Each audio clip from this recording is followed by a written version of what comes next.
Welcome to the ultimate rags to riches story of ancient history, the saga of ancient Egypt, where a bunch of desert dwellers somehow managed to build giant triangles that still confuse engineers today. Picture this. It's 3100 BCE, and while the rest of humanity is still figuring out that pointy sticks make better weapons than regular sticks, Egypt is about to drop the hottest civilization mixtape of all time. Enter King Menes, the original unifier, who looked at Upper and Lower Egypt and basically said, why have two mediocre kingdoms when we could have one super kingdom? Classic corporate merger, ancient style. Before Menes came along, Egypt was basically running the world's oldest north-south rivalry. Upper Egypt was the southern part with their white crown, and Lower Egypt was the northern region with their red crown. Like many neighbouring states throughout history, they spent a good chunk of time glaring at each other across borders. Menes, also known as Nama depending on which historian you ask, decided this arrangement was inefficient and proceeded to conquer his way into a solution. He crowned himself with a fancy new combo crown that was both red and white. Innovation at its finest, folks. Legend has it that Menes founded Memphis as his capital city, strategically placed at the junction between the two former kingdoms. This wasn't just good politics, it was good real estate development. Location. The city became the cultural and administrative heart of the new unified kingdom, though if they had property values back then, they would have skyrocketed overnight. The real MVP in this story? The Nile River. If ancient Egypt was a reality show, the Nile would get all the confessional time. This river was basically the ancient world's Amazon Prime, delivering everything from water to fertile soil on a yearly basis. Talk about reliable shipping. The Egyptians basically won the geographic lottery, getting regular floods that deposited rich soil instead of just destroying everything. While other civilizations were begging for rain, Egyptians were setting their calendars by their friendly neighborhood river. The Nile didn't just provide water in a desert, it created a 750-mile-long oasis of fertile black soil that the Egyptians called Kemet, meaning the Black Land. Beyond this narrow band of fertility stretched the harsh, red desert they called Deshret, or the Red Land. This stark contrast between lush river valley and barren desert shaped Egyptian culture, religion, and worldview. It was like having paradise and hell right next door to each other. Talk about extreme zoning issues. Annual flooding was so predictable that the Egyptians developed one of the world's first reliable calendars based on it. They divided their year into 3 seasons: Akhet, flooding, Pere, planting, and Shemu, harvesting. Imagine organising your entire life around your local weather forecast and having it actually work out. Modern meteorologists could never.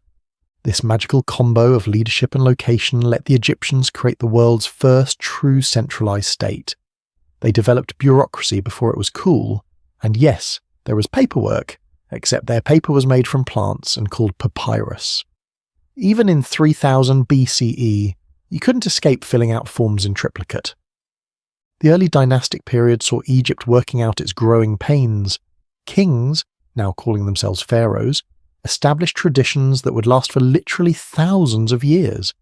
They figured out that when you die, you should probably take all your stuff with you, leading to increasingly elaborate tombs. This started as simple mud brick rectangles called mastabas, but would eventually evolve into those show-off pyramids everyone knows and loves.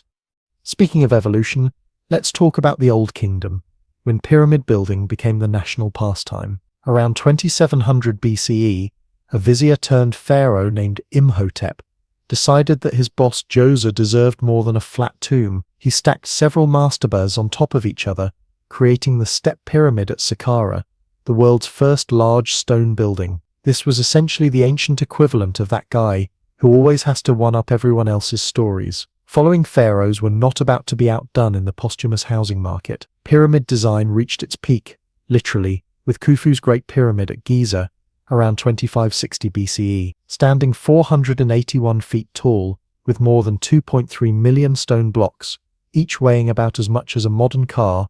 It remained the tallest human-made structure on Earth for nearly 4,000 years. That's what we call a lasting architectural flex. How did they build these massive monuments without cranes, trucks, or power tools? Historians and engineers are still debating the exact methods, but it involved tens of thousands of workers, ramps, levers, ropes, copper tools, remarkable mathematical knowledge, and probably a healthy dose of managerial shouting. No, it wasn't aliens. It was good old-fashioned human ingenuity combined with a political system that could mobilize massive labor forces and a religious belief that making your dead king happy was worth the back-breaking effort. The Old Kingdom eventually collapsed into the First Intermediate Period around 2180 BCE, a chaotic time when central authority broke down, regional governors took control, and Egypt experienced its first taste of climate change with a severe drought. Turns out even the most stable civilizations can fall apart when the weather goes wonky and the government stops functioning. Some things never change. Egypt pulled itself together during the Middle Kingdom, 2055 to 1650 BCE, restoring centralized rule and cultural confidence. Literature flourished, trade expanded, and Egypt remembered why it was so awesome in the first place. But this renaissance was interrupted when those aforementioned chariot-driving hipsters known as the Hyksos showed up from somewhere in the Near East and took over northern Egypt for about a century. Fast forward to the New Kingdom era, around 1550 BCE. Egypt had gone through these rough patches, but after kicking out the Hyksos, Egypt entered its imperial phase, or what historians call, that time, Egypt got really into expansion. The New Kingdom was basically Egypt's equivalent of that person who peaks in high school and never lets anyone forget it. Under pharaohs like Thutmose III and Ramesses II, Egypt flexed on everyone by expanding into Nubia to the south and the Levant to the northeast. They weren't just conquering for the fun of it. They wanted all those sweet, sweet resources and trade routes. Nothing says we've made it, like forcing other countries to pay you tribute. Thutmose III, often called Egypt's Napoleon, but with better hair, conducted at least 17 military campaigns and expanded Egypt's borders to their greatest extent. He recorded his victories in elaborate temple inscriptions, essentially creating the world's first military propaganda campaign. His battle at Megiddo is the earliest precisely documented battle in history, described in such detail that military historians still study it today. Ancient Egypt, inventing warfare documentation before PowerPoint was even a twinkle in Microsoft's eye. Queen Hatshepsut ruled during this period too, though she preferred trading expeditions to military ones. She sent ships to the mysterious land of Punt, probably somewhere along the Red Sea coast, and brought back exotic goods like myrrh trees, gold, and baboons. Yes, baboons. Nothing says diplomatic mission accomplished, like returning with primates. Then came Akhenaten, the pharaoh who decided Egypt's thousands of years of religious tradition needed a complete overhaul. He promoted the worship of the Aten, the sun disk above all other gods, moved the capital to a brand new city in the middle of nowhere, and had artists portray him with an elongated head and a pear-shaped body. Talk about a midlife crisis. This experiment in ancient religious reformation didn't outlast him, though, and his successors promptly returned to traditional religion and pretended the whole thing never happened. His likely son Tutankhamun is far more famous today, despite dying young and accomplishing relatively little, all because his tomb was discovered intact in 1922. History can be so unfair. Ramesses II ruled for an astonishing 66 years and never missed an opportunity to remind everyone how great he was. He built monuments to himself all over Egypt, fathered more than 100 children, and claimed complete victory in the Battle of Kadesh against the Hittites, even though the actual outcome was more of a draw. The original king of spin, Ramesses would have dominated social media if it had existed in 1250 BCE. This era saw Egypt to building monuments that screamed, "We're rich and we want everyone for the next 4,000 years to know it." The temples at Karnak and Luxor were the ancient world's equivalent of buying a mansion in Beverly Hills, excessive, impressive, and designed to make visitors feel inadequate. Karnak Temple, dedicated to the god Amun-Ra, grew over centuries into a sprawling religious complex covering over 200 acres. Its hypostyle hall, with 134 massive columns arranged in 16 rows, creates a stone forest that still inspires awe today. The columns in the central aisle stand 80 feet tall and about 33 feet in circumference, large enough that 100 people could stand on top of each capital. Ancient Egyptians didn't just go big, they went absurdly, unnecessarily big. Abu-Simbel, another Ramesses II vanity project,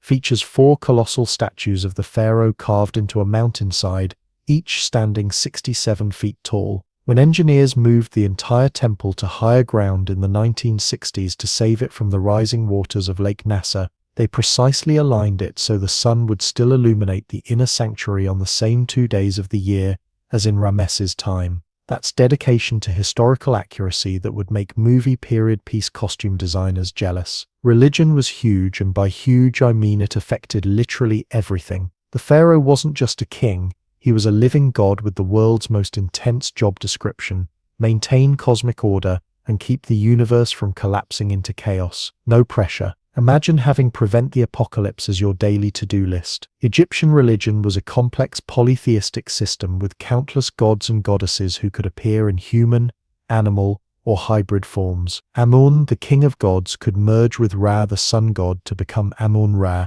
doubling his divine power like some mythological transformer. Osiris ruled the underworld after being murdered and reassembled by his wife Isis, except for one crucial body part that was never found, leading to countless awkward conversations in Egyptian mythology classes. Cats were sacred to the goddess Bastet, while Anubis, the jackal-headed god, oversaw mummification.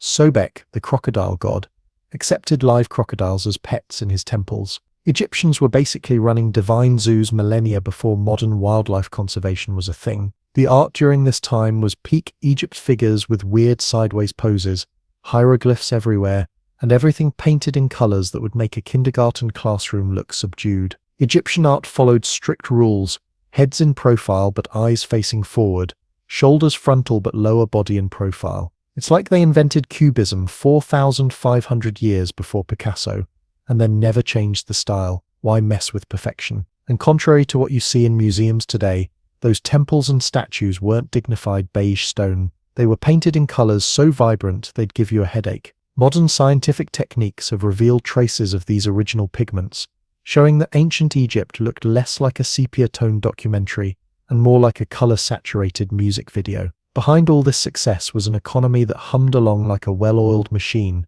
with farmers farming, craftsmen crafting, and an army of scribes writing everything down. Because if there's one thing bureaucracies love more than collecting taxes, it's documenting that they collected taxes. The pharaoh sat at the top of this pyramid scheme, pun absolutely intended, reaping the benefits, while theoretically keeping the gods happy enough to let the Nile flood at the right time each year. Scribes enjoyed high social status because literacy was rare and valuable. Learning to write hieroglyphics required memorizing hundreds of signs and years of training. Scribes didn't hesitate to remind everyone how important they were, with one ancient text proclaiming, "Be a scribe. Your limbs will be smooth, your hands will be soft, you will be one who is counted among the elite." The original study hard and get a desk job career advice. Most Egyptians were farmers who worked the fertile fields along the Nile, growing wheat, barley, flax, vegetables and fruit. They also raised cattle, sheep, goats,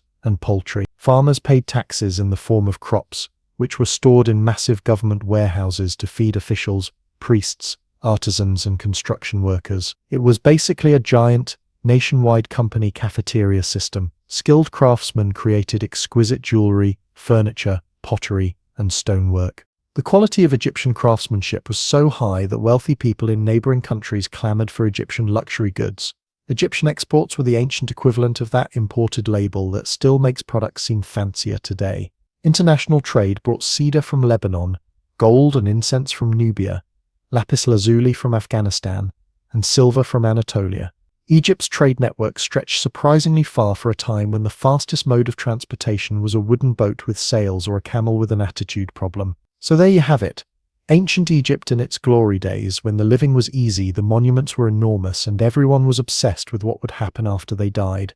They created a civilization so iconic that we're still using their images to sell everything from luxury hotels in Las Vegas to cereal with questionable nutritional value. Now that's what I call a cultural legacy.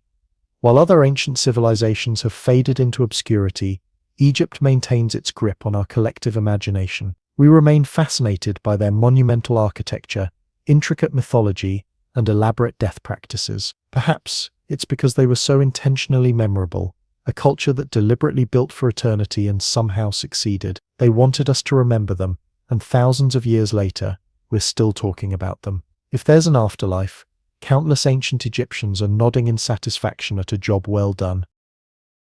Now that we've seen ancient Egypt in all its pyramid building, pharaoh worshipping glory, let's talk about what they actually gave to the world besides tourist attractions and mummy-based horror movies. First up, those fancy picture words known as hieroglyphics. Egyptians basically invented the world's most complicated writing system just to make future archaeologists suffer. Each symbol could stand for a sound, a concept, or an entire word, making it the original emoji language. Scribes spent years learning thousands of hieroglyphs when they could have just invented an alphabet with 26 letters like reasonable people. But no, they had to show off. For over 1,000 years, nobody could read these elaborate doodles until a French linguist named Champollion cracked the code in 1822 using the Rosetta Stone. Imagine creating a writing system so complex that it stumped humanity for millennia. That's either the greatest practical joke in history or serious overkill. Despite the complexity, hieroglyphics allowed Egyptians to record everything from religious texts to tax records.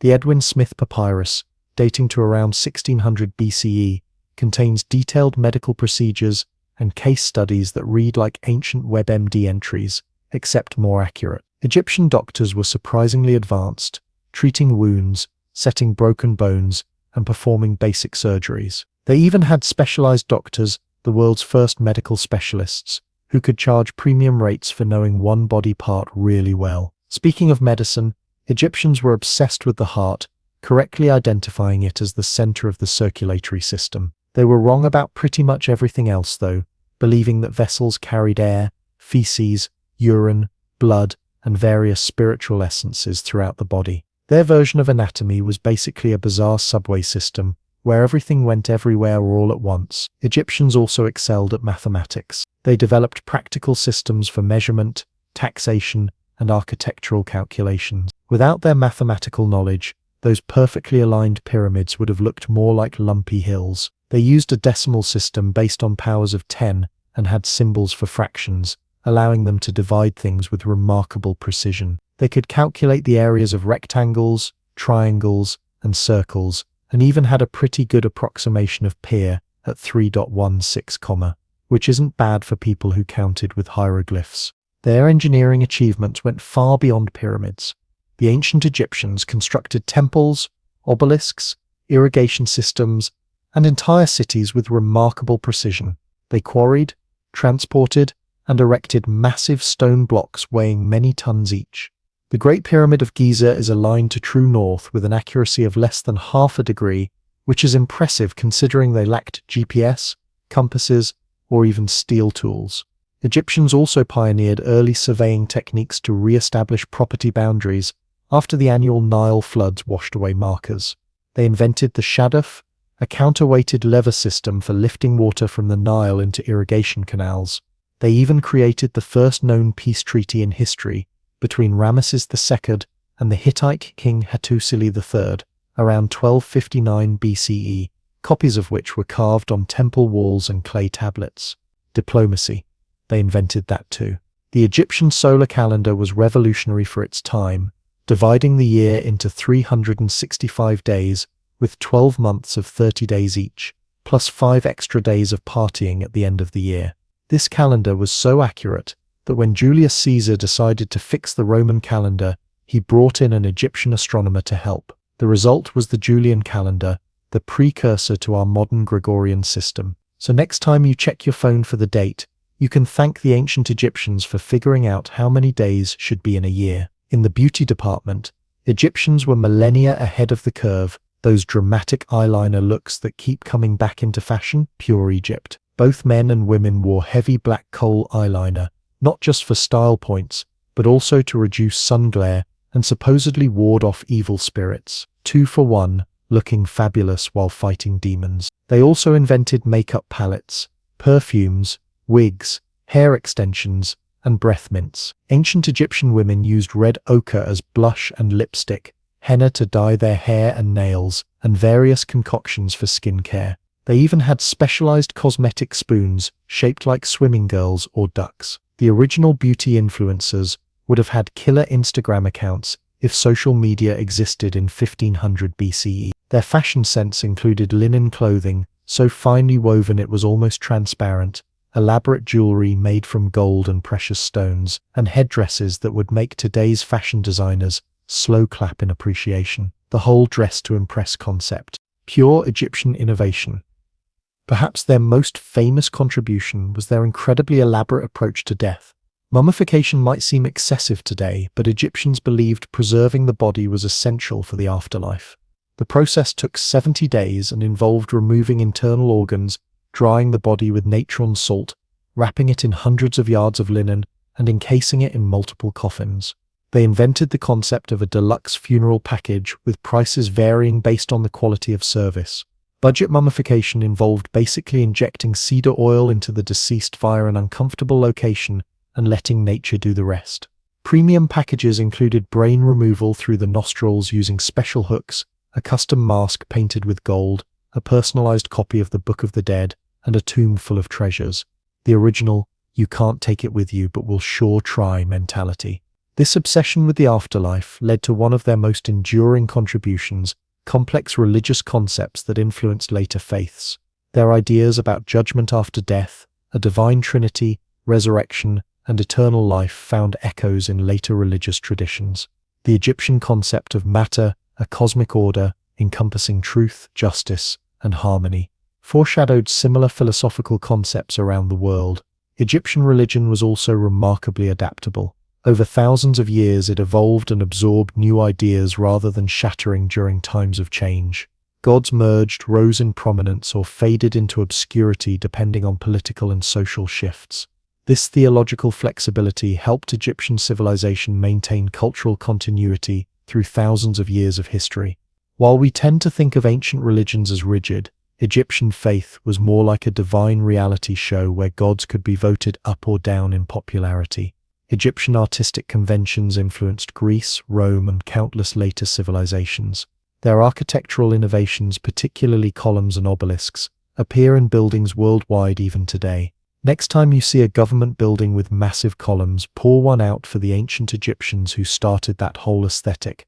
But all good things must come to an end, and Egypt's decline is a classic story of how even the mightiest empires eventually trip over their own feet. By around 1070 BCE, the end of the New Kingdom, Egypt began showing signs of wear and tear. Internal corruption had become rampant, with priests of Ammon controlling vast wealth and essentially running a state within a state. Nothing kills an empire faster than bureaucrats skimming off the top while pretending to speak for the gods. The pharaohs of the Third Intermediate Period and Late Period found themselves with diminishing power and resources. Regional governors once again asserted independence, fracturing the unified state that had made Egypt so powerful.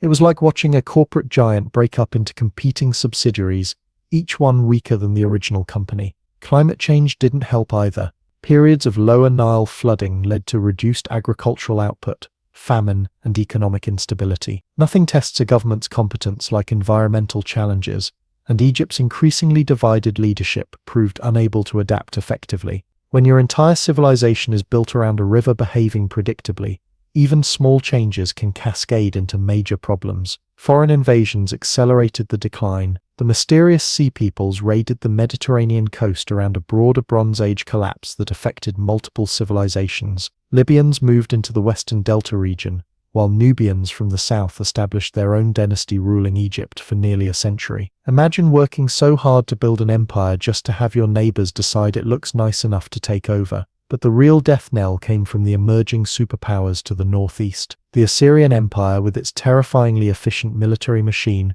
invaded Egypt multiple times between 671 and 663 BCE. They sacked the great city of Thebes so thoroughly that the event was remembered with horror throughout the ancient world. The Babylonians took their turn next, followed by the Persians under Cambyses II in 525 BCE. Persians ruled Egypt as a province of their empire, respecting some Egyptian traditions while imposing heavy taxation. The Egyptians, unsurprisingly, weren't thrilled about this arrangement and revolted repeatedly. These rebellions briefly restored native rule a couple of times, but never for long. The days of Egyptian independence were numbered. Then came Alexander the Great, who conquered Egypt in 332 BCE without much resistance. The Egyptians, fed up with Persian rule, welcomed him as a liberator. Alexander showed political savvy by respecting Egyptian religion and presenting himself as a pharaoh. He even made the long journey to the Oracle of Amun at Siwa Oasis, where priests conveniently declared him the son of Amun, giving him divine legitimacy. Smart move for a Macedonian trying to rule Egyptians when in doubt. Get the local gods on your payroll. After Alexander's death, his general Ptolemy took control of Egypt, establishing the Ptolemaic dynasty that would rule for nearly 300 years. The Ptolemies were culturally Greek, but played pharaoh for the Egyptian population. They built temples in traditional Egyptian style while living Greek lifestyles in their capital of Alexandria, creating a weird cultural dual citizenship. They spoke Greek, not Egyptian, and married their siblings just like traditional pharaohs, proving that some questionable traditions transcend cultural boundaries. The most famous Ptolemy wasn't actually a Ptolemy at all, but the last ruling queen, Cleopatra VII.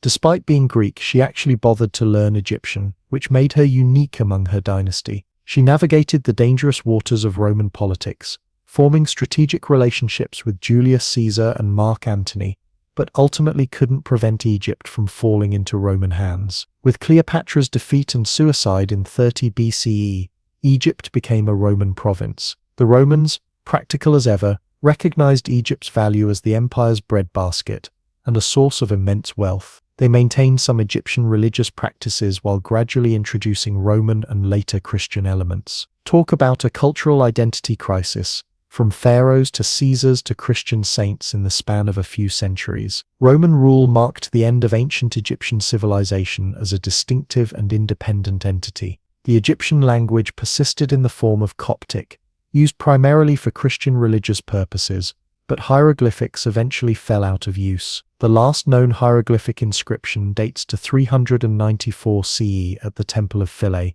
Imagine being the scribe who carved the final hieroglyphs, not realizing you were putting the period at the end of a 3000-year sentence. The ancient Egyptian religion, which had endured for millennia, gradually faded as Christianity spread throughout the Roman Empire. Temples were abandoned, converted to churches, or dismantled for building materials. The knowledge required to read hieroglyphics was lost, and with it the direct connection to ancient Egyptian culture. In 641 CE, Arab armies conquered Egypt, bringing Islam and Arabic culture, further distancing the land from its ancient roots. The Egypt of the pharaohs became buried under layers of sand, forgotten by all excepting garbled legends and mysterious monuments standing silent in the desert. The final irony is that ancient Egypt's obsession with preservation and permanence actually worked. Their monuments were so massively overbuilt that they survived thousands of years of looting, repurposing, and environmental damage. Their practice of hiding royal tombs in the Valley of the Kings meant that some escaped the notice of tomb robbers, preserving treasures like Tutankhamun's burial goods for modern discovery. Their hieroglyphic writing on stone temples and tombs, meant to last for eternity, did indeed survive to be rediscovered and deciphered thousands of years later. Even their mummified bodies, meant to house the soul in the afterlife, have provided modern scientists with valuable information about ancient Egyptian health, diet, and daily life. In death, ancient Egypt achieved a kind of immortality. The civilization that was so concerned with life after death has indeed lived on me, not in the divine afterlife they imagined, but in our museums, textbooks, popular culture, and imagination. Their monuments still draw millions of visitors each year. Their artistic motifs still appear in modern design. Their stories still captivate us. In creating a civilization designed to last forever, they actually kind of succeeded. Ancient Egypt reminds us that even the mightiest civilizations eventually fall, but their influence can echo through eternity if they build big enough monuments and come up with a cool enough aesthetic. Style points really do count in the long game of history. In the end, the pyramids outlasted the pharaohs, the hieroglyphs outlasted the scribes, and the myths outlasted the believers. Not a bad legacy for a bunch of river-dwelling triangle enthusiasts. Picture a scene some 6,000 years ago between two rivers in what's now the world's least relaxing vacation destination. This is where humanity first said, "Hey, what if we all lived together in one place and made up a bunch of rules?" Welcome to Mesopotamia, the original hometown of civilization where humans first decided that city living was the way to go, despite the inevitable complaints about noise, traffic, and property taxes. around 4000 BCE. While most of humanity was still nomadically wandering around and arguing about which berries wouldn't kill you, the Sumerians were busy creating the world's first urban centers in southern Mesopotamia. These weren't just any settlements.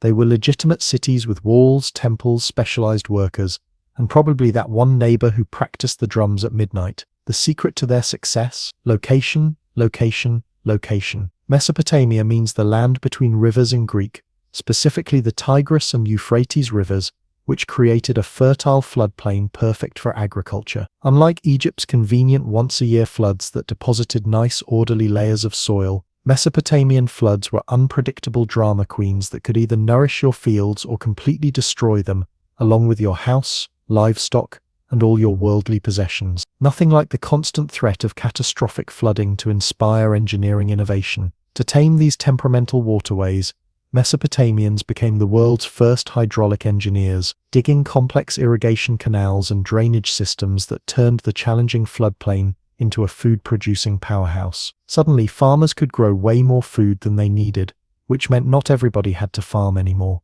This agricultural surplus was basically the starter pistol for civilization. Now, some people could specialize in being priests, craftsmen, soldiers, or that guy who hangs around the marketplace telling everyone they're doing everything wrong. The earliest Sumerian settlements were small farming villages, but by around 3500 BCE, these had grown into full-fledged cities like Eridu, and the original wild party town, Uruk. Uruk was the New York City of its day, the biggest, most happening place around, with a population that may have reached 50,000 people. Imagine the smell on a hot summer day before the invention of plumbing, deodorant, or waste management. That's the authentic aroma of early civilization. These cities weren't united under one government but existed as independent city-states, each with its own patron deity, ruling class, and intense rivalry with neighboring cities. Think of them as ancient sports franchises, except instead of competing for championships, they fought over water rights and stole each other's sacred statues. City pride ran deep. Uruk residents probably had the ancient equivalent of Ayur Salalulwayan, Uruk bumper stickers on their donkey carts. Each city centered around a massive step temple called a ziggurat, dedicated to the local patron god or goddess. The ziggurat of Uru, dedicated to the moon god Nana, still partially stands today, a massive ancient skyscraper built without power tools, cranes, or a single OSHA regulation. These temples weren't just religious centers but economic powerhouses that controlled vast agricultural lands, employed hundreds of workers, and kept detailed records of every bushel of barley that came through their doors. Ancient religious institutions were basically Fortune 500 companies with better architecture and more incense. Speaking of records, the Sumerians invented writing around 3200 BCE, initially not for poetry or philosophy, but for the most exciting thing imaginable, accounting. That's right, the first written documents were essentially receipts and inventory lists. Duggar delivered 7 sheep on Tuesday might not seem like compelling literature, but it was revolutionary. This early writing, called cuneiform, involved pressing a reed stylus into soft clay tablets that were then dried or baked. The resulting wedge-shaped marks could record anything from business transactions to epic poems to royal propaganda. Learning cuneiform was so complicated that it required years of specialized education in schools, called tablet houses, where students endured the world's first standardized tests, and teachers' pets probably still got made fun of at recess. Only a small elite of scribes mastered this writing system, giving them considerable power and status. The original "My kid is an honor student" bumper stickers would have been highly exclusive in Sumerian society. As their cities grew and competed for resources, Sumerians developed increasingly complex social hierarchies. At the top sat the Lugal, literally big man, a king who combined religious authority with military leadership. Below him were priests, nobles, merchants, artisans, farmers, and slaves. Social mobility wasn't exactly a celebrated concept.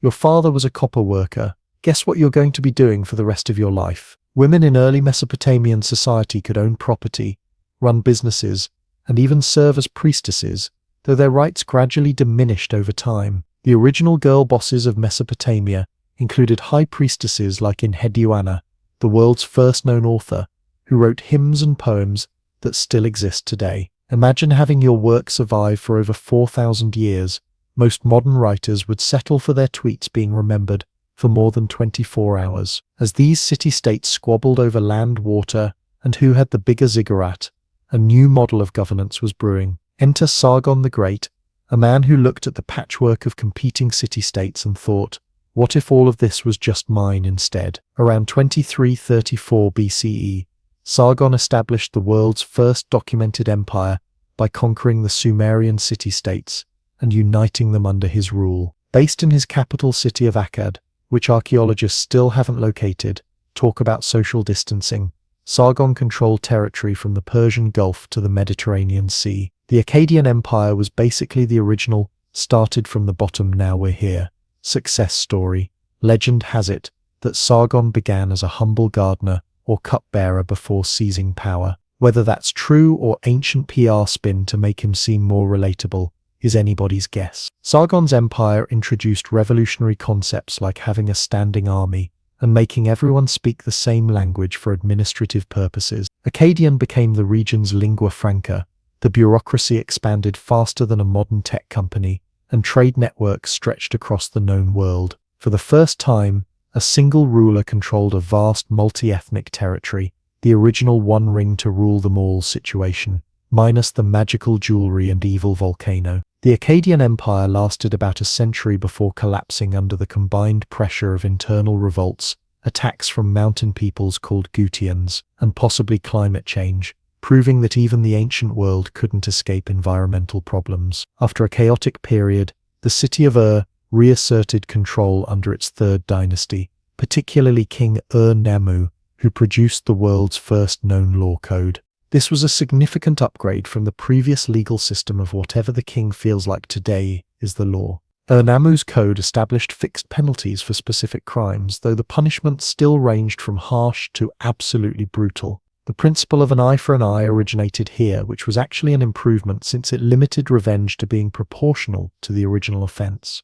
Before this, if someone poked your eye out, you might kill their entire family in retaliation. Legal reform is all relative. After Ur's dynasty collapsed around 2000 BCE, Mesopotamia entered another fragmented period until a new power center emerged in Babylon under King Hammurabi. Now we're talking about peak Mesopotamian civilization, the era when all those early innovations matured into a sophisticated urban society that would influence the entire Middle East for centuries to come. Hammurabi ruled from approximately 1792 to 1750 BCE, transforming Babylon from a minor city-state into the region's dominant power through a combination of military conquest, shrewd diplomacy, and impressive infrastructure projects. He was essentially the ancient equivalent of that overachiever in your high school, who was simultaneously class president, captain of 3 sports teams, and still found time to volunteer at the animal shelter on weekends. Babylon became the New York, Paris, and Tokyo of its day, all rolled into one. Its population may have reached 200,000 people, absolutely massive for the ancient world. The city featured wide processional streets, massive defensive walls, luxurious palaces, and the famous Ishtar Gate decorated with glazed blue bricks and relief images of lions, bulls, and dragons. The original Instagram backdrop, Babylon's architecture, was designed to impress visitors and remind subjects who was boss. At the city's heart stood a massive ziggurat dedicated to Marduk, Babylon's patron deity, who had conveniently risen to become king of the gods just as Babylon rose to political dominance. Religious texts were edited to give Marduk starring roles in ancient myths, the theological equivalent of rewriting movie scripts to give your friend the best lines. The Ziggurat of Babylon was so impressive that it later inspired the biblical story of the Tower of Babel, proving that architectural showing off can have unintended consequences. Hammurabi is best known today for his law code, carved on a 7-foot-tall stone stele that's now in the Louvre Museum. The code covered everything from false accusations and property disputes to marriage regulations and professional standards for builders and doctors. If a house collapsed and killed its owner, the builder would be put to death. If a doctor botched a surgery, his hands might be cut off. Talk about incentives for quality work. Ancient Mesopotamia had no time for 1-star Yelp reviews when they could just execute underperforming professionals. The top of the stele shows Hammurabi receiving the laws directly from Shamash, the sun god and divine judge, essentially claiming, "God told me to write these laws, the original, because I said so," but with divine backing. Despite its harsh punishments, The code represented a significant advancement in legal thinking, establishing the principle that laws should be public, specific, and consistently applied. Under Babylonian rule, Mesopotamian culture reached its sophisticated peak. Literature flourished, including the Epic of Gilgamesh, humanity's oldest known work of literary fiction. This epic poem follows the adventures of Gilgamesh, a king whose 2/3 god and 1/3 man, the ancient world was fuzzy on fractions, as he befriends a wild man named Enkidu, fights monsters, rejects a goddess's advances, and searches for immortality after his friend's death. It's part buddy comedy,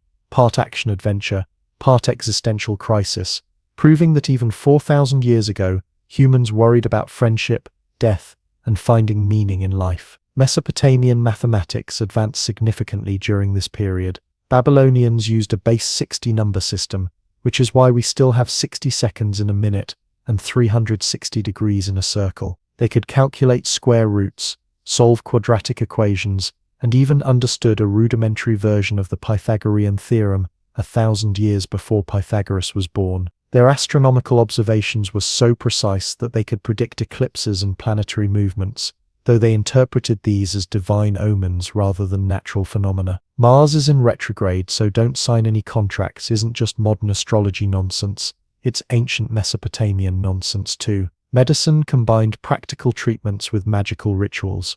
Doctors diagnosed illnesses, prescribed medications made from plants and minerals, and performed surgeries, but they also exorcised demons and consulted omen texts. Your medical chart might include both your fever symptoms and which angry god was probably causing them. The famous Diagnosis Handbook listed hundreds of symptoms and their prognoses, often concluding with either "he will live" or the less encouraging "he will die." Ancient WebMD was just as terrifying as the modern version. Babylonian society was highly stratified but with some flexibility. A successful merchant could rise in status, while a noble who fell into debt might sink. Women had legal rights to own property, engage in business, and seek divorce, though they were still subject to male authority in many areas. Female tavern keepers were particularly common and powerful, proving that controlling the beer supply has always been a position of influence. Speaking of beer, Mesopotamians were serious about their brews. Workers received beer rations as part of their wages, and refusing to drink beer was seen as uncivilized. The Epic of Gilgamesh even describes how the wild man Enkidu became civilized by drinking 7 jugs of beer. The original work hard, play hard culture, Mesopotamians documented dozens of beer varieties and believed that drinking through straws would prevent the floating debris from entering your mouth. Ancient beer was thicker, less alcoholic, and more nutritious than modern versions, essentially liquid bread with a buzz. Babylon's dominance eventually faced challenges. The Hittites from Anatolia sacked Babylon around 1595 BCE, ending the First Babylonian dynasty. After this, the region entered another period of fragmentation and foreign domination until the rise of Assyria in the north. While various powers would control Mesopotamia over the following centuries, including a Neo-Babylonian revival under Nebuchadnezzar II, who built the legendary Hanging Gardens, the innovative foundation established by the Sumerians and perfected by Hammurabi's Babylon, continued to influence all who came after. The legacy of ancient Mesopotamia extends far beyond its borders and time. Their innovations in urban planning, writing, law, mathematics, astronomy, and literature established patterns that would spread throughout the Middle East and eventually into Europe. The concept of a written legal code, the practice of dividing time into units of 60, the ideas of urban planning with specialized districts, and even the basic concept of living in cities all trace back to these innovative people between 2 rivers. So next time you complain about traffic, thank the Sumerians. When you sign a contract, tip your hat to Hammurabi. And when you enjoy a cold beer after work, pour one out for the original party civilization that figured out urban living, bureaucracy, and happy hour thousands of years before the rest of us. So we've seen how the Mesopotamians created the world's first cities and empires between their troublesome twin rivers. Now let's talk about what they actually gave to civilization besides ziggurats and some seriously intense legal penalties. First and foremost, these folks invented writing, which might seem like an obvious contribution until you consider what a mind-blowing concept it was at the time. Imagine being the first person to think, hey, what if we could make marks on clay that represent the sounds we make with our mouths? That's some seriously next-level thinking. The Sumerians started with pictographs around 3500 BCE, little drawings that looked like the things they represented, but soon realized this system was as efficient as explaining a movie plot through charades. So they developed cuneiform, using wedge-shaped marks pressed into clay tablets with a reed stylus. Over time, these symbols evolved from representing whole words to representing syllable sounds, making the system more flexible but still ridiculously complicated. Learning cuneiform required years of education and thousands of hours of practice, the ancient equivalent of getting a PhD just to send a text message. These clay tablets have proven remarkably durable. Archaeologists have discovered thousands of them, revealing everything from grocery lists and school homework to epic poetry and astronomical observations. When ancient cities burned down, which happened frequently, the fire actually baked the clay tablets, preserving them even better. Talk about accidental data backup. Modern cloud storage wishes it was as reliable as a fired clay tablet. Beyond just technical writing, Mesopotamians created the world's first literature. The Epic of Gilgamesh isn't just an entertaining story about a semi-divine king and his wild man bestie fighting monsters. It's humanity's first exploration of friendship, mortality, and the meaning of life through narrative. When Gilgamesh fails in his quest for immortality and comes to accept his mortal fate, he's expressing existential angst thousands of years before French philosophers made it fashionable while smoking cigarettes in Parisian cafes. Mesopotamians also pioneered the legal system as we know it. Hammurabi's code wasn't the first law collection. Ur-Nammu and Lipit Ishtar came before him, but it was the most comprehensive and influential. By carving his laws on a giant stone monument placed in public, Hammurabi established the revolutionary principle that laws should be written down and accessible to everyone. No more "I didn't know that was illegal" excuses, though given the penalties involved, claiming ignorance probably wouldn't have saved you anyway. The code featured the iconic principle of an eye for an eye, which sounds harsh to modern ears, but was actually meant to limit punishment and prevent blood feuds from spiraling out of control. Earlier systems might have demanded 10 eyes for 1 eye, so this was actually progress. The code also established different penalties based on social class, which wasn't exactly egalitarian, but at least recognized that context mattered in judgment. Congratulations. Mesopotamia, you invented both law and legal loopholes simultaneously. In mathematics, Mesopotamians were absolute rock stars. Their sexagesimal base 60 number system still influences how we measure time and angles today. Every time you look at a clock or measure a 360-degree circle, you're using their math. They developed place value notation thousands of years before the invention of zero, could calculate square and cube roots, and solved quadratic and cubic equations using something similar to algebra. Mesopotamian mathematicians created detailed tables of multiplication, division, squares, and cubes that functioned as ancient calculators. They could calculate compound interest, proving that bankers have been complicating our lives since the dawn of civilization. Their mathematical achievements were so advanced that some of their techniques wouldn't be rediscovered in Europe until the Renaissance, nearly 3,000 years later. Not bad for people using clay tablets instead of computers. Their astronomical observations were equally impressive. Mesopotamian priest astronomers meticulously recorded celestial movements over centuries,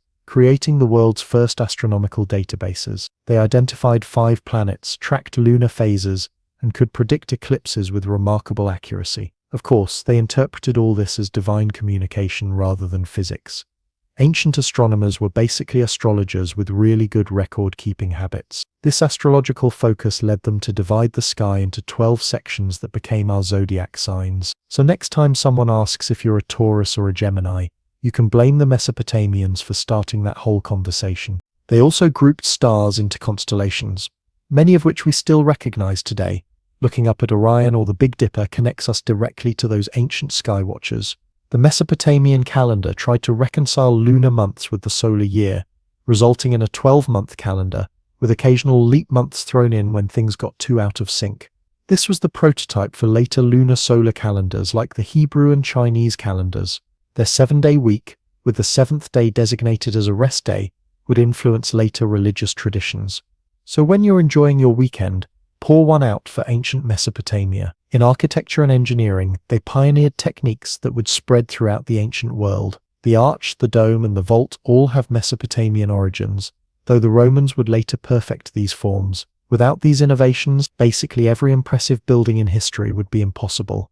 No cathedrals, no Colosseum, no Capitol building, no cool bridges, nothing with any interesting ceiling whatsoever. Their irrigation systems transformed agriculture across the Middle East. Using canals, dikes, dams, and water-lifting devices like the shaduf, they turned arid lands into fertile fields. These techniques spread throughout the ancient world and still influence farming in many regions today. Mesopotamians didn't just feed themselves, they invented the techniques that would help feed civilization for millennia to come. Mesopotamia also gave us the wheel. While simple rollers had been used earlier, the true wheel and axle combination for vehicles first appeared in Mesopotamia around 3500 BCE. Within a few centuries they had chariots, wagons, and potter's wheels, a transportation and manufacturing revolution that literally got civilization rolling. If time travel were possible, ancient Mesopotamians could legitimately demand royalties on basically every wheeled vehicle in existence. They also invented the sailboat, combining the power of wind with directional control to create vessels that could travel both upstream and downstream on rivers,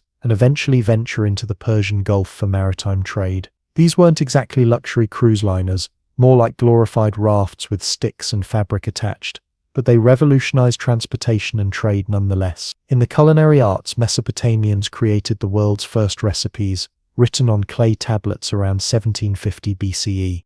These weren't just ingredient lists, but detailed cooking instructions for various stews and broths. They also invented beer as we know it, deliberately fermenting grain into alcoholic beverages rather than accidentally discovering fermentation like earlier cultures presumably did. They brewed at least 20 different varieties of beer and considered it essential to civilized life. The world's oldest drinking song comes from ancient Sumer, proving that humans have been combining alcohol and bad music for at least 4,000 years. Mesopotamians pioneered metallurgy, developing techniques for working copper, bronze, gold, and eventually iron. Their craftsmen created intricate jewelry, weapons, tools, and decorative objects using sophisticated methods like lost wax casting. The Bronze Age is literally named after their technological innovation of combining copper and tin to create a harder, more durable metal that transformed warfare, agriculture, and craftsmanship. They even made contributions to beauty and hygiene, creating the first known soaps, perfumes, and cosmetics. Mesopotamian women used kohl to darken their eyes, rouge for their cheeks, and henna for their hair, the original makeup influencers. Men and women both wore elaborate hairstyles and jewelry to indicate their social status. The concept of dress to impress has deep Mesopotamian roots. But despite all these innovations and achievements, Mesopotamian civilization couldn't last forever. Its decline and fall came through a combination of internal weaknesses and external pressures that gradually transformed the region from the world's most advanced civilization into a series of conquered provinces within larger empires. The first major blow came from the north, where the Assyrians built a brutal but effective empire beginning around 900 BCE. The Assyrians were basically the ancient world's first military superpower, with iron weapons, sophisticated siege engines, and psychological warfare tactics that included impaling captives on stakes outside conquered cities as a warning to others. Subtle, they were not. Assyrian kings like Ashurbanipal, Sennacherib, and Ashurnasirpal II conquered the entire Mesopotamian region and beyond, creating an empire stretching from Egypt to Iran. They ruled through terror, demanding absolute obedience and heavy tribute from subjected peoples. Their capital cities of Nimrud, Nineveh, and Ashur featured lavish palaces decorated with intricate stone reliefs depicting royal hunts, military victories, and the gruesome fates of those who opposed them.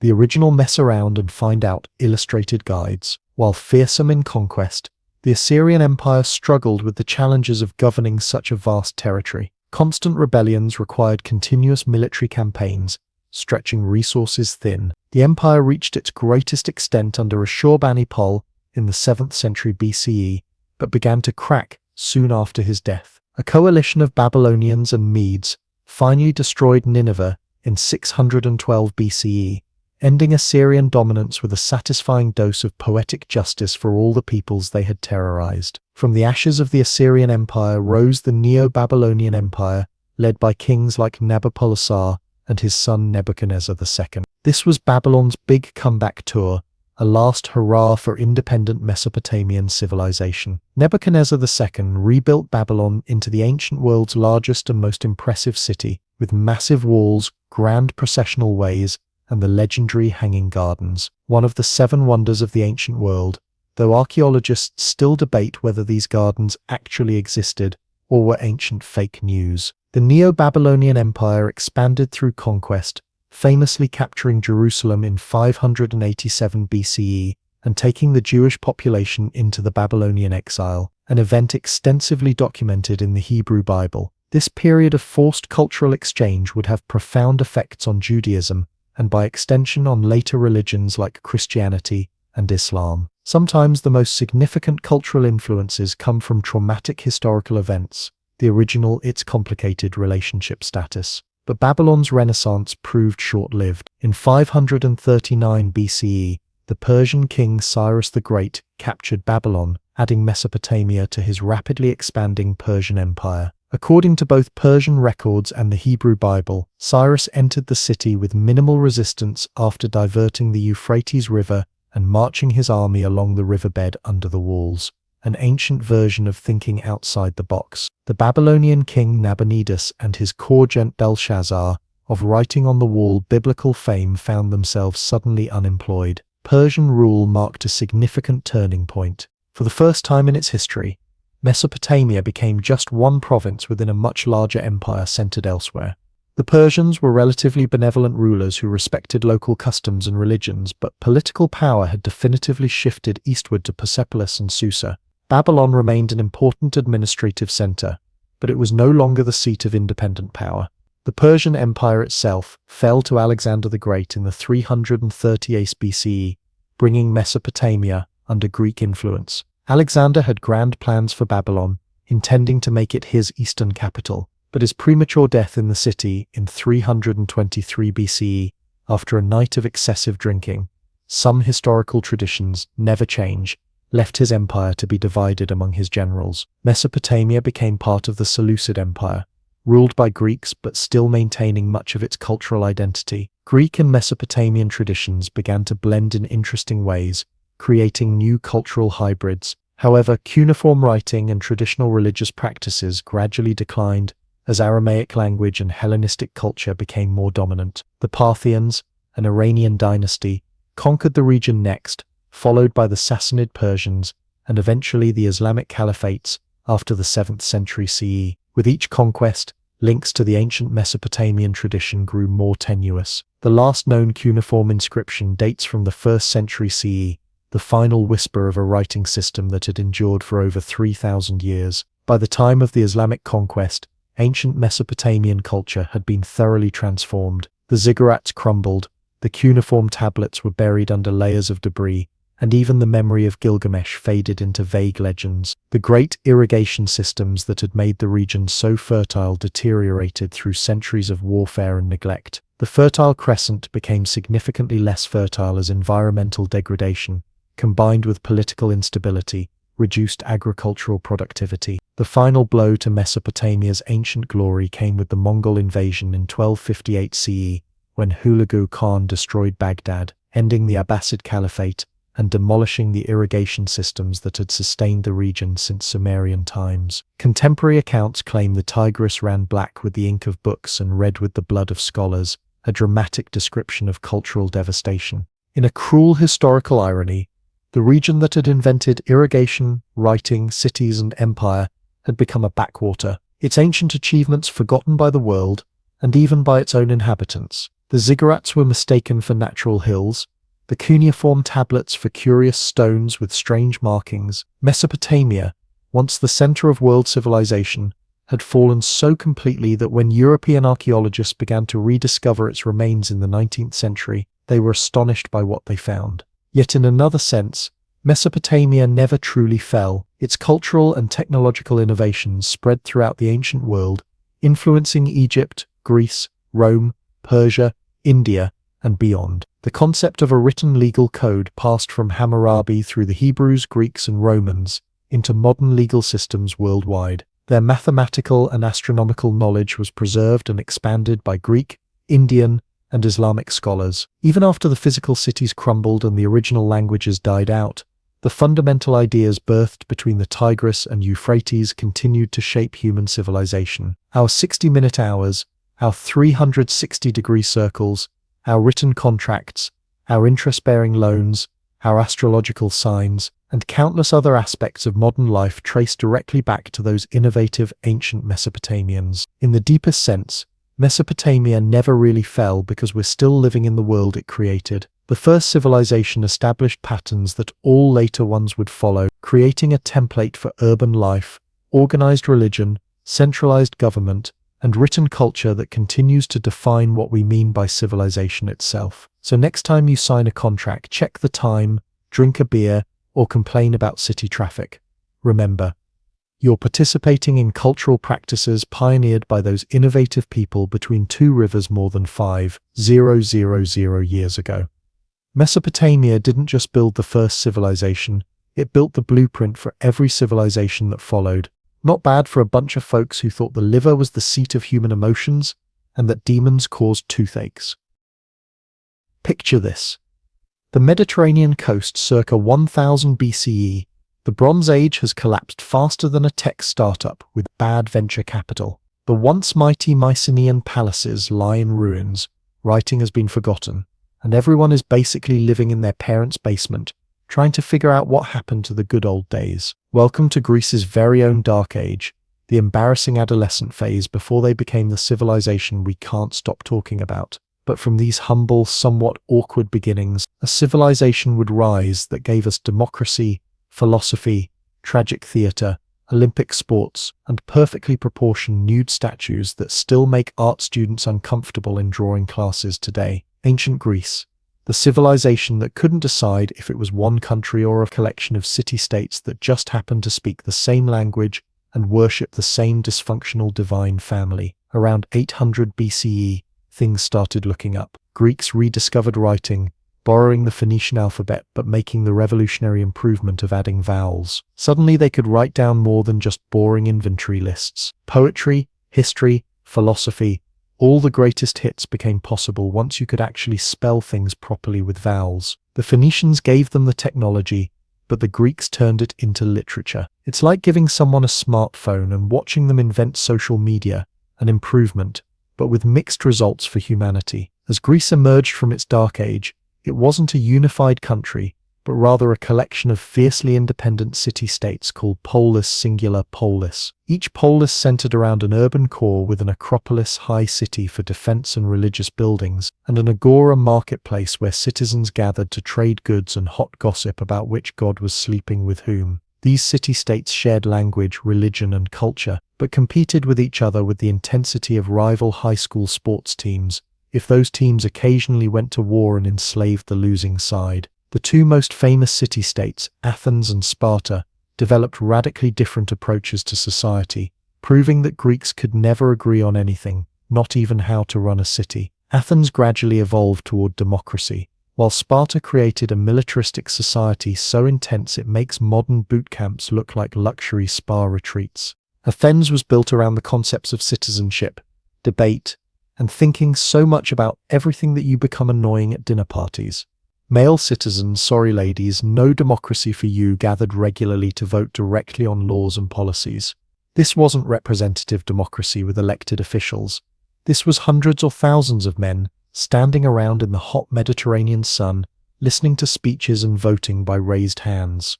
Athenians believed so strongly in citizen participation that they eventually introduced pay for attending the assembly, the original get-out-the-vote campaign strategy. Sparta, meanwhile, decided that the best way to organize society was to turn everyone into a living weapon. Spartan boys were taken from their mothers at age 7 and subjected to a training regimen that included regular beatings, intentional underfeeding, and encouraging theft as long as you didn't get caught. The result? Soldiers so fearsome that while other Greeks showed up to battle with elaborate armor and anxious expressions, Spartans allegedly fought nearly naked because clothes were for losers who were afraid of arrows. Despite having completely incompatible values, these city-states could occasionally cooperate when faced with an existential threat, and that threat came in the form of the massive Persian Empire, which looked at the squabbling Greek cities the way a hungry person eyes a plate of appetizers. The Persian Wars began when Greek cities in Ionia, modern Turkey, rebelled against Persian rule,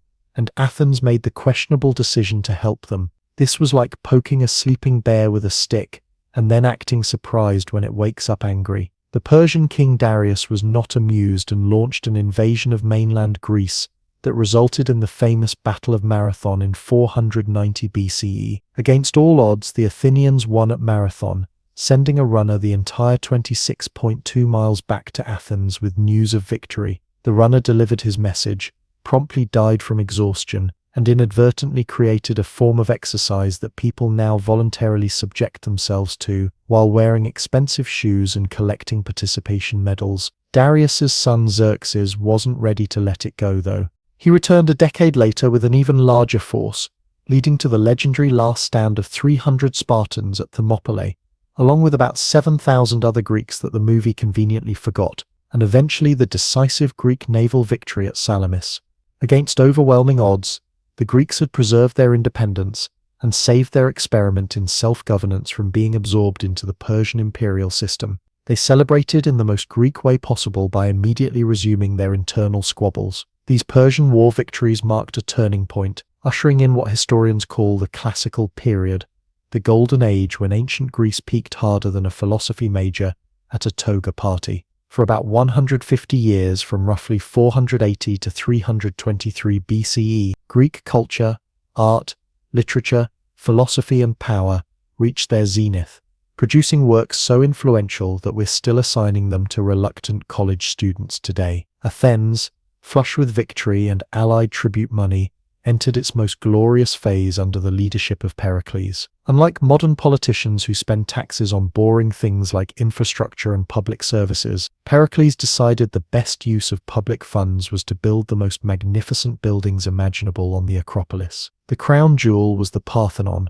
a temple to Athena that remains impressive even in its ruined state. Built without power tools, computers, or even proper mathematics as we know it, the Parthenon incorporated subtle curves and optical illusions to make it appear perfect to the human eye. Ancient Greek architects were basically showing off, look what we can do with just marble, manpower, and obsessive attention to detail. The Athenian cultural scene was equally impressive. Tragedies by Aeschylus, Sophocles, and Euripides explored human suffering with such psychological insight that Broadway is still remaking their plots with modern settings. Comedies by Aristophanes ridiculed politicians, intellectuals, and social trends with humor so raunchy it would make modern censors reach for their smelling salts. In an annual theatre festival honoring Dionysus appropriately, the god of wine and ecstasy, playwrights competed for glory while audiences enjoyed a state-subsidized cultural experience. It was like Broadway, stand-up comedy, religious ceremony,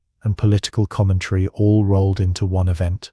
Athens also became home to history's first influencers, the sophists who taught public speaking and rhetoric to ambitious young men for exorbitant fees, promising to help them win arguments regardless of whether they were right or wrong. Think of them as the original life coaches, except instead of selling wellness routines on Instagram, they sold the ability to talk your way out of trouble in law courts. Socrates found these sophists appalling and developed his own approach to wisdom, systematically questioning people until they admitted they had no idea what they were talking about. Surprisingly, this method did not make him popular with the Athenian establishment. After years of annoying important people by exposing their ignorance, Socrates was put on trial for corrupting the youth and impiety, found guilty and sentenced to death by drinking hemlock. His student Plato thought this was a terrible miscarriage of justice and wrote extensive dialogues featuring Socrates demolishing various intellectual opponents through the power of logic and insufferable questioning.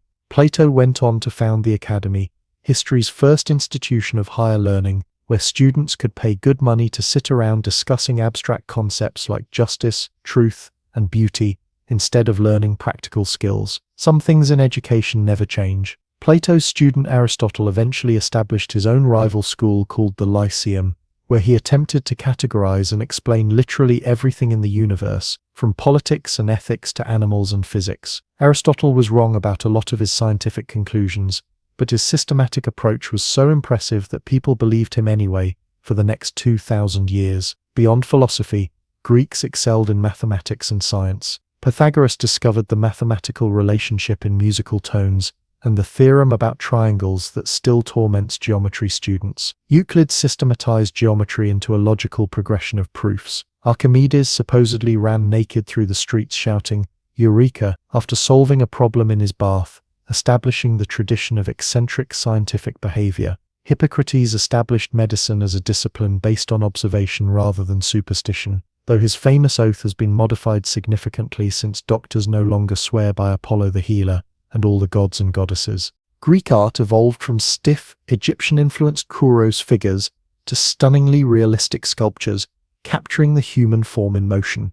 Unlike other ancient cultures that portrayed idealized rulers or gods, Greek artists became obsessed with physical perfection and precise anatomical detail. They developed the contrapposto stance, that relaxed posture with weight shifted to one leg, that made statues look like they might start walking at any moment. Greek painters created illusions of depth and perspective that wouldn't be matched until the Renaissance, though unfortunately almost all Greek painting has been lost, leaving us with only Roman copies and pottery to judge their techniques. And we can't talk about classical Greece without mentioning the Olympics. Starting in 776 BCE and continuing every 4 years, athletes from across the Greek world gathered at Olympia to compete in events ranging from running and wrestling to the pentathlon and chariot racing. Unlike today's Olympics with its emphasis on international goodwill and strict anti-doping policies, the ancient games were all about glory, olive wreath crowns, and occasionally bribing your opponents to throw a match. Athletes competed nude, creating awkward moments in the wrestling events, and winners received no prize money but became celebrities in their home cities, often receiving free meals for life. The Olympics was so important that city-states would actually pause ongoing wars to allow safe passage for athletes and spectators, the original sports fanatics. While Athens was leading the intellectual and artistic world, Sparta maintained its unique social system, focused entirely on military excellence. Their society was so rigidly organized that it actually worked for a while. Spartan warriors were the elite fighting force of Greece, and at the Battle of Plataea, they led the Greeks to a decisive victory over the Persians. But Sparta's obsessive focus on military readiness came at a steep cost. Their economy relied entirely on enslaved helots, conquered locals who outnumbered Spartans significantly and required constant intimidation to keep in line. While Athenians were producing great art, literature, and philosophy, Spartans were producing more Spartan. It's telling that despite Sparta's cultural impact on our imagination, they left almost no art, literature, or buildings. Their greatest cultural export was essentially their reputation. The rivalry between Athens and Sparta eventually erupted into the devastating Peloponnesian War, 431–404 BCE, a 3-decade slugfest that drew in allies on both sides.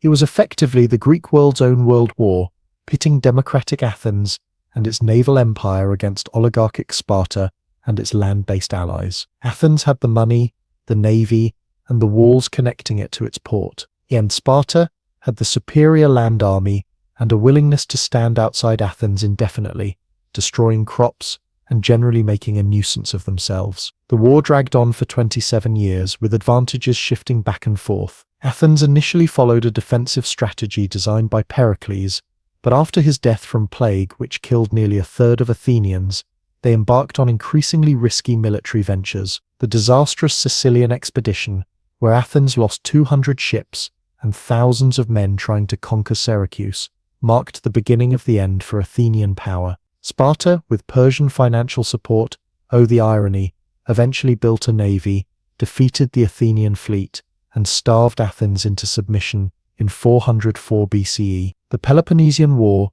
left Greece exhausted and divided, but the classical cultural achievements continued. 4th century Athens remained an intellectual center even as its political power declined. Plato's Academy and Aristotle's Lyceum attracted students from throughout the Mediterranean. New forms of comedy, oratory, and philosophy flourished. The Greek world was changing, but its cultural vitality remained impressive. As the once dominant city-states weakened themselves through constant warfare, a new power emerged on the northern periphery of the Greek world. Macedonia, long considered a backwater of semi-barbaric Greek speakers, transformed under King Philip II into a formidable military machine with a clear agenda unifying the squabbling Greek cities under Macedonian leadership. Philip reformed the Macedonian army, creating the nearly unstoppable phalanx formation of soldiers wielding 18-foot pikes called sarissas. While technically Greek, Macedonians had a monarchy rather than city-state governments, drank their wine unmixed with water, scandalous, and were viewed by southern Greeks somewhat like sophisticated urbanites today might view distant rural cousins who show up at family reunions with questionable fashion choices and overly enthusiastic hugs. Despite Greek prejudice against their northern neighbors, Philip methodically expanded Macedonian influence, using a combination of military threat, diplomatic marriages, and good old-fashioned bribery. The Athenian orator Demosthenes delivered passionate speeches called the Philippics, warning about the Macedonian threat, but most Greek cities were too exhausted from their own conflicts to mount effective resistance. In 338 BCE, Philip defeated a combined Greek force at the Battle of Chaeronea, effectively ending the independence of the Greek city-states. Philip was assassinated before he could lead a planned invasion of Persia, leaving that task to his 20-year-old son, Alexander. Far from being a spoiled rich kid inheriting daddy's business, Alexander had been educated by none other than Aristotle and had already led the decisive cavalry charge at Chaeronea. The young king quickly consolidated control, brutally suppressing revolts, and then launched the greatest military adventure of the ancient world, the conquest of the Persian Empire. Alexander's campaign was so successful it seems almost implausible. In just 11 years, he led his Greek and Macedonian army from Greece to Egypt, Mesopotamia, Persia, and as far as the Indus River in modern Pakistan. He never lost a battle, founded numerous cities named after himself, the original personal branding expert, and created the largest empire the Western world had seen up to that point. His strategies are still studied in military academies, and his image appears on everything from ancient coins to modern Greek currency, proof that a good publicity campaign can last millennia. Unlike many conquerors, Alexander wasn't just interested in loot and territory. He had a vision of cultural fusion between Greece and the East, adopting Persian court customs, encouraging his officers to marry Persian noble women, and incorporating Persians and other non-Greeks into his administration. This policy, called the fusion of peoples, scandalized many traditional Macedonians and Greeks, but laid the groundwork for the cosmopolitan civilization that would develop after his death. Alexander died in Babylon in 323 BCE, at age 32, either from disease, poisoning, or the consequences of his increasingly legendary drinking habits. Unlike most world-changing figures, he didn't live long enough to see his own legacy unfold. He left behind no clear succession plan, supposedly saying on his deathbed that his empire should go to the strongest, essentially guaranteeing civil war among his ambitious generals. Alexander's death marks the transition from the classical to the Hellenistic period of Greek history. His empire fragmented into multiple kingdoms ruled by his generals and their descendants, but Greek culture, language, and institutions spread throughout the eastern Mediterranean and as far as Central Asia. Greek became the international language of government, commerce, and education from Egypt to Afghanistan. Local traditions blended with Greek elements, creating new artistic styles, religious syncretism, and intellectual exchanges. The Hellenistic period saw Greek civilization reach its widest geographical extent even as its political unity dissolved. Alexandria in Egypt became the greatest Greek city, home to the famous library and lighthouse. Greek scientists made remarkable advances in astronomy, geography, and mechanical engineering. Euclid systematized geometry.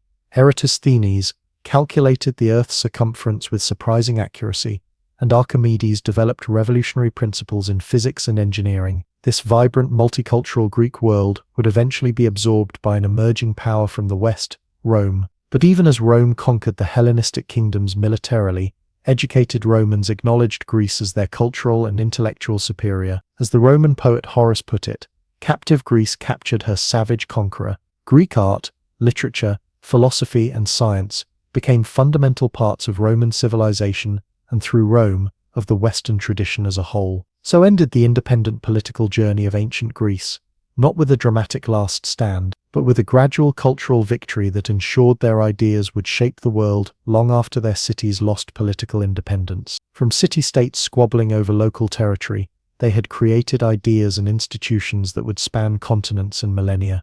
Not bad for a civilization that began with shepherds telling stories about gods behaving badly on Mount Olympus. Now that we've seen the Greeks rise to glory and reach their peak with Alexander making half the known world speak Greek, let's talk about what they actually gave to civilization besides Olympic sports and statues with strategically placed fig leaves. First up, democracy. The Greeks didn't just invent democracy, they invented the word itself from demos, people, and kratos, power. Athenian democracy was direct rather than representative, meaning citizens didn't elect officials to vote for them. They showed up themselves and voted on everything from tax rates to whether to go to war. It was exhausting but effective, at least for the relatively small percentage of the population who qualified as citizens. Women, slaves, and resident foreigners need not apply. The Athenians were progressive for their time but would fail modern inclusion standards spectacularly. When the Athenian leader Cleisthenes established democratic reforms around 508 BCE, he created a system designed to prevent any one group from dominating politics. The city was divided into 10 artificial tribes that cut across traditional family and regional loyalties. A council of 500, with 50 members from each tribe, prepared legislation for the assembly of all citizens. To prevent corruption, many officials were chosen by lottery rather than election, based on the radical idea that any citizen was capable of serving the state. It was like jury duty, except you might end up running the treasury instead of just deciding if your neighbor really did steal that goat. Greeks also pioneered the concept of citizenship itself, the idea that people have both rights and responsibilities in their community. This wasn't just a legal status but an identity people took seriously. The Greek word for someone who focused only on private affairs and ignored civic duties was idiots, the etymological root of our word idiot, the original political insult. In philosophy, the Greeks went from explaining the world through myths about gods with complicated love lives to developing systematic approaches to understanding reality through reason. The Presocratics asked big questions like what is everything made of, with answers ranging from water, Thales, to air, Anaximenes to undefined boundless substance, Anaximander to fire, Heraclitus to numbers, Pythagoras. They were wrong about the specifics but revolutionary in seeking natural rather than supernatural explanations. Socrates shifted philosophy toward ethics and epistemology, constantly questioning assumptions and exposing contradictions in people's thinking. His student Plato developed an elaborate theory of forms, arguing that the physical world is just a shadow of perfect eternal ideas. His Republic outlined an ideal society run by philosopher kings, essentially arguing that the people who should rule are those who don't want to but are really good at thinking. A political system that has never been implemented for obvious reasons. Aristotle, Plato's star pupil, decided to categorize and analyze literally everything, creating foundational works in logic, ethics, politics, poetics, physics, biology, and psychology. He established the scientific method of systematic observation and cataloging, even if many of his specific conclusions were later disproven. His work was so comprehensive that medieval scholars simply called him the philosopher, as if no one else deserved the title. The competing philosophical schools that emerged, Epicureans, Stoics, Cynics, and Skeptics, offered different recipes for happiness and good living. Epicureans sought modest pleasure and freedom from pain, not the wild hedonism their name now suggests. Stoics emphasized virtue and acceptance of what cannot be changed, developing psychological techniques still used in modern therapy. Cynics rejected social conventions and lived with extreme simplicity, while skeptics questioned whether we can know anything for certain. Each school offered a complete life philosophy that addressed the fundamental question, how should we live? They were the original self-help gurus minus the expensive seminars and questionable merchandise. In mathematics, Greeks transformed an art of practical calculation into a rigorous deductive science. Euclid's Elements organized geometry into a logical system of definitions, axioms, and proofs so elegant and comprehensive that it remained the standard mathematics textbook until the 20th century. Archimedes calculated the value of pi, developed the principles of leverage and density, and invented numerous mechanical devices, including the Archimedes screw still used for irrigation today. Eratosthenes calculated the Earth's circumference with remarkable accuracy, using nothing but shadows, a well, and basic geometry. Hipparchus developed trigonometry and created the first comprehensive star catalogue. These achievements are even more impressive considering they did all this without 0 decimal places or algebraic notation. In astronomy, Greeks went from seeing stars as holes in the dome of the sky to developing sophisticated models of planetary motion. Aristarchus even proposed a heliocentric model of the solar system in the 3rd century BCE, nearly 1,800 years before Copernicus. Unfortunately, no one believed him because it seemed absurd that the Earth would move without people falling off. Sometimes being too far ahead of your time just means everyone thinks you're crazy. Greek medicine, founded by Hippocrates, moved healthcare from superstition and magic to clinical observation and natural causes. The Hippocratic Corpus, a collection of medical texts, established a code of ethics, detailed case studies, and treatment protocols based on the theory of 4 bodily humors. While the humor theory turned out to be completely wrong, the empirical approach to diagnosis and treatment was revolutionary. Hippocratic doctors were taught to observe patients carefully, document symptoms, and first do no harm, a concept that distinguishes them from many other ancient healers who often did considerable harm with their remedies. In literature, Greeks invented or perfected nearly every genre we recognize today. Homer's Iliad and Odyssey established the epic as a form combining adventure, heroism, divine intervention, and meditations on fate and mortality. Sappho's intensely personal lyric poetry expressed individual emotions with unprecedented intimacy. Tragedy, developed by Aeschylus, Sophocles, and Euripides, explored the human condition through mythic stories, showing how character flaws and bad decisions lead to inevitable suffering. Aristophanes created political comedy, using outrageous plots and crude humor to satirize politicians, intellectuals, and social trends. Herodotus and Thucydides invented historical writing, attempting to explain human events through evidence rather than myth. The novels of the Hellenistic period featured romances, adventures, and fantastical journeys that would feel surprisingly familiar to modern readers. Greek art revolutionized aesthetic standards by developing naturalism, idealism, and narrative composition. Sculptors like Phidias, Polychaetas, and Praxedes created figures so lifelike they seemed to breathe, establishing ideals of human beauty that still influence our concepts of physical perfection. Vase painters depicted myths, daily life, and historical events with increasing sophistication, experimenting with perspective and emotion in ways that wouldn't be surpassed until the Renaissance.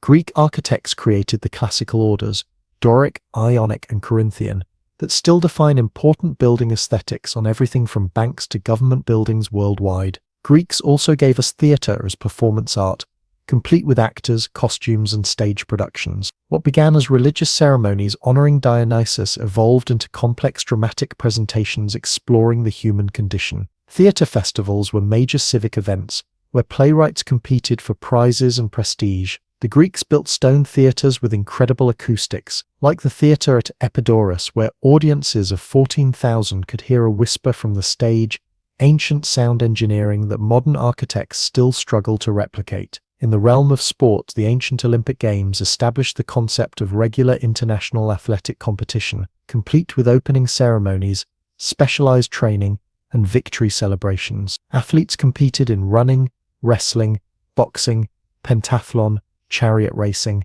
and the particularly brutal pankration, a no-holds-barred combination of wrestling and boxing, where only biting and eye gouging were prohibited. Olympic victors achieved celebrity status, receiving free meals for life in their home cities, and sometimes having statues erected in their honor. The Games connected the fractious Greek world through shared cultural experience, establishing the idea that sports transcend political boundaries. Perhaps most important was the Greek concept of paideia, education not just as technical training, but as the formation of character, intellect, and aesthetic sensibility. Greeks believed education should develop the whole person through physical training, music, poetry, rhetoric, mathematics, and philosophy. This ideal of balanced development influenced educational theory for millennia and still underpins liberal arts education today. Their cultural achievements were spread throughout the Mediterranean world by colonies, trade, and eventually Alexander's conquests. As Greek ideas mixed with Egyptian, Persian, Indian,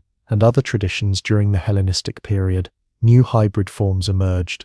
The Library of Alexandria became the greatest collection of knowledge in the ancient world, with scholars from throughout the Mediterranean studying, copying, and commenting on works from multiple civilizations. The Lighthouse of Alexandria, standing over 300 feet tall with a fire visible for miles, symbolized how Greek ingenuity and engineering illuminated the ancient world. But despite these towering intellectual and cultural achievements, Greek political power gradually declined as a new superpower emerged in the Western Mediterranean. Rome, once a minor city-state on the Italian peninsula, had been developing its own talents for organization, military discipline, and practical engineering. As Roman power grew, it inevitably collided with the Greek world. The decline and fall of independent Greek civilization came gradually rather than from a single catastrophic event. After Alexander's death in 323 BCE, his empire fragmented into kingdoms ruled by his generals, the Ptolemies in Egypt, the Seleucids in Asia, the Antigonids in Macedonia, and others. These Hellenistic kingdoms preserved Greek culture but replaced the democratic and republican ideals of the classical period with monarchy and bureaucracy. The mainland Greek cities briefly attempted to reassert their independence through federal leagues, the Achaean and Aetolian leagues, that united multiple cities under shared institutions. This was an innovative attempt to overcome the limitations of the small city-state in an age of territorial kingdoms. However, internal divisions and the fatal tendency to seek outside help in local disputes ultimately doomed these experiments. Rome entered the Greek world first as an ally, helping Greek cities against Macedonian domination. After defeating Macedonia at the Battle of Pydna in 168 BCE, Rome presented itself as the protector of Greek freedom. This protection, however, increasingly resembled domination as Rome intervened more directly in Greek affairs. When the Achaean League rebelled against Roman interference in 146 BCE, the Roman general Mummius destroyed Corinth as a warning to other Greek cities. The message was clear: resistance to Roman power would not be tolerated. Rather than formally annexing Greece immediately, Rome initially ruled through client states and puppet governments. By 27 BCE, however, Greece had been organized as the Roman province of Achaia. The independent political life of ancient Greece was officially over, though Greek culture remained vibrant and influential. The final irony was that even as Rome conquered Greece militarily, educated Romans acknowledged Greek cultural superiority. Wealthy Romans hired Greek tutors for their children, collected Greek art, spoke Greek as a second language, and imitated Greek architectural styles. Roman writers adapted Greek literary forms, and Roman philosophers studied in Athens. The Roman poet Horace famously wrote that captive Greece captured her savage conqueror, acknowledging that Greek culture had conquered Rome even as Roman legions conquered Greece. Under Roman rule, Greek cities like Athens and Alexandria remained important cultural and educational centers. Students from throughout the empire traveled to study with Greek philosophers and rhetoricians. Greek doctors dominated Roman medicine, and Greek architects designed Roman buildings. The Greek language remained the lingua franca of the Eastern Mediterranean, used for commerce, administration, and intellectual discourse. This cultural prestige provided little comfort to Greeks who resented their political subjugation. Occasional rebellions were crushed, and Greek cities gradually lost the administrative autonomy they had initially been granted. Roman governors, tax collectors, and soldiers served as constant reminders of foreign domination. The physical symbols of Greek achievement suffered as well.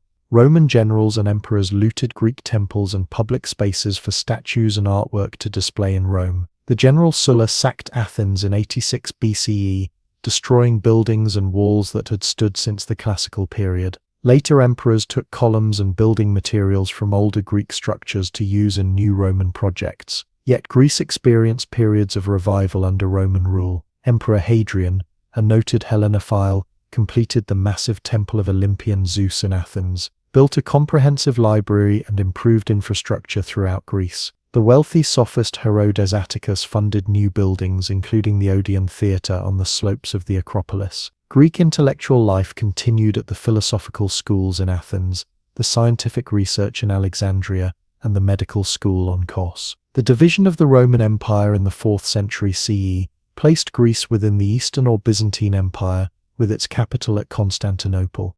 As the Western Empire collapsed under Germanic invasions, the Eastern Empire preserved Greek language and modified Greek cultural traditions, though increasingly within a Christian context. Christianity presented perhaps the greatest challenge to traditional Greek culture, where Greeks had celebrated human achievement and beauty. Christianity emphasized human sinfulness and divine salvation. Where Greek philosophy had sought understanding through reason, Christian theology emphasized faith and revelation. The Emperor Justinian closed the philosophical schools of Athens in 529 CE, including Plato's Academy, that had operated continuously for nearly 900 years. This act symbolically marked the end of ancient pagan Greek intellectual tradition. The physical remnants of Greek civilization suffered further during this period. Temples were converted to churches or dismantled for building materials. Statues were destroyed as pagan idols or melted down for their bronze. Manuscripts that didn't align with Christian teaching were not copied and gradually disappeared. The Great Library of Alexandria, already damaged in earlier conflicts, ceased to function as a center of learning. Yet even as institutional support for Greek learning declined, the Byzantine Empire preserved and transmitted much of Greek literature, philosophy, and science. Byzantine scholars maintained the Greek language, copied ancient texts, and wrote commentaries that preserved understanding of ancient works. When Constantinople finally fell to Ottoman Turks in 1453 CE, Byzantine scholars fled to Italy, bringing ancient Greek manuscripts that helped fuel the Renaissance. This preservation, however imperfect, allowed Greek ideas to resurface in Western Europe during the Renaissance and Enlightenment. Architects rediscovered the principles of Greek design, scholars relearned ancient Greek to read original texts, and political theorists studied Greek concepts of democracy and citizenship. The Greek revival in 18th and 19th century Europe and America reflected renewed appreciation for Greek achievements, albeit often through a romanticized lens. Modern Greece itself, after nearly 4 centuries of Ottoman rule, achieved independence in 1830, consciously connecting its national identity to its ancient past. The selection of Athens as capital, the adoption of classical motifs in public architecture, and the purification of the language to remove Turkish influences all reflected the desire to reclaim ancient heritage. Today, ancient Greek achievements remain foundational to Western civilization and increasingly recognized globally. Democracy, rational inquiry, artistic realism, literary forms, ethical philosophy, and educational ideals all trace direct lineage to Greek innovation. Terms from Greek politics, science, and philosophy fill our vocabulary, often without our realizing their origins. The fall of ancient Greece reminds us that cultural achievement doesn't guarantee political survival. The city-states that produced democracy, philosophy, and tragedy couldn't overcome their internal divisions and external threats. Yet Greek ideas proved more durable than Greek political institutions, spreading through time and space to influence civilizations the original Greeks never knew existed. Perhaps the true legacy of ancient Greece lies not in specific institutions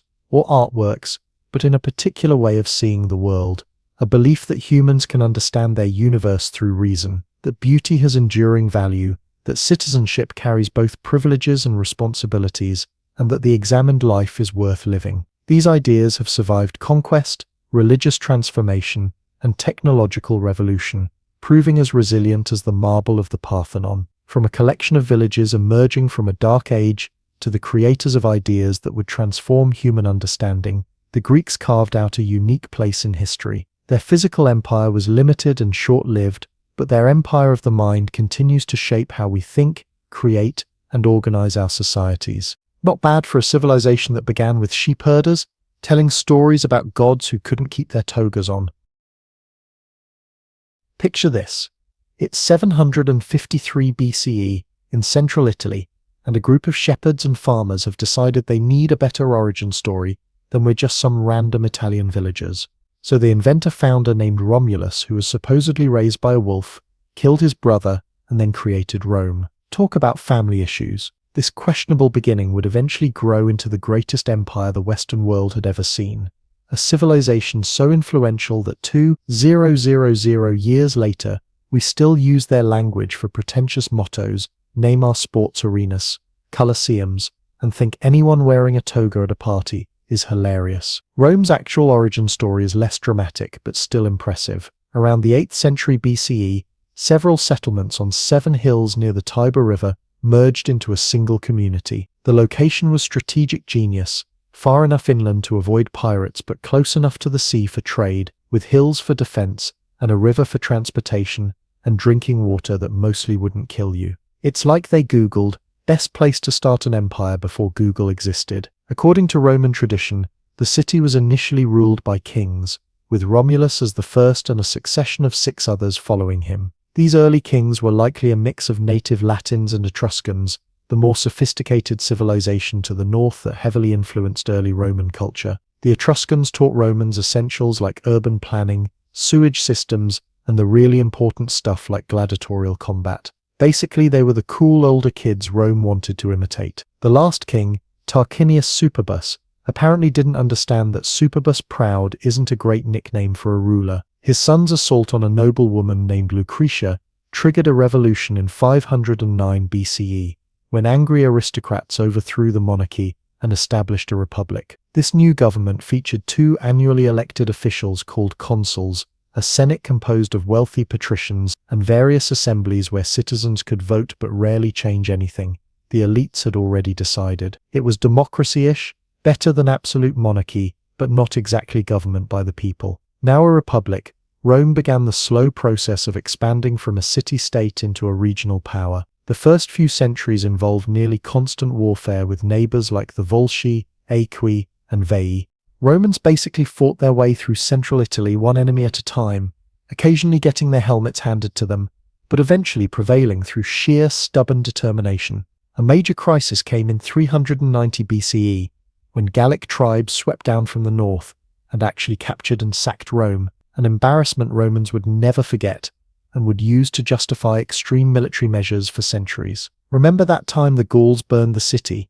We need to increase the military budget. According to legend, the sacred geese of the goddess Juno saved the last Roman stronghold by honking when the Gauls attempted a night attack, proving that even in ancient times, good security systems made a difference. Following this humiliation, Romans rebuilt their city with stronger walls and developed the military organization that would eventually conquer the Mediterranean. The Manipular Legion replaced the Greek-style phalanx, offering greater flexibility on varied terrain.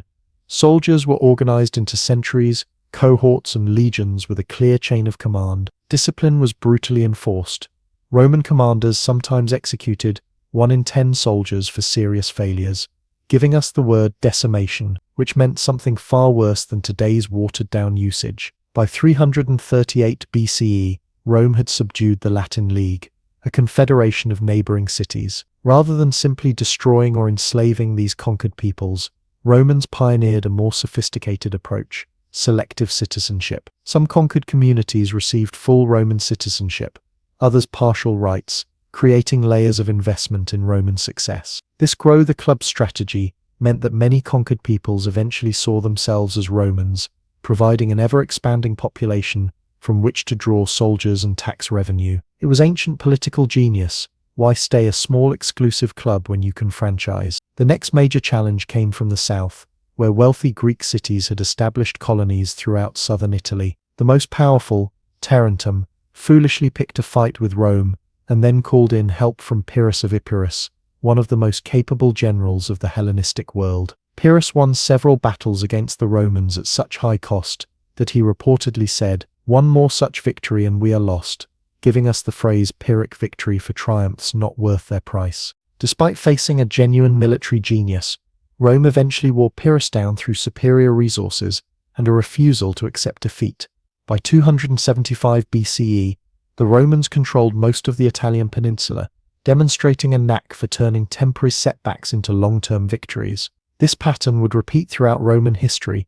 They didn't need to win every battle because they were determined to win every war, no matter how many soldiers it took. With Italy secured, Rome faced its greatest early challenge: Carthage, the wealthy North African maritime power that controlled western Mediterranean trade routes. The First Punic War, 264–241 BCE, began over a minor dispute in Sicily, but escalated into a massive conflict. Despite having minimal naval experience, the Romans built a fleet from scratch, invented the corvus, a boarding bridge with a spike to turn sea battles into land battles, and suffered catastrophic losses before finally wearing down the Carthaginians. The peace that followed was more like a timeout between rounds. The Second Punic War, 218 Punic War, 201 BCE, featured Hannibal Barca, Carthage's military genius, who apparently decided that marching 40,000 men and several dozen elephants across the Alps into Italy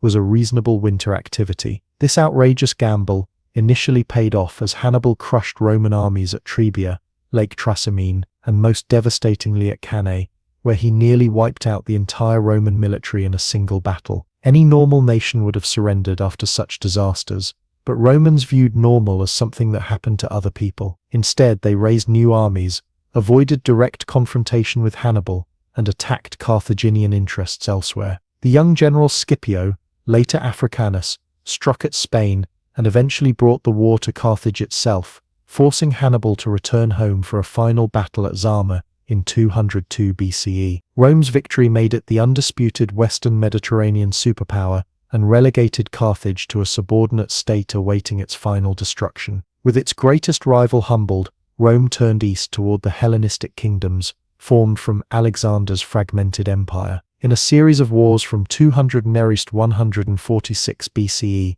Roman legions systematically defeated the Macedonian kingdom, the Seleucid Empire, and various Greek coalitions. These campaigns brought immense wealth to Rome, as treasuries were plundered, art stolen, and regions subjected to taxation. The Romans justified these aggressive wars through some creative diplomatic maneuvering. They weren't conquering. You see, they were liberating Greek cities from monarchical oppression. This liberation eventually involved such freedom-promoting activities as destroying the city of Corinth, enslaving its population, and turning Greece into a Roman province. The Mediterranean was learning the hard way that being friends with Rome was like being friends with a hungry tiger. Best not to show any weakness. The final act in securing Mediterranean dominance came in 146 BCE, the same year Greece was provincialized. Despite posing no real military threat, Carthage had committed the sin of economic recovery, making certain Roman politicians nervous. The most vocal was Cato the Elder, who ended every Senate speech regardless of topic, with "Furthermore, I believe Carthage must be destroyed," the ancient equivalent of an online commenter bringing every discussion back to their pet issue. Rome manufactured a pretext for war, and the Third Punic War was less a conflict than an execution. After a brutal siege, Carthage was completely destroyed, its stones scattered, land plowed with salt, according to later accounts, and surviving population enslaved. The message to the Mediterranean world was unmistakable. Resistance to Rome was futile and potentially fatal to your entire civilization. By 146 BCE, Rome had transformed from a small Italian city-state to master of an enormous empire without an emperor. Provinces stretched from Spain to Greece, from North Africa to southern Gaul. But winning an empire proved easier than governing it, and Rome's republican institutions buckled under the strain. The Senate, designed for a small city-state, proved inadequate for imperial administration. Enormous wealth flowed to the elite while inequality grew, creating social tensions at home. Provincial governorships became opportunities for extortion rather than good governance. Most problematically, successful generals commanded the loyalty of professional soldiers who began to identify more with their commanders than with the abstract concept of the Republic. The old citizen soldier who fought seasonal campaigns before returning to his farm was replaced by career legionaries who served for decades and expected their general to provide for them after service. These structural problems exploded in the 1st century BCE with a series of civil conflicts. The reformer generals Marius and Sulla each seized Rome by force to implement their preferred policies. Sulla's dictatorship and proscriptions legalized murder lists of political opponents, set a dangerous precedent, showing that traditional rules could be broken with sufficient military backing. The final century of the Republic saw the rise of extraordinary individuals who eclipsed the state itself. The first triumvirate of Pompey, Crassus, and Julius Caesar divided power informally, circumventing republican institutions. When this political alliance collapsed, Caesar crossed the Rubicon River with his loyal legions in 49 BCE, precipitating civil war against the Senate and Pompey. Caesar's victory made him dictator perpetuo dictator for life, but a group of senators led by Brutus and Cassius assassinated him in 44 BCE, hoping to restore the Republic. Instead, they unleashed another civil war, this time between Caesar's heir Octavian and his lieutenant Mark Antony. After defeating the assassins together, these two fought each other for supreme power, with Octavian ultimately victorious at the Battle of Actium in 31 BCE. Octavian, later known as Augustus, was shrewd enough to recognize that Romans still cherished their republican traditions,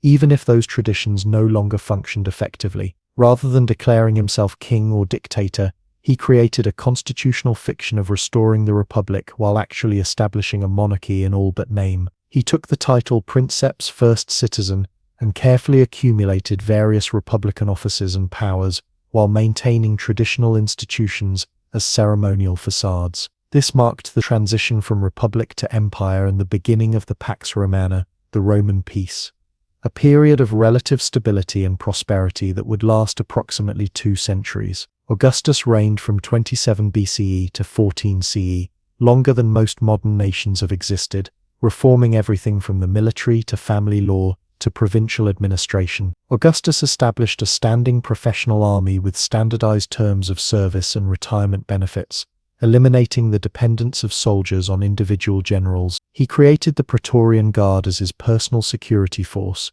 not realizing they would eventually become kingmakers who could make or break future emperors. He reorganized provinces into imperial and senatorial categories, keeping direct control of any region with significant military forces. Beyond administrative reforms, Augustus understood the importance of public image. He embarked on massive building projects, famously boasting that he found Rome a city of brick and left it a city of marble. He revived ancient religious practices, promoted traditional family values, and sponsored arts and literature through patronage of figures like Virgil, Horace, and Livy. The Aeneid, Virgil's epic poem connecting Roman origins to the Trojan War, provided Augustus with a suitably grand mythological foundation for his new regime. The succession of emperors following Augustus proved that the system he created depended heavily on the quality of the individual in charge. The Julio-Claudian dynasty included the capable but paranoid Tiberius, the unhinged Caligula, the scholarly but ineffective Claudius, and the artistic but tyrannical Nero. When Nero's excesses finally led to his overthrow in 68 CE, the empire experienced the Year of 4 Emperors, revealing how succession would remain the Achilles heel of the imperial system. Order was restored by Vespasian, a no-nonsense general who established the Flavian dynasty. He and his son Titus completed the Colosseum, Rome's iconic amphitheater where gladiatorial combat and mock naval battles entertained the urban masses. Practical rather than extravagant, Vespasian reportedly held up a coin when criticized for taxing public urinals, saying money doesn't stink, a pragmatic approach to governance that stabilized the empire after Nero's excesses. The empire reached its greatest territorial extent under the 5 good emperors from 96–180 CE. Nerva, Trajan, Hadrian, Antoninus Pius, and Marcus Aurelius each chose his successor based on merit rather than family ties, creating a period of unprecedented stability and effective governance. Trajan expanded the empire to its largest size, conquering Dacia, modern Romania, and briefly Mesopotamia. Hadrian consolidated these gains, building defensive structures like Hadrian's Wall in Britain, and spending most of his reign personally inspecting provinces. During this peak period, the Roman Empire encompassed some 5 million square kilometers and 70 million people, between 20 to 30% of the world's population. From Hadrian's Wall in northern Britain to the Euphrates River, from the Rhine and Danube frontiers to the Sahara Desert, diverse peoples lived under common law, used common currency, and traveled roads that all quite literally led to Rome. The Pax Romana didn't mean complete peace. Border conflicts and provincial rebellions occurred regularly, but it did create unprecedented stability across the Mediterranean basin. Pirates were suppressed, bandits controlled, and trade routes secured, allowing for commerce and cultural exchange on a scale not seen before and not seen again until modern times. Cities throughout the empire featured similar amenities regardless of location: forums for business and politics, amphitheaters for entertainment, public baths for hygiene and socialization, aqueducts delivering clean water, and sewers removing waste. A merchant from Syria could travel to Spain and find familiar urban spaces, laws, and customs, despite being thousands of miles from home. Roman engineering transformed the landscape with practical works that served ordinary citizens. Aqueducts like the Pont de Gard in southern France carried water across valleys through the miracle of the arch and precise gradient calculations. Roads built with multiple layers for drainage stretched over 250,000 miles,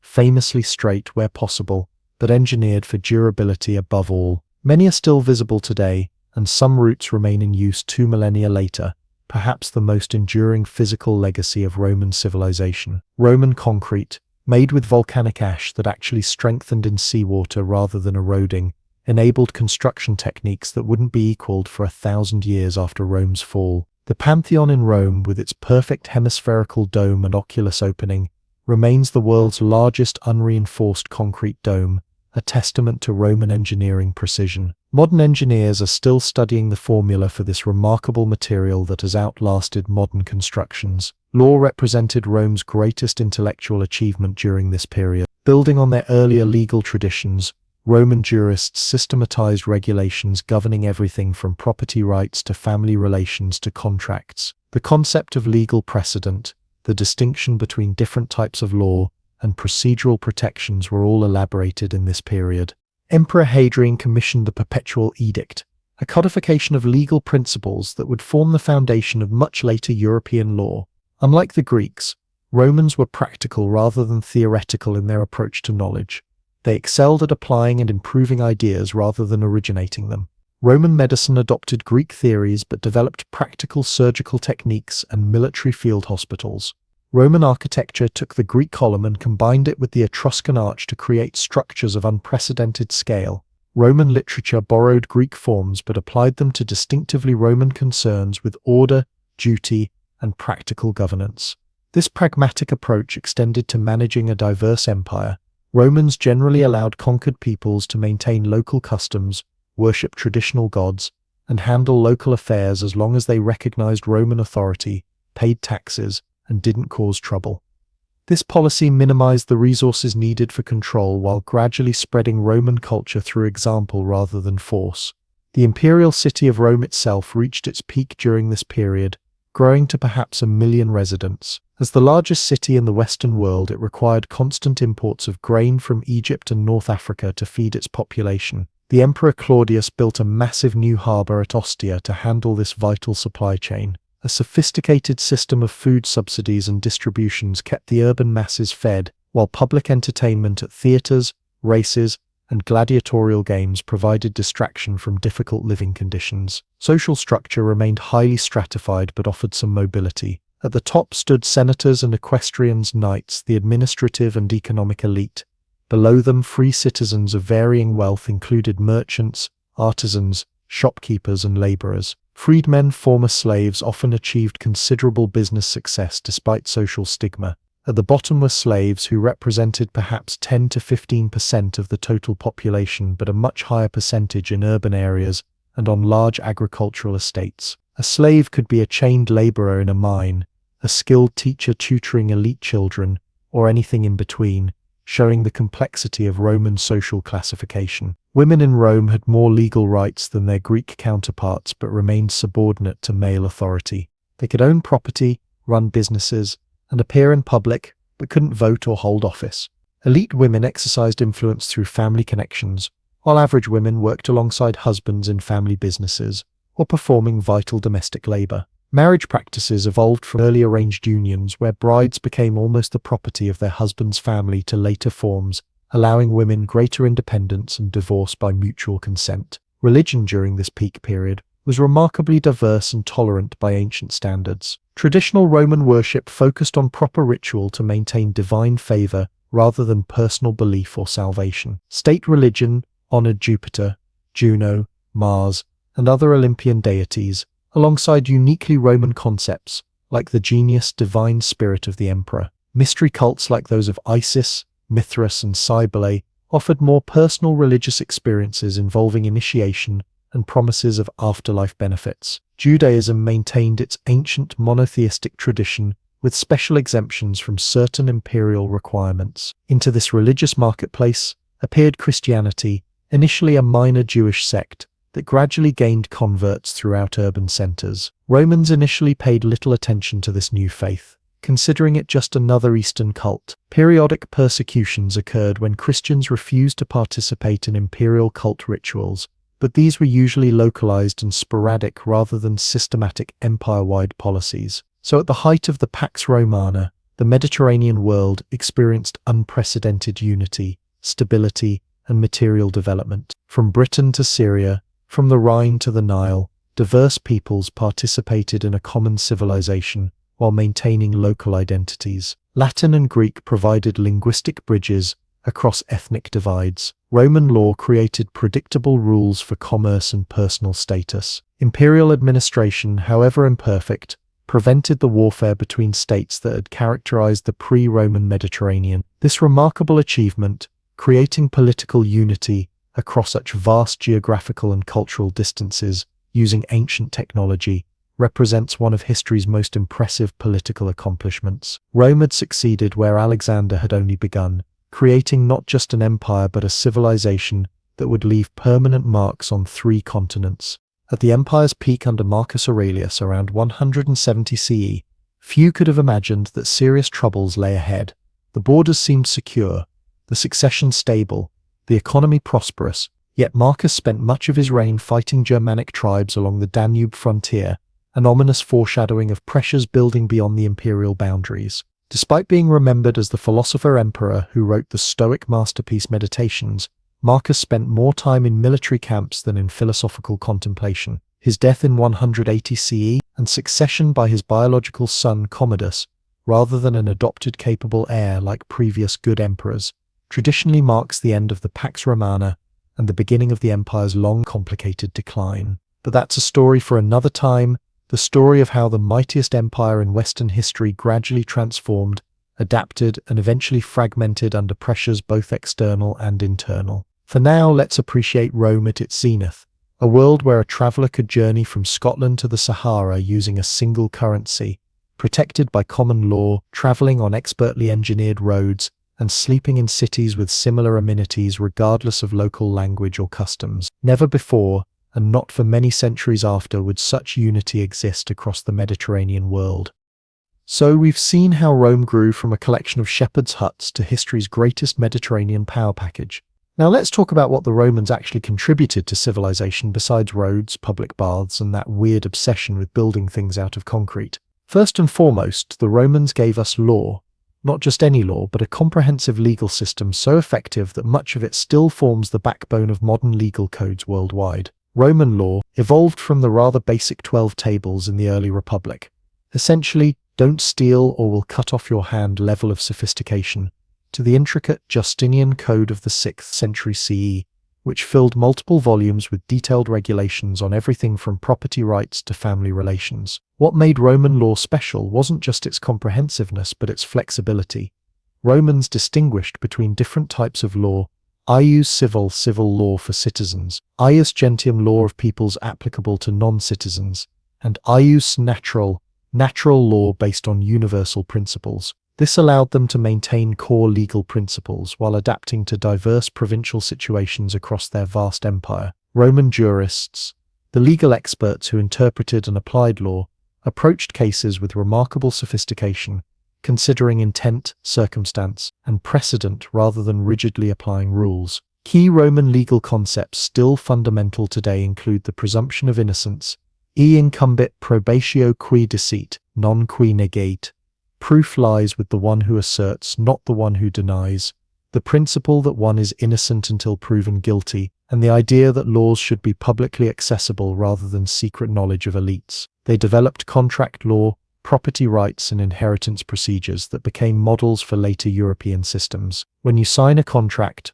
buy property, or contest a will today, you're participating in legal rituals with direct Roman ancestry. In engineering and architecture, Romans transformed theoretical knowledge into practical applications on an unprecedented scale. While they didn't invent the arch, the Etruscans get credit there. They perfected it and used it everywhere, in bridges, aqueducts, buildings, and triumphal monuments. The arch allowed them to span greater distances and support heavier loads than the post and lintel system used by Greeks. Combine multiple arches and you get a vault. Make a vault circular and you get a dome. The Pantheon's 142-foot unreinforced concrete dome remained the world's largest for over 1,300 years and still stands intact today, surviving earthquakes, fires, and centuries of neglect.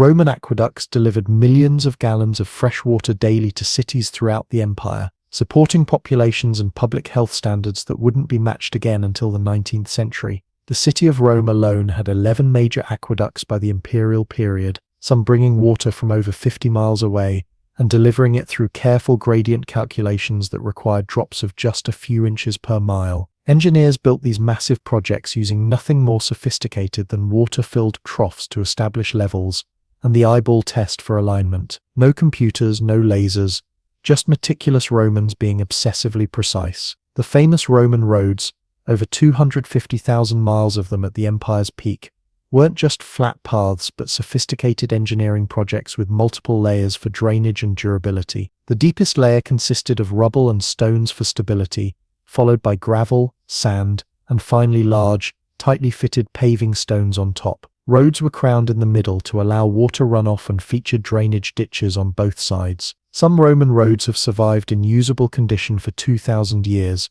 which puts modern pothole-filled highways to shame. Next time you hit a pothole, remember the Romans could build better roads with hand tools than we can with modern machinery. Roman sanitation systems were equally impressive. Public latrines featured running water beneath stone seats arranged in rows, ancient flush toilets that made communal bathroom breaks into social occasions. Extensive sewer systems carried waste away from population centers, improving public health even if Romans didn't understand the germ theory behind why this worked. The Cloaca Maxima, Rome's main sewer, was so large a person could sail a boat through it, and portions still function today as part of modern Rome's drainage system. That's right, Romans built sewers so well that parts are still working after 2 millennia of continuous use. In urban planning, Romans created a template for city design that spread throughout Europe, North Africa, and the Middle East. The typical Roman city featured a grid layout with a forum public square at the center, surrounded by government buildings, temples, and markets.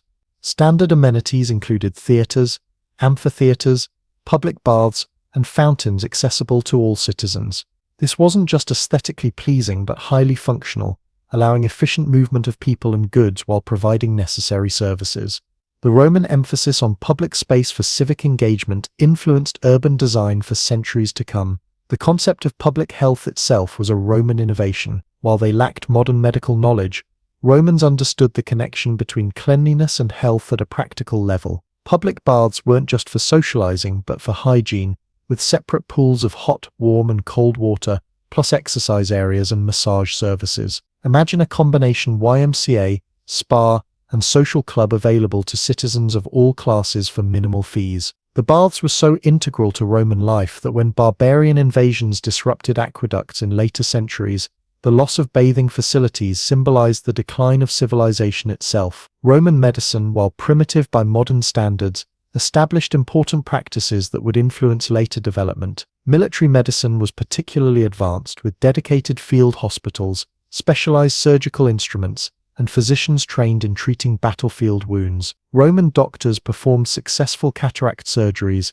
amputations, and even basic dental work using tools remarkably similar to those used centuries later. The physician Galen's works on anatomy and treatment, though containing many errors, formed the basis of Western medical education until the Renaissance. In military organization, Romans created the most effective fighting force of the ancient world through standardization, discipline, and tactical flexibility. The legion, typically 5,000 men divided into cohorts, centuries, and smaller units, operated with a clear chain of command, standardized equipment, and extensive training. Romans excelled at military engineering, constructing temporary camps each night when on campaign, complete with ditches, ramparts, and defensive positions. Their siege techniques, from massive battering rams to earth ramps to sophisticated catapults, could reduce even the strongest fortifications given enough time. Perhaps most impressively, the Roman military functioned as a social institution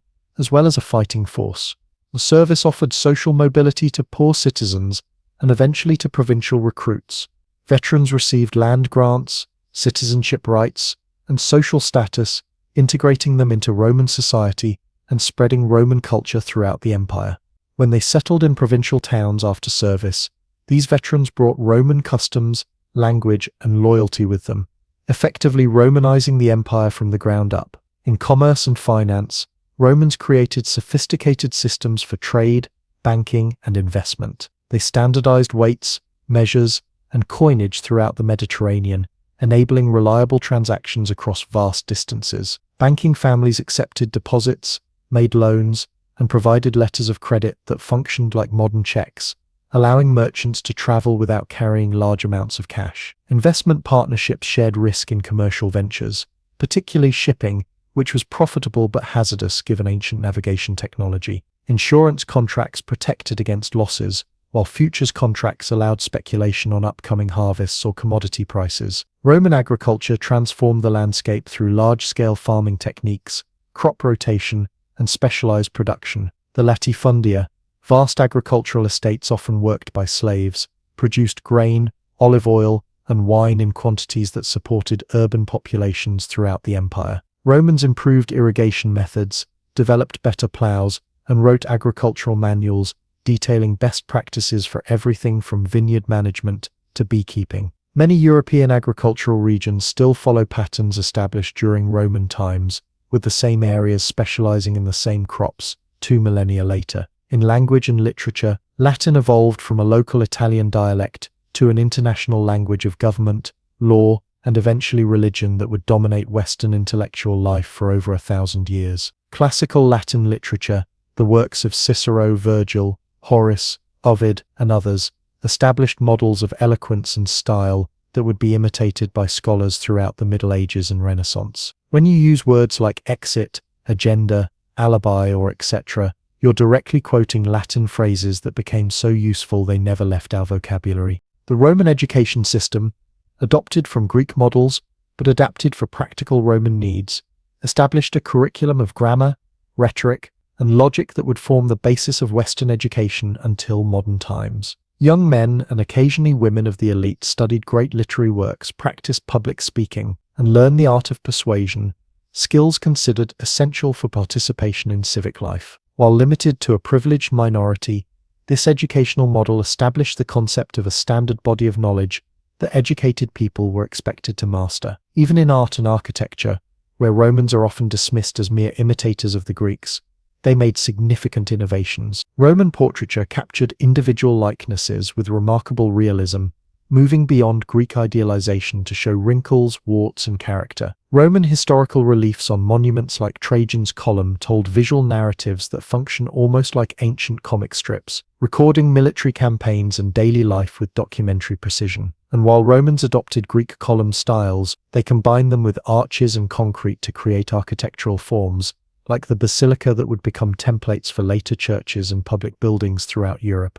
Perhaps Rome's greatest contribution, however, was the concept of Romanitas, Romanness, a cultural identity that transcended ethnicity and geography. Unlike earlier empires that remained foreign impositions on conquered peoples, the Roman Empire gradually transformed into a multicultural civilization where individuals could become Roman through language, customs, and civic participation, regardless of origin. By the later empire, senators came from Spain, North Africa, and Syria, while emperors originated from the Balkans or even Arabia. This inclusive imperial identity, while never eliminating ethnic distinctions or inequalities, created a cosmopolitan Mediterranean civilization where diverse peoples shared common values and institutions. But despite these remarkable achievements and contributions, the Roman Empire couldn't last forever. Its decline and fall came through a complex combination of internal weaknesses and external pressures that gradually transformed the Mediterranean world from imperial unity to medieval fragmentation. The first cracks appeared even during the peak Pax Romana period.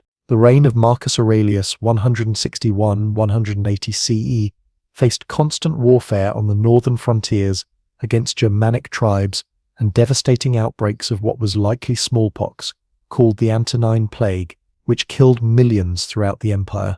The philosopher emperor's son and successor Commodus proved incompetent and megalomaniacal, preferring to fight as a gladiator in staged contests rather than address imperial problems. His assassination in 192 CE triggered the first major succession crisis since the year of 4 emperors a century earlier. The subsequent Severan dynasty stabilized the empire temporarily, but at a critical cost.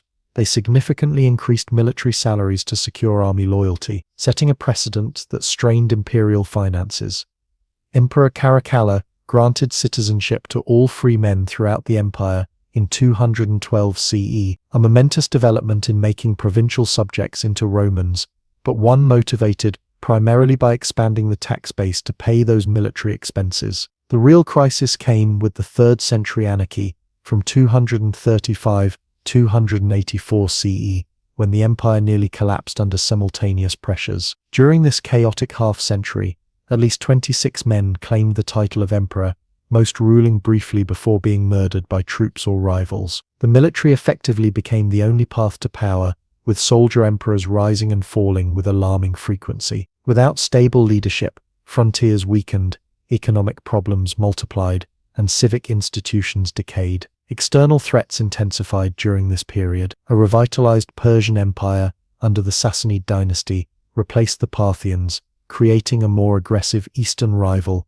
that captured the Emperor Valerian in battle, an unprecedented humiliation. Germanic confederations like the Alemanni, Franks and Goths increased pressure on Rhine and Danube frontiers, occasionally breaking through to raid deep into Roman territory. The empire seemed to be crumbling from all directions simultaneously. Economic problems compounded the political and military crises. Desperate emperors debased the currency to pay troops, leading to severe inflation. Trade networks fractured as security declined, reducing tax revenue and commercial activity. Plagues reduced the population, creating labor shortages in agriculture and crafts. Wealthy elites retreated to self-sufficient rural estates, diminishing urban economies that had been centers of Roman cultural and economic life. The empire nearly fractured completely, with breakaway regimes in Gaul and Palmyra, Syria functioning as separate states during the 260s.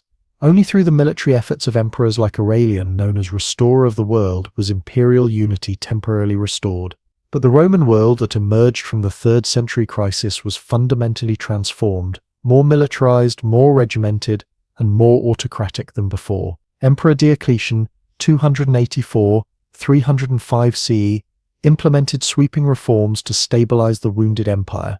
He doubled the number of provinces while creating a more hierarchical administrative structure. He established the tetrarchy, rule of 4, with 2 senior and 2 junior emperors governing different regions, attempting to solve the succession problem that had plagued Rome. He imposed price controls to combat inflation, reformed taxation, and required sons to follow their fathers' professions to ensure economic stability.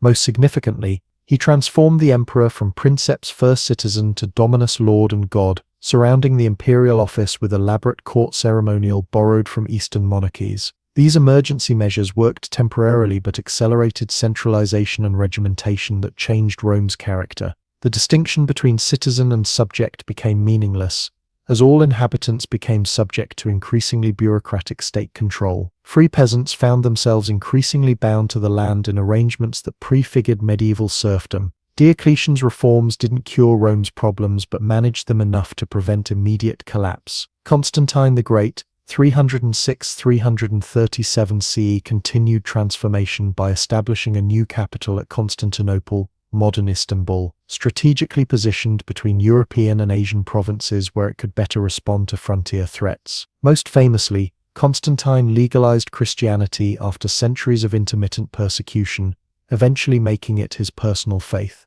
This momentous religious shift accelerated after his reign, with Emperor Theodosius I, 379–395 CE, making Christianity the empire's official religion and suppressing traditional Roman religious practices. The empire formally split into western and eastern halves after Theodosius, reflecting administrative realities that had existed informally for decades. While both claimed to be the Roman Empire, their paths diverged significantly. The Eastern Empire, later known as Byzantine, retained greater wealth, population, and urban infrastructure.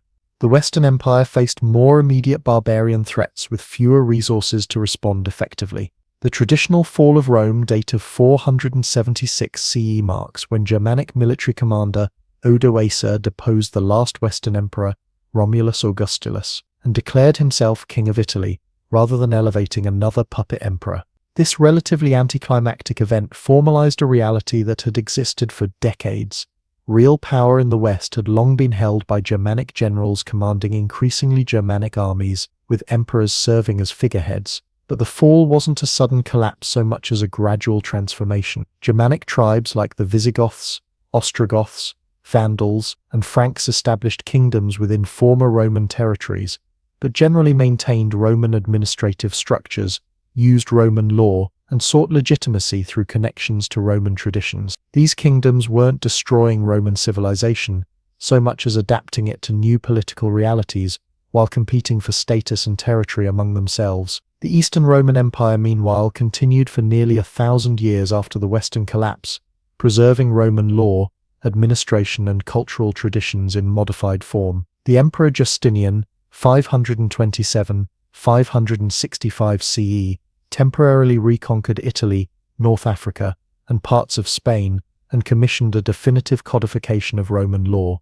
While gradually becoming more Greek in language and culture, the Byzantines considered themselves Romans until their final defeat by Ottoman Turks in 1453 CE. The Roman Catholic Church emerged as another preserver of Roman traditions, adopting the empire's administrative divisions for its dioceses and the Latin language for its liturgy and documents. The Pope in Rome gradually assumed a leadership role comparable to the missing Western emperor, creating a parallel authority structure that would shape medieval European development. Monasteries preserved ancient Roman texts through dedicated copying, while church schools maintained elements of classical education. Even the barbarian kingdoms that replaced direct Roman rule were more continuations than replacements of Roman civilization. The Frankish realm under Charlemagne explicitly attempted to revive the Western Roman Empire, culminating in his coronation as Emperor of the Romans by the Pope in 800 CE. The very concept of what we now call the Holy Roman Empire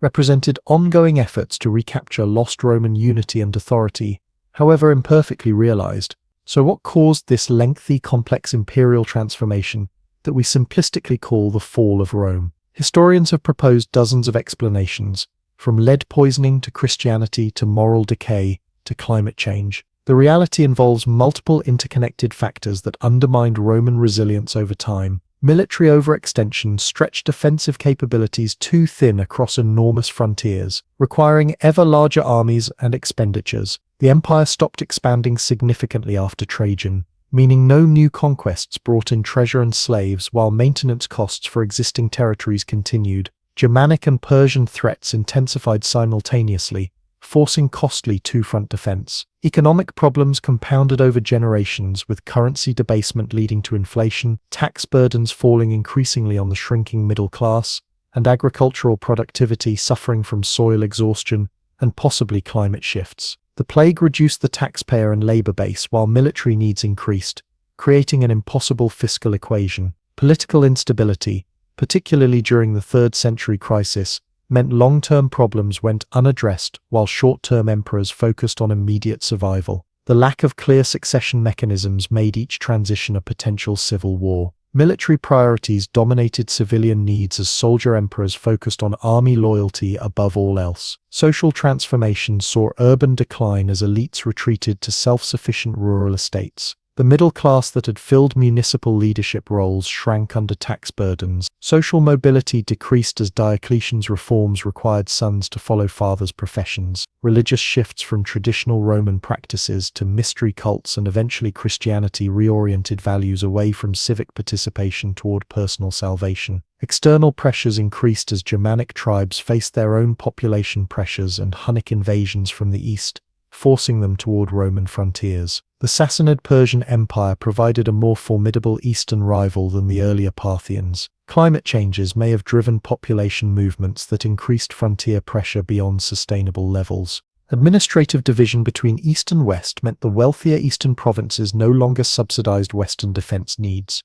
The transfer of the capital to Constantinople redirected resources eastward, while the division of military commands reduced strategic flexibility. Western emperors increasingly relied on Germanic foederati, allied troops who maintained divided loyalties. None of these factors alone would have doomed Rome, but their combination created a perfect storm that the empire couldn't weather indefinitely. The Eastern Empire survived precisely because it faced fewer of these challenges simultaneously and retained greater resources to address those it did face. The legacy of Rome extends far beyond its political collapse. Roman law forms the basis of legal systems throughout continental Europe and their former colonies. Romance languages, Spanish, Portuguese, French, Italian, Romanian, evolved directly from Latin and are spoken by nearly 1 billion people today. Roman architectural principles revived during the Renaissance still shape our public buildings and urban spaces. The Catholic Church preserved and modified Roman administrative structures that influenced European institutional development for centuries.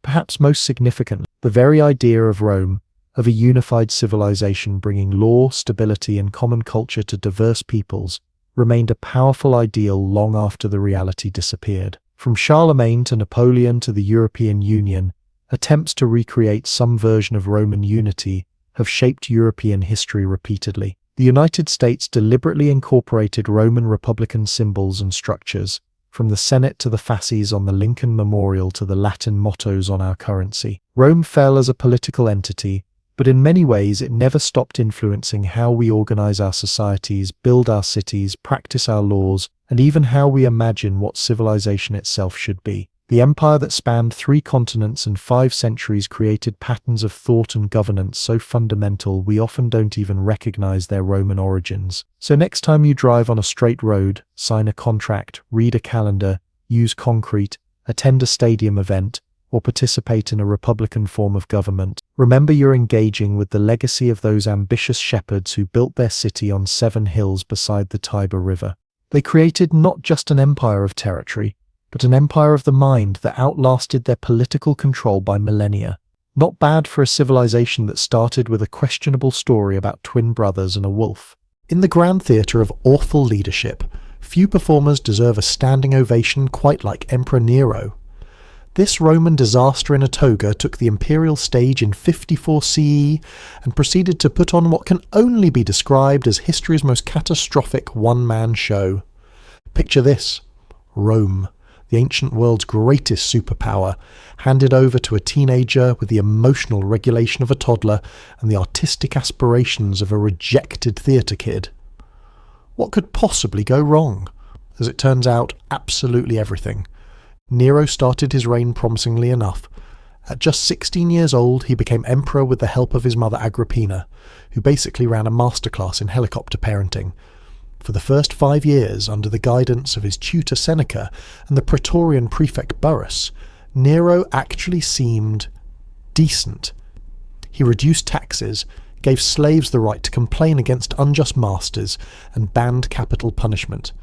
It's like finding out that Voldemort had a brief phase of volunteering at animal shelters. But like many child stars, Nero's early promise quickly devolved into a spectacular train wreck.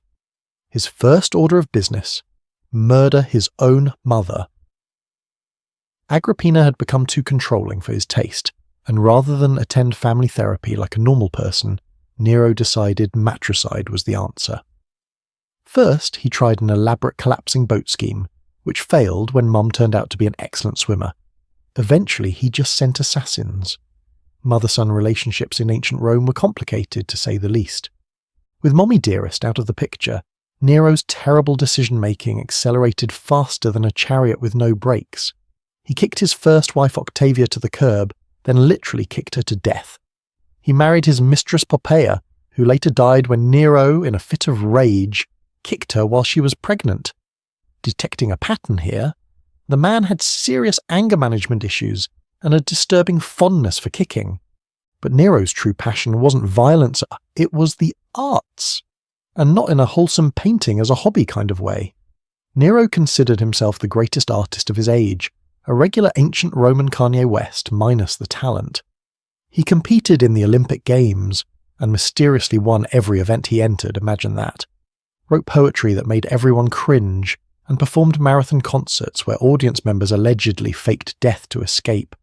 People would literally pretend to die, rather than listen to another one of his lyre solos. That's not just bad reviews, that's audience members choosing fake mortality over his music. The emperor converted part of the palace into a private theatre, where he could force Rome's elite to endure his performances. Guards were stationed at the exits to prevent escape, and audience members were required to show their appreciation or face consequences. It was basically an imperial version of an open mic night, except you might get executed for checking your sundial too, obviously. Then came the most notorious moment of Nero's reign, the Great Fire of Rome in 64 CE. While Rome burned for 6 days, destroying 10 of 14 districts, rumors spread that Nero was playing his lyre and singing about the destruction of Troy. The emperor as a disaster tourist, composing his soundtrack to the apocalypse. While historians debate whether Nero actually fiddled while Rome burned, especially since fiddles didn't exist yet, the image stuck because it perfectly captured his self-absorbed nature. In the fire's aftermath, Nero did implement impressive urban planning reforms with wider streets and fire-resistant building materials, but he also seized prime real estate to build his outrageous Golden House Palace complex, complete with a 120-foot statue of himself. It's like rebuilding after a hurricane and deciding what the community really needs is a giant golden statue of you. Needing a scapegoat for the fire, Nero chose Rome's small Christian community. What followed was the first systematic persecution of Christians by Roman authorities. Believers were covered in animal skins and torn apart by dogs, crucified, or set on fire as human torches to illuminate Nero's gardens at night. Even by ancient standards of cruelty, this was extreme. As Rome's economy tanked under the weight of Nero's extravagant spending, public opinion soured. Senators, soldiers, and citizens grew increasingly fed up with their emperor's theatrical antics and brutal governance. Provincial governors began revolting, and the Senate finally declared Nero a public enemy. In his final hours, as troops closed in, Nero famously lamented, "What an artist dies in me." Still obsessed with his performer's legacy rather than his catastrophic rule. Unable to face execution, he forced his secretary to help him commit suicide. His dying words perfectly captured his delusional ego. He wasn't concerned about the thousands he'd killed or the empire he'd mismanaged, but about the world losing his artistic genius. Nero's death at age 30 ended the Julio-Claudian dynasty and plunged Rome into the chaotic year of 4 emperors. His legacy was so toxic that subsequent emperors used Nero as shorthand for how not to govern. The Senate ordered his statues destroyed, his name scratched from monuments and his memory condemned, the Roman equivalent of being cancelled. What makes Nero truly fascinating isn't just his cartoonish villainy, but how his reign represents the perfect storm of absolute power, artistic delusion, and zero accountability. He embodied the dangers of unchecked narcissism in leadership centuries before psychology had terms for it. Essentially, Nero was that theater kid who never faced rejection, given unlimited power and zero criticism. Looking back, Nero seems almost like a cautionary satire, a living warning about entrusting power to someone who values applause over governance. He treated Rome as his personal talent show venue while the actual empire burned, both literally and figuratively. In the pantheon of terrible rulers, Nero stands out not just for his cruelty, though there was plenty of that, but for his unique combination of artistic pretension and governmental malpractice. Ancient historians like Tacitus, Suetonius, and Dio Cassius painted Nero in the darkest possible colors, and while modern historians question some of their more outrageous claims, the core truth remains: Nero was a disaster of imperial proportions. He represents the ultimate example of what happens when leadership becomes performance art rather than public service. Perhaps the most incredible thing about Nero's legacy is that even after his death, pretenders claiming to be him popped up around the empire. Some people apparently thought, you know what would be great? If that guy who kicked his pregnant wife to death and used Christians as garden lights came back. These false Neros gained followings, speaking to both the chaos of the time and the strange charisma the man must have possessed. In the end, Nero remains the benchmark against which terrible leaders are measured. When we describe someone as Neronian, we're invoking a specific brand of self-obsessed, artistically pretentious, murderously unstable leadership that manages to be both tragic and absurd. He didn't just fiddle while Rome burned. He tried to make the burning into his own personal concert venue, then blamed the fire on someone else. Nero continues to fascinate us, not just as a villain, but as an archetype, the eternal warning of what happens when we give absolute power to those who are absolutely unprepared for it. In the reality show of history's worst emperors, Nero didn't just win the competition, he burned down the studio, killed the judges, and declared himself the greatest performer who ever lived. If you think your family reunions are awkward, imagine being part of the ancient Roman imperial family. Just when Romans thought they had seen peak dysfunction with Emperor Tiberius, along came his successor Caligula, a man who elevated governmental malpractice to an art form, and made everyone nostalgic for the good old days of regular tyranny. Gaius Julius Caesar Augustus Germanicus, mercifully nicknamed Caligula, stormed onto the historical stage in 37 CE with all the subtlety of a reality TV star given nuclear launch codes. His nickname Caligula actually means little boots, which sounds adorable until you realize those boots were soon walking all over Roman dignity, treasury funds, and basic human decency. Caligula started with a major advantage most terrible rulers don't get. People actually liked him. When he became emperor at age 24, Romans celebrated in the streets. They adored him as the son of beloved General Germanicus, and were desperate for anyone who wasn't the previous emperor, the reclusive and paranoid Tiberius. The Roman Senate practically threw the empire at his feet, and the public cheered as Caligula promised a fresh start. For about 6 months, Caligula delivered on that promise. He recalled political exiles, eliminated an unpopular tax, and hosted spectacular public games. Romans thought they had hit the imperial jackpot. It was like that brief honeymoon period when a new app works perfectly before the update that ruins everything. Then Caligula fell seriously ill. When he recovered, the Caligula who emerged was a different man entirely, or perhaps just the real version without the public relations filter. What followed was less a reign, and more a 4-year fever dream of power gone berserk. Let's start with the basics of Caligula's brand of madness. He declared himself a living god and demanded to be worshipped accordingly. Not content with claiming divinity for himself, he insisted his favorite horse, Incitatus, be treated as nobility. Contrary to popular myth, he probably didn't make the horse a senator, but he did give it a marble stable, ivory manger, purple blankets, and a staff of servants. Incitatus lived better than 99.9% of actual Romans, which says everything about Caligula's priorities. It's like giving your goldfish a corner office while your employees work in the basement. Caligula's spending habits would make a billionaire influencer blush. He blew through the entire imperial treasury, the equivalent of about $2.4 billion, in just 1 year. What did he spend it on? Parties, floating palaces, and a 2-mile pontoon bridge across the Bay of Baiae, which he rode across wearing Alexander the Great's breastplate just to prove a prophet wrong, who had said Caligula had no more chance of becoming emperor than riding a horse across the bay. Imagine spending the equivalent of a small country's GDP just for a cosmic "I told you so." His architectural ambitions were equally unhinged. He began extensions to the imperial palace that reached into the sacred temple of Castor and Pollux, effectively making the temple his vestibule. When asked why, Caligula reportedly replied that he wanted the gods as his doorkeepers. He also ordered statues of Greek gods decapitated and replaced with his own likeness. In the ancient world's version of extreme home makeover, he turned temples into monuments to himself faster than you can say narcissistic personality disorder. Caligula's foreign policy consisted mainly of bizarre stunts rather than actual governance. His most famous military campaign involved marching legions to the English Channel,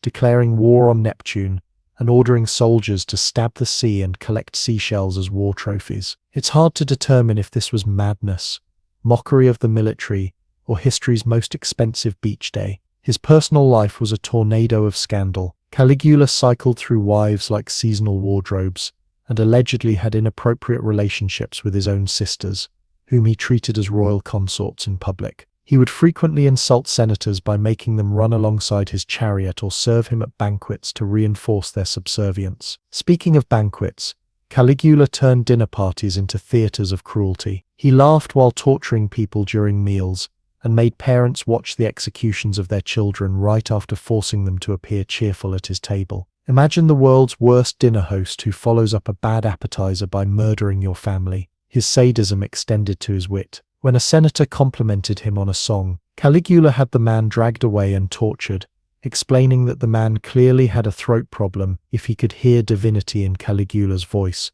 but couldn't express adequate praise. When tax revenues were discussed, he gleefully exclaimed that he was delighted to see how a single document could generate so much money, the implication being that he could simply execute wealthy citizens and seize their assets. Perhaps his most infamous financial scheme happened at a gladiator event. When there weren't enough criminals to face the beasts, he ordered his guards to throw a section of the spectators into the arena. The crowd's complaint: there weren't enough criminals being executed that day. Talk about giving the audience more than they bargained for.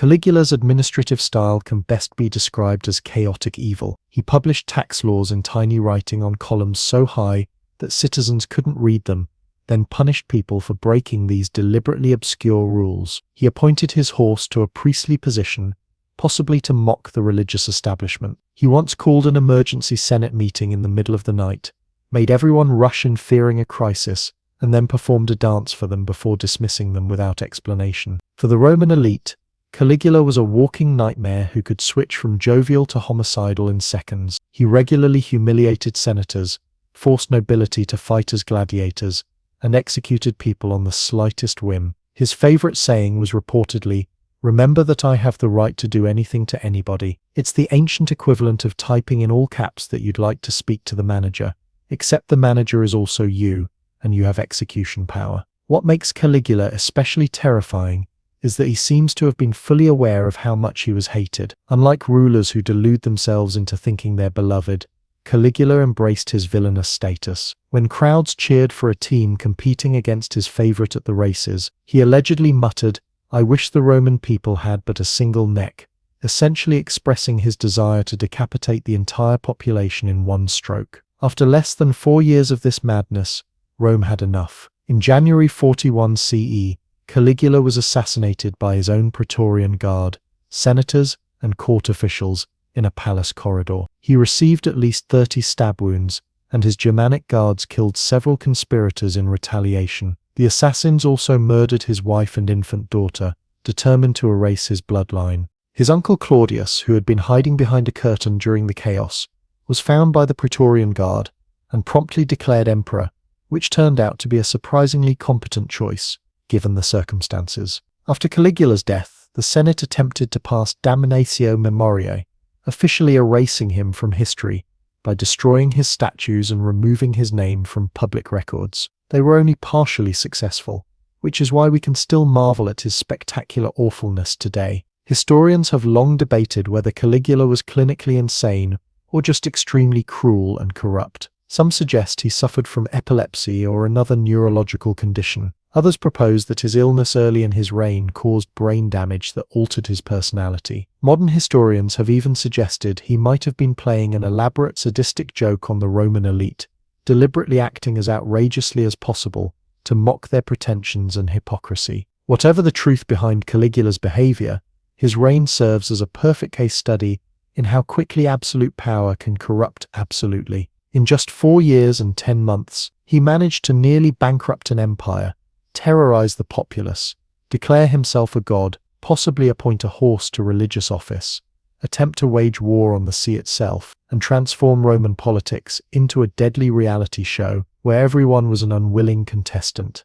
The most disturbing part? Caligula's brief reign was just an opening act in a century that would see several more emperors competing for the title of worst ruler ever. Nero, Domitian, and Commodus would all take inspiration from his playbook of psychotic leadership, suggesting that Rome hadn't fully learned its lesson about the dangers of unchecked imperial power. 2,000 years later, Caligula remains the gold standard for governmental disaster, the ruler so bad that conspiracy to commit murder seemed like the reasonable option. His name has become shorthand for power-mad tyranny, proving that while empires may fall, truly spectacular failures achieve a kind of dark immortality. Caligula may have failed as an emperor, but he succeeded spectacularly at becoming a cautionary tale for the ages.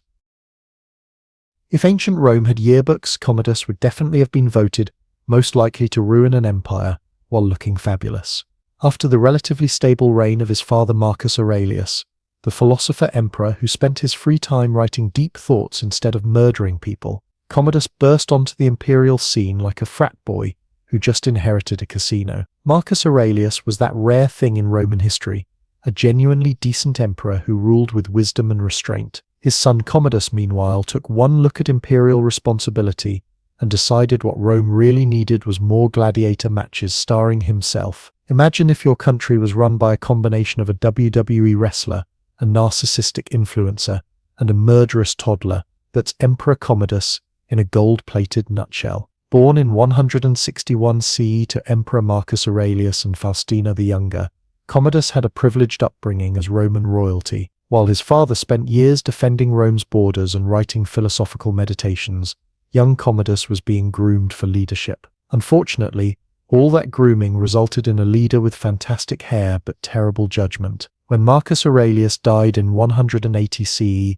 18-year-old Commodus became emperor and promptly decided that ruling was boring but partying was awesome. He swiftly abandoned his father's military campaigns, made a hasty peace with Rome's enemies, and rushed back to the capital to enjoy the perks of being emperor, without all that tedious governing nonsense. For the first 3 years, Commodus ruled under the influence of his father's advisors, which kept his worst instincts somewhat in check. But after surviving an assassination attempt organized by his sister Lucilla in 182 CE, Commodus transformed from merely irresponsible to actively unhinged. Nothing sparks a villainous origin story quite like your own sister trying to have you murdered. The assassination attempt flipped a switch in Commodus. He executed the conspirators, including his sister, and embarked on a paranoia-fueled reign of terror. He began seeing enemies everywhere, and used this as an excuse to eliminate Rome's most distinguished citizens. Senators, nobles, and anyone with a hint of independent thought became targets. It was basically a very bloody version of The Apprentice, where getting fired meant literal death. While Nero fancied himself an artist and Caligula a god, Commodus decided he was the reincarnation of Hercules. Not content with metaphorical comparisons, he went full method actor with his divine persona. He dressed in lion skins, carried a club, and had statues of himself as Hercules erected throughout Rome. The emperor commissioned so many Hercules Commodus statues that Rome started to look like a theme park dedicated to his divine muscles. His Hercules obsession went beyond mere aesthetics. Commodus truly believed he possessed superhuman strength and divine powers. To prove this, he entered the gladiatorial arena to fight, though fight is a generous term for what actually happened. The emperor battled injured opponents, drugged animals, and helpless gladiators who knew that actually trying to win meant certain death. It was less blood sport and more bloody theatre, with a guaranteed outcome. These gladiatorial performances were not just occasional vanity projects, they became the centerpiece of his reign. He fought in the arena hundreds of times, charging the city an outrageous fee of 1 million sesterces for each appearance. That's right, he made Rome pay him to watch him pretend to be brave. Imagine your president charging taxpayers millions to watch him play fight with increasingly unenthusiastic opponents. During these spectacles, senators and nobles were required to attend and cheer enthusiastically, unless they fancied a close-up meeting with the Praetorian Guard. One senator reportedly laughed at the emperor's fighting style and was immediately added to the next day's killing schedule. Nothing says insecurity quite like executing people for insufficient applause. The professional gladiators must have watched these imperial performances with a mixture of horror and second-hand embarrassment. Trained fighters were forced to make Commodus look good, which sometimes meant deliberately losing their lives to boost his ego. He claimed to have won 12,000 gladiatorial combats, a number so absurd it would require him to have fought multiple times every day of his reign. Even ancient propaganda had its limits. When not play fighting in the arena, Commodus found other ways to embarrass the empire. He renamed Rome Colonia Commodiana, basically Commodusville. He renamed all 12 months of the year after his various titles. He renamed the Roman legions Commodian, and even tried to rename the entire Roman people. It was as if he was attempting to rebrand the entire classical world as a Commodus-themed amusement park. His administrative approach was equally disastrous. Rather than dealing with actual governance, he delegated everything to a series of corrupt favorites who proceeded to sell government positions to the highest bidders.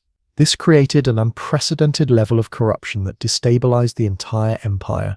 Imagine putting your least responsible friends in charge of your country while you dress up as a mythological hero and stage fight with animals. Speaking of animals, Commodus had a particular fondness for slaughtering exotic beasts in the arena. He decapitated ostriches, clubbed rhinos, and killed elephants, lions, and bears, all pre-injured to ensure his success. Once he killed 100 lions in a single day, each carefully weakened beforehand. On another occasion, he shot the heads off ostriches and then walked among senators waving the bloody sword and smiling menacingly, silently threatening that they could be next. Nothing says stable leadership quite like threatening politicians with a freshly used sword while standing among exotic bird corpses. As Rome's economy tanked under the weight of his extravagance and mismanagement, Commodus found creative ways to refill the treasury. His favorite method was accusing wealthy citizens of treason, executing them, and confiscating their property. It was taxation through terror, and it turned Rome's upper classes into a terrified mess of people desperately trying not to appear too rich or too poor,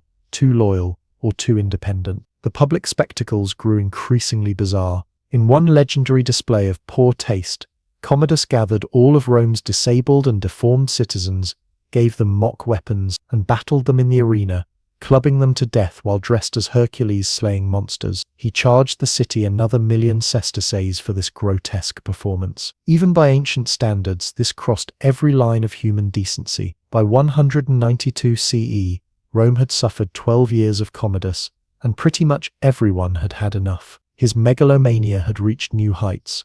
He planned to start the new year dressed as a gladiator rather than a consul, a shocking break with tradition that would have officially degraded the office of emperor to that of a performer. For the status-conscious Romans, this was the final straw. The plot to remove Commodus came from within his inner circle. His concubine Marcia, his chamberlain Eclectus, and the Praetorian prefect Latus conspired to assassinate him.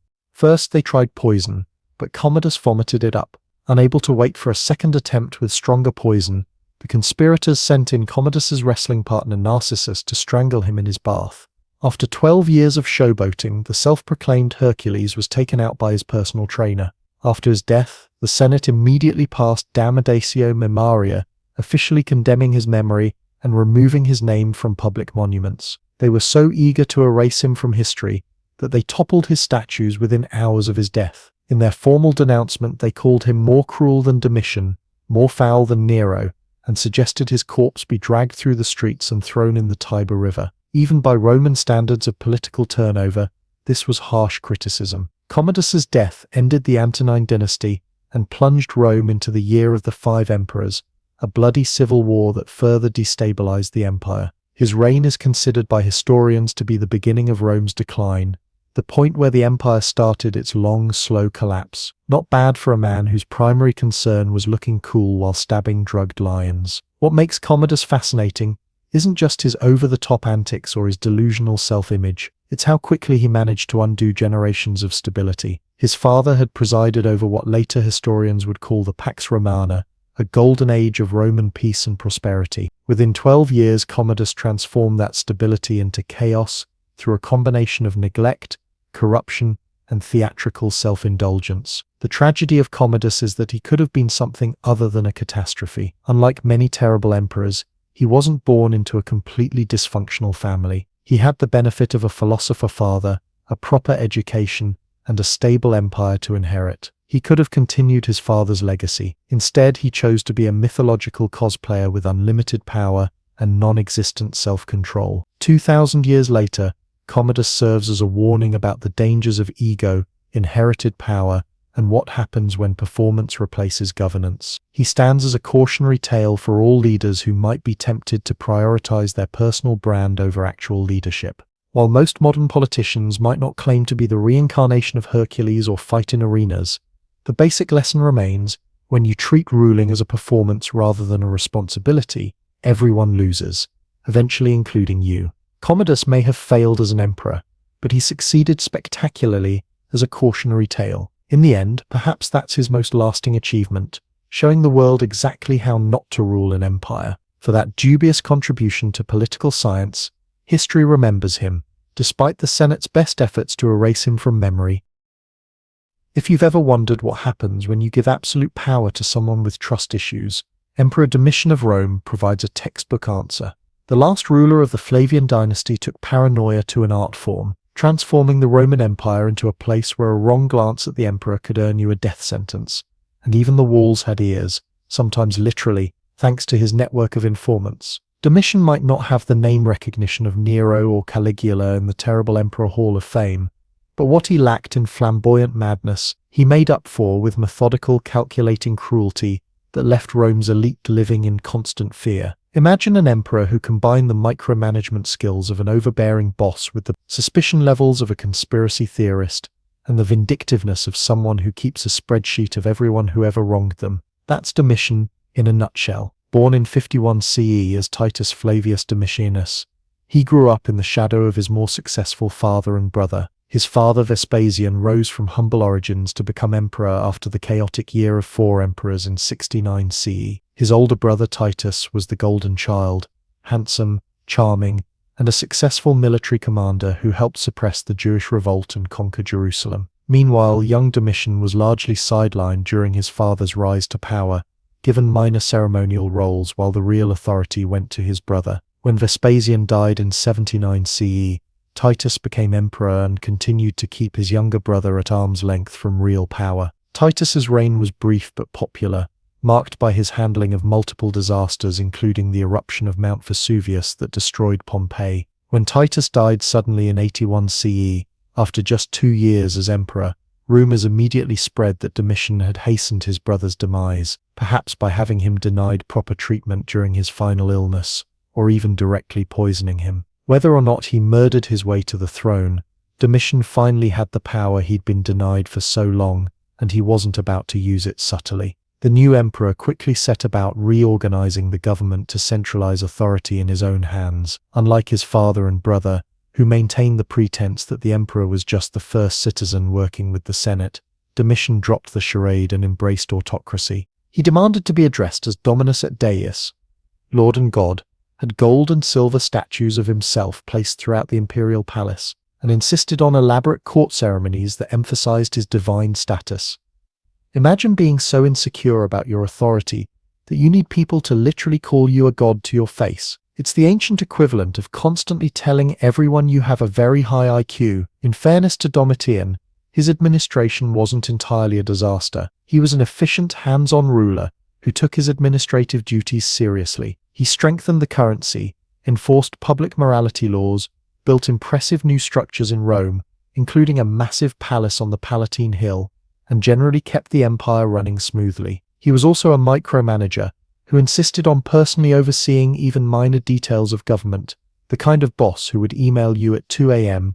asking for updates on a routine project. His military record was similarly mixed. He secured the German frontier and ordered the construction of the Limes Germanicus, a series of forts, watchtowers, and walls that protected Roman territory. However, his campaigns in Britain and against the Dacians in modern Romania achieved limited success, despite his extravagant claims of victory. After a particularly unimpressive campaign, he staged a mock triumph in Rome, with slaves dressed up as German prisoners. It was the ancient equivalent of giving yourself a participation trophy and then throwing yourself a parade. Where Domitian truly distinguished himself as a terrible ruler was in his relationship with Rome's elite. From the beginning of his reign, he viewed the Senate with suspicion, believing not entirely without reason that many senators looked down on his family as upstarts and preferred the old aristocratic families. What began as tension evolved into open hostility and eventually a reign of terror against anyone perceived as a threat.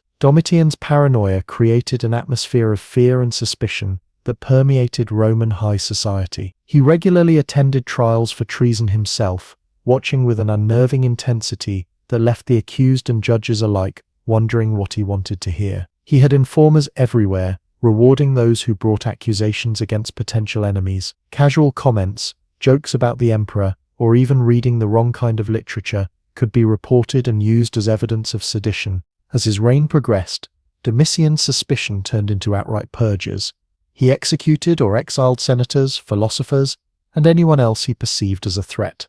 One senator was executed for celebrating his birthday on the same day as a rebel general. Another was killed for having a map of the world in his house, which Domitian took as evidence of imperial ambitions. A historian named Hermogenes was executed for perceived slights in his writing, and the slaves who had copied the manuscript were crucified. Even Domitian's own cousin, Flavius Clemens, wasn't safe. He was executed on vague charges of atheism, which may have been a reference to Christian or Jewish sympathies. The emperor's living arrangements reflected his growing paranoia. He lined the walls of his palace portico with reflective stones so he could see if anyone was sneaking up behind him.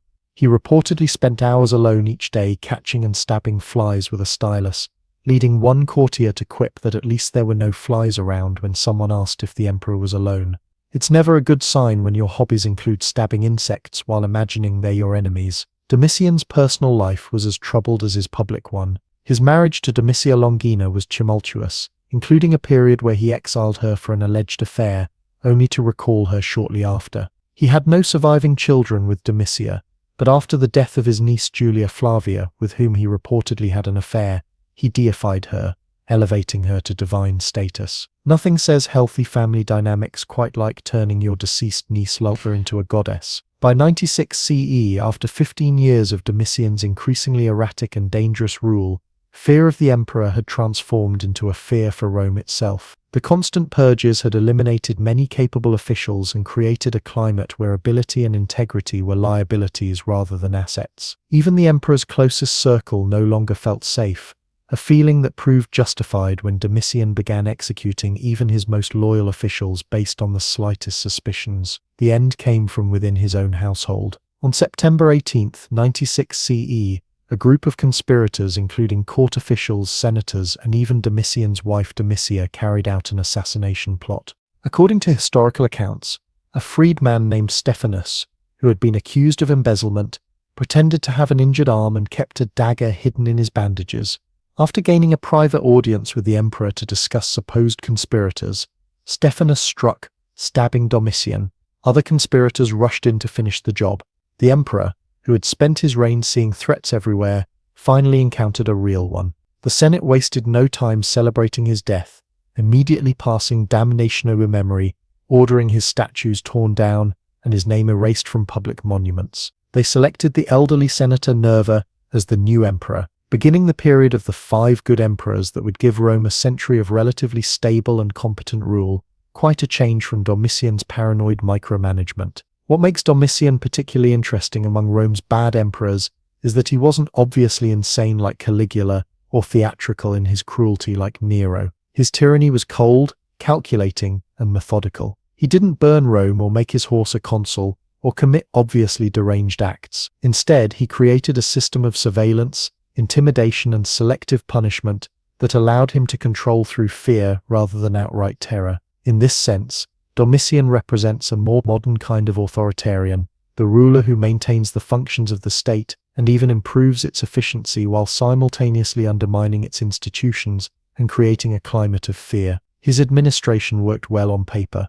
The provinces were governed effectively, the borders secured, and the economy managed responsibly. For ordinary Romans, life under Domitian might have seemed relatively normal. It was the elite who lived in constant fear, never knowing when an innocent comment or association might lead to ruin. Historians have debated whether Domitian's paranoia had some justification. There were indeed plots against him, and the senatorial class undoubtedly resented his authoritarian style. But like many rulers consumed by suspicion, Domitian created the very threats he feared by alienating potential allies and pushing people toward conspiracy as a means of self-preservation. The lasting image of Domitian's reign is perhaps best captured by the story that he once invited leading senators to a dinner party where everything, the walls, furniture, plates, and food, was colored black.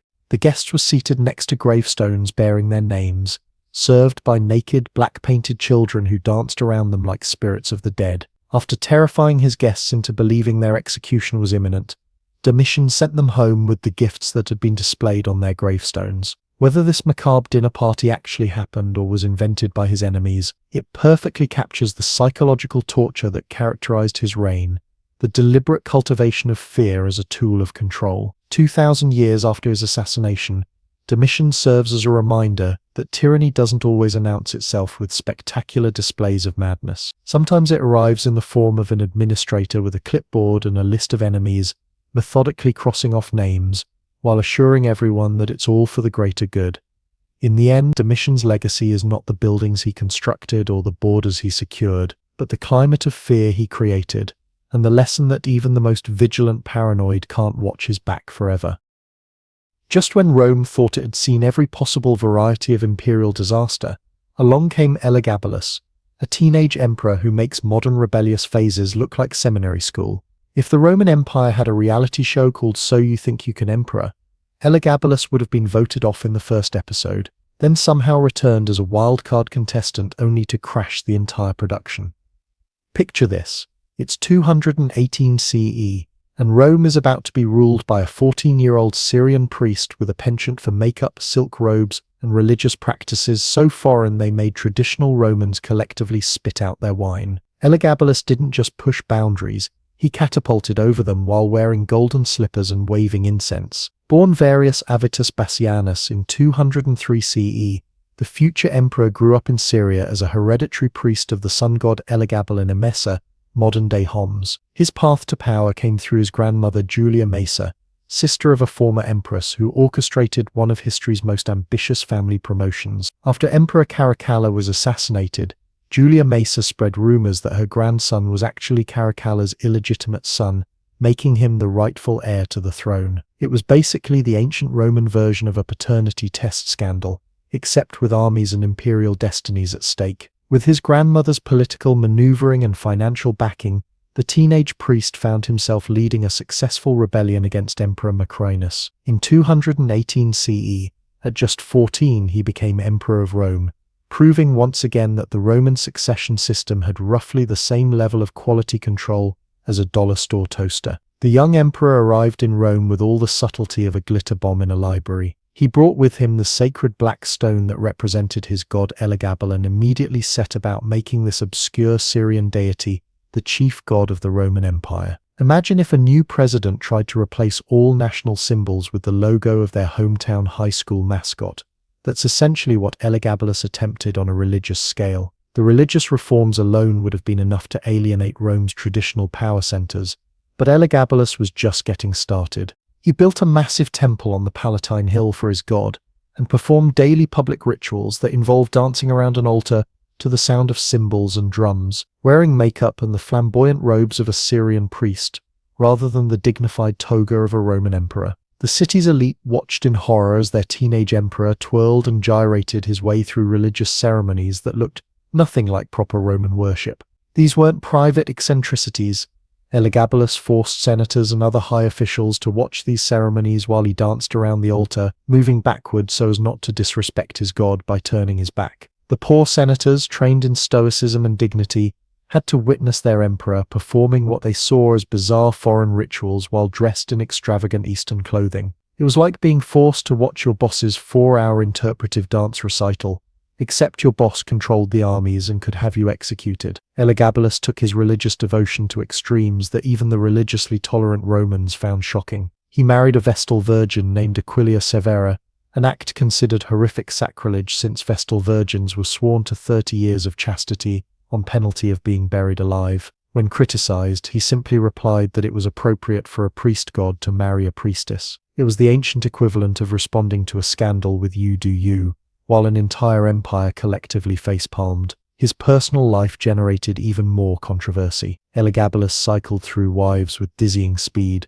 5 in 4 years, including the Vestal virgin mentioned above, but his most famous relationship was with a charioteer named Hierocles, whom he reportedly called his husband. According to historical accounts, Elagabalus delighted when Hierocles beat him, and proudly displayed the bruises as love marks. Ancient historians claimed he offered vast sums of money to any physician who could give him female genitalia, a detail that has led some modern historians to speculate about gender identity in antiquity, though ancient sources were notoriously unreliable when discussing emperors they despised. While Elagabalus's sexual and gender expressions have drawn much attention from both ancient and modern commentators, it's important to note that Roman objections weren't so much about his sexuality per se, but about the perceived reversal of proper Roman hierarchies. An emperor was expected to be dominant in all things. For the ruler of the world to take a submissive role with a charioteer was, to Roman sensibilities, a catastrophic inversion of the natural order. The Romans weren't shocked that he desired men, a common practice in ancient Rome, but that he allegedly preferred the passive role and flaunted it publicly. Elagabalus's pranks and excesses would make even the most extravagant modern celebrities blush. He would invite dinner guests to sit on whoopee cushions, or the Roman equivalent. He might serve you painted rocks instead of food, or release lions and leopards into the room during the night, to terrify hungover guests awakening from a banquet. If you were really unlucky, you'd be on the receiving end of one of his more elaborate stunts, like being showered with so many rose petals from the ceiling that you actually suffocated under them, which allegedly happened to some unfortunate dinner guests. His approach to governance can be best described as completely non-existent. While Elagabalus was busy with religious ceremonies and personal indulgences, his mother Soaemias and grandmother Julia Maesa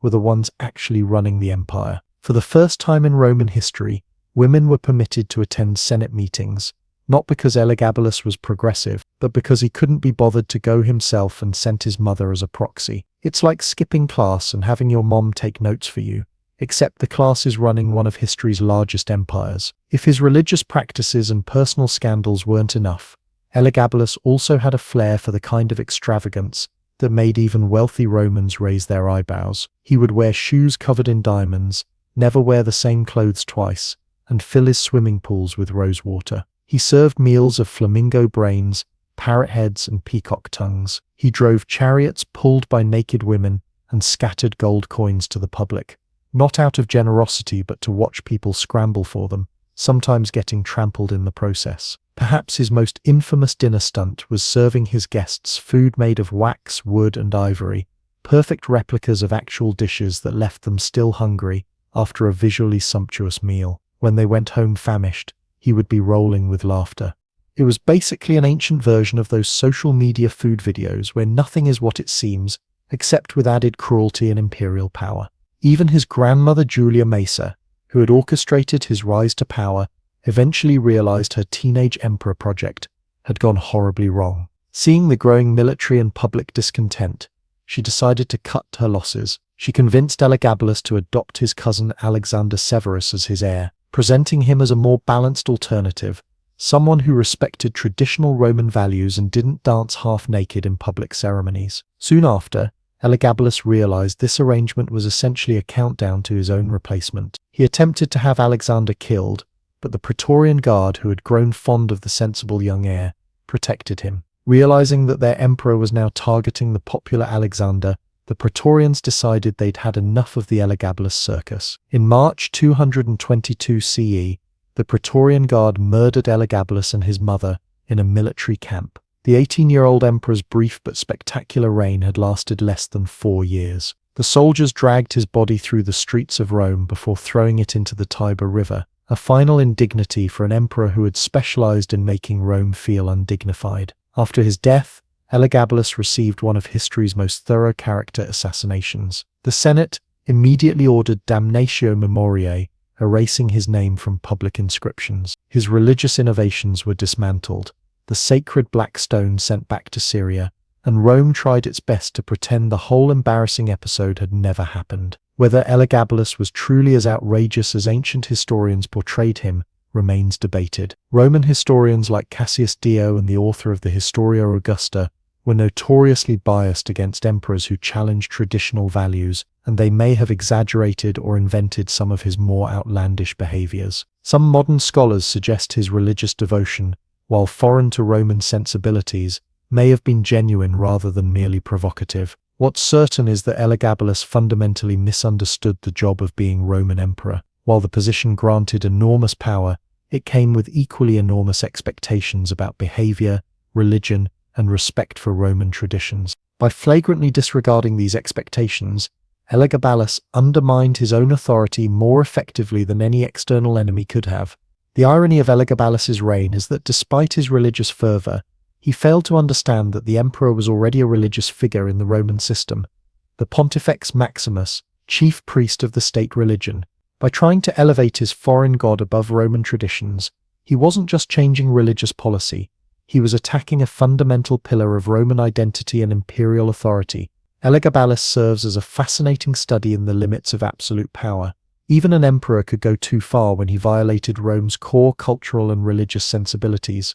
His short reign demonstrates that even in an autocratic system, rulers governed through a complex web of relationships and expectations. When those expectations were shattered too dramatically, even a teenager who theoretically commanded the world's most powerful military could find himself dragged through the streets and dumped in a river. 2,000 years later, Elagabalus remains one of history's most colorful and controversial rulers, a teenage emperor whose brief reign shocked an empire, challenged gender norms, upended religious hierarchies, and ultimately proved that even in ancient Rome, there were some boundaries that couldn't be crossed without consequences. In the end, his greatest legacy might be showing that even absolute power has its limits, when it defies the cultural foundations upon which that power rests. If there were a how-to manual for speedrunning the destruction of your own dynasty, Emperor Yang of Sui would be its primary author. After inheriting a newly unified China from his father, Emperor Yang managed to take a strong, stable empire and drive it straight into the ground in just 14 years, an impressive achievement in imperial incompetence that few rulers in history can match. Picture a ruler with the grand ambitions of Napoleon, the self-indulgence of Marie Antoinette, and the strategic wisdom of someone who brings a spoon to a gunfight. That's Emperor Yang in a nutshell, a man whose massive construction projects, failed military campaigns, and luxurious lifestyle combined to create the perfect storm of imperial disaster. Born as Yang Guang in 569 CE, the future emperor grew up as the second son of Emperor Wen, founder of the Sui dynasty. Emperor Wen had accomplished something remarkable, reunifying China in 581 CE after nearly 3 centuries of division following the collapse of the Han dynasty. This achievement required military skill, administrative talent, and careful management of resources. His son Yang would demonstrate precisely none of these qualities during his own reign. The first red flag in Yang's story appears right at the beginning of his imperial journey. According to historical sources, he wasn't supposed to be emperor at all. His older brother Yang Yong was the crown prince, but Yang Guang allegedly conspired with his mother, Empress Dugu, to have his brother deposed. Some accounts even suggest Yang had his brother murdered after seizing the throne. Nothing says promising start to an imperial reign, quite like a bit of fratricidal ambition. Yang became Emperor Yang of Sui in 604 CE after his father's death, which some historians suspect he may have hastened. He inherited an empire with full treasuries, a growing economy, and relative peace, essentially the ancient Chinese equivalent of being handed a successful family business that's already turning a profit. Most heirs would try to maintain this success. Yang looked at this stable, prosperous empire and thought, you know what this needs? Megalomaniacal construction projects and unnecessary wars. His first grand scheme was rebuilding and expanding the Grand Canal, a massive waterway system linking the Yellow and Yangtze rivers to improve transport between northern and southern China. On paper, this wasn't a terrible idea. Better transportation could strengthen the empire. The problem was Yang's approach. Rather than building it gradually with careful planning, he mobilized over 5 million peasant laborers in forced labor campaigns. Workers died by the hundreds of thousands from exhaustion, disease, and starvation. Entire villages were depopulated as men were dragged away to dig canals. The Grand Canal itself eventually proved useful to later dynasties, but Emperor Yang wasn't building for practical future use. He wanted a luxury waterway for imperial pleasure cruises.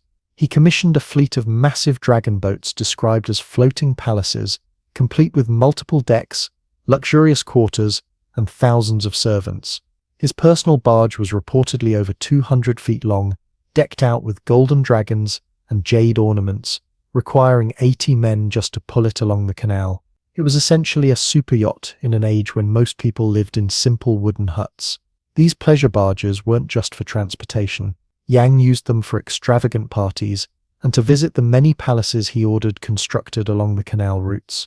One historical account describes how he took 100,000 artisans and workers to build temporary palaces whenever he traveled. Imagine forcing an entire city's worth of people to build you a disposable vacation home, only to abandon it after a brief stay. Not content with just one massive construction project, Yang rebuilt the Great Wall farther north and ordered the construction of a new eastern capital at Luoyang. The Luoyang Palace complex alone required over 1 million workers. When combined with his canal and wall projects, nearly half of the empire's adult male population was engaged in construction rather than producing food or goods. The resulting labor shortage and tax burden pushed ordinary citizens to the breaking point. Yang's taxpayers might have tolerated these expensive projects if they'd been getting good governance in return. Instead, they got a ruler who spent most of his time cruising on pleasure barges, visiting his harems, and planning his next architectural indulgence. While people starved, Yang reportedly maintained gardens where thousands of rare flowers bloomed in winter, heated by underground furnaces. His palace featured rooms that could be mechanically rotated to follow the sun, the ancient equivalent of climate control that consumed resources at a time when ordinary people were struggling to survive. If bankrupting his empire through construction wasn't enough, Yang decided to add disastrous military campaigns to his resume. He launched 3 invasions of the Korean kingdom of Goguryeo in 612, 613, and 614 CE. Each campaign was larger than the last, and each ended in spectacular failure. The first invasion allegedly involved over 1 million troops, numbers that stagger the imagination for pre-modern warfare. After initial successes, Yang's armies bogged down in sieges and were decimated by disease, starvation, and Korean counterattacks. Rather than learning from this failure, Yang doubled down, sending more massive armies in subsequent years with the same results. By the end of the third failed invasion, hundreds of thousands of Chinese soldiers had died, and the empire's military strength was shattered. These Korean campaigns broke the back of the Sui military and emptied what remained of the imperial treasury. Soldiers who survived returned home to find their families starving due to heavy taxation and labor demands. The stage was set for rebellion, and rebellions indeed came, like a subscription service that automatically delivered a new uprising every month. As his empire crumbled around him, Yang responded with increased luxury and retreat into fantasy. In 616 CE, as rebellion spread across China, Yang decided the appropriate response was to take another pleasure cruise to Jiangdu, modern Yangzhou, in southern China. There he continued his life of excess while generals and local officials desperately tried to hold the empire together. The irony of Yang's canal-building obsession became apparent in his final days. The very transportation network he created allowed rebels to move quickly throughout the empire, spreading rebellion faster than his remaining loyal forces could respond. The infrastructure he built to strengthen imperial control instead facilitated imperial collapse. By 618 CE, Yang's authority had shrunk to just the area around his palace in Jiangdu. Even his personal guards had had enough of his disastrous leadership. Yuan Huaji, the son of a general who had died in the Korean campaigns, led members of the imperial guard in a coup. They broke into the emperor's quarters and strangled him in his bath, an undignified end for a ruler obsessed with imperial grandeur. The aftermath of Yang's death was swift and decisive. The Sui dynasty, which his father had established with such promise, collapsed completely. Yang's 16-month-old grandson was briefly declared emperor before being deposed, and China fragmented into competing powers before the Tang dynasty reunified the country. A dynasty that should have ruled for centuries lasted barely 37 years, with Yang personally responsible for destroying it in just 14. What makes Emperor Yang such a fascinating figure in the pantheon of terrible rulers is the sheer scale of his self-destruction. He inherited perhaps the most powerful empire on earth and systematically dismantled it through a combination of megalomania, strategic incompetence, and self-indulgence. It's like watching someone win the lottery and then light the money on fire while insisting this is a brilliant financial strategy. Chinese historians were not kind to Emperor Yang's memory. The official histories portrayed him as one of China's worst tyrants, alongside notorious figures like King Jie of the Shao dynasty and King Zhou of Shang. Later dynasties used him as a cautionary tale of how not to rule. For centuries after his death, his name was synonymous with tyranny, extravagance, and failure. Some modern historians have attempted to rehabilitate Yang's image somewhat, pointing out that the Grand Canal did ultimately benefit China, and that historical accounts written under the Tang dynasty may have exaggerated his flaws to legitimize their own rule. However, even the most generous reassessment can't erase the basic facts. He inherited a unified, prosperous empire and left it in shambles. Perhaps the most fascinating aspect of Yang's reign is how it illustrates the delicate balance between ambitious infrastructure development and sustainable governance. Projects like the Grand Canal could have been his greatest legacy if executed with patience and concern for his subjects. Instead, his insistence on immediate results regardless of human cost transformed potential achievements into catastrophic failures. Emperor Yang's story also demonstrates how quickly even the most powerful empires can collapse when leadership fails. The Sui dynasty reunified China after centuries of division, creating administrative systems that would serve as models for later dynasties. Yet all this progress unraveled in just over a decade under Yang's misrule. A sobering reminder that even the greatest political achievements can be undone by a single incompetent ruler.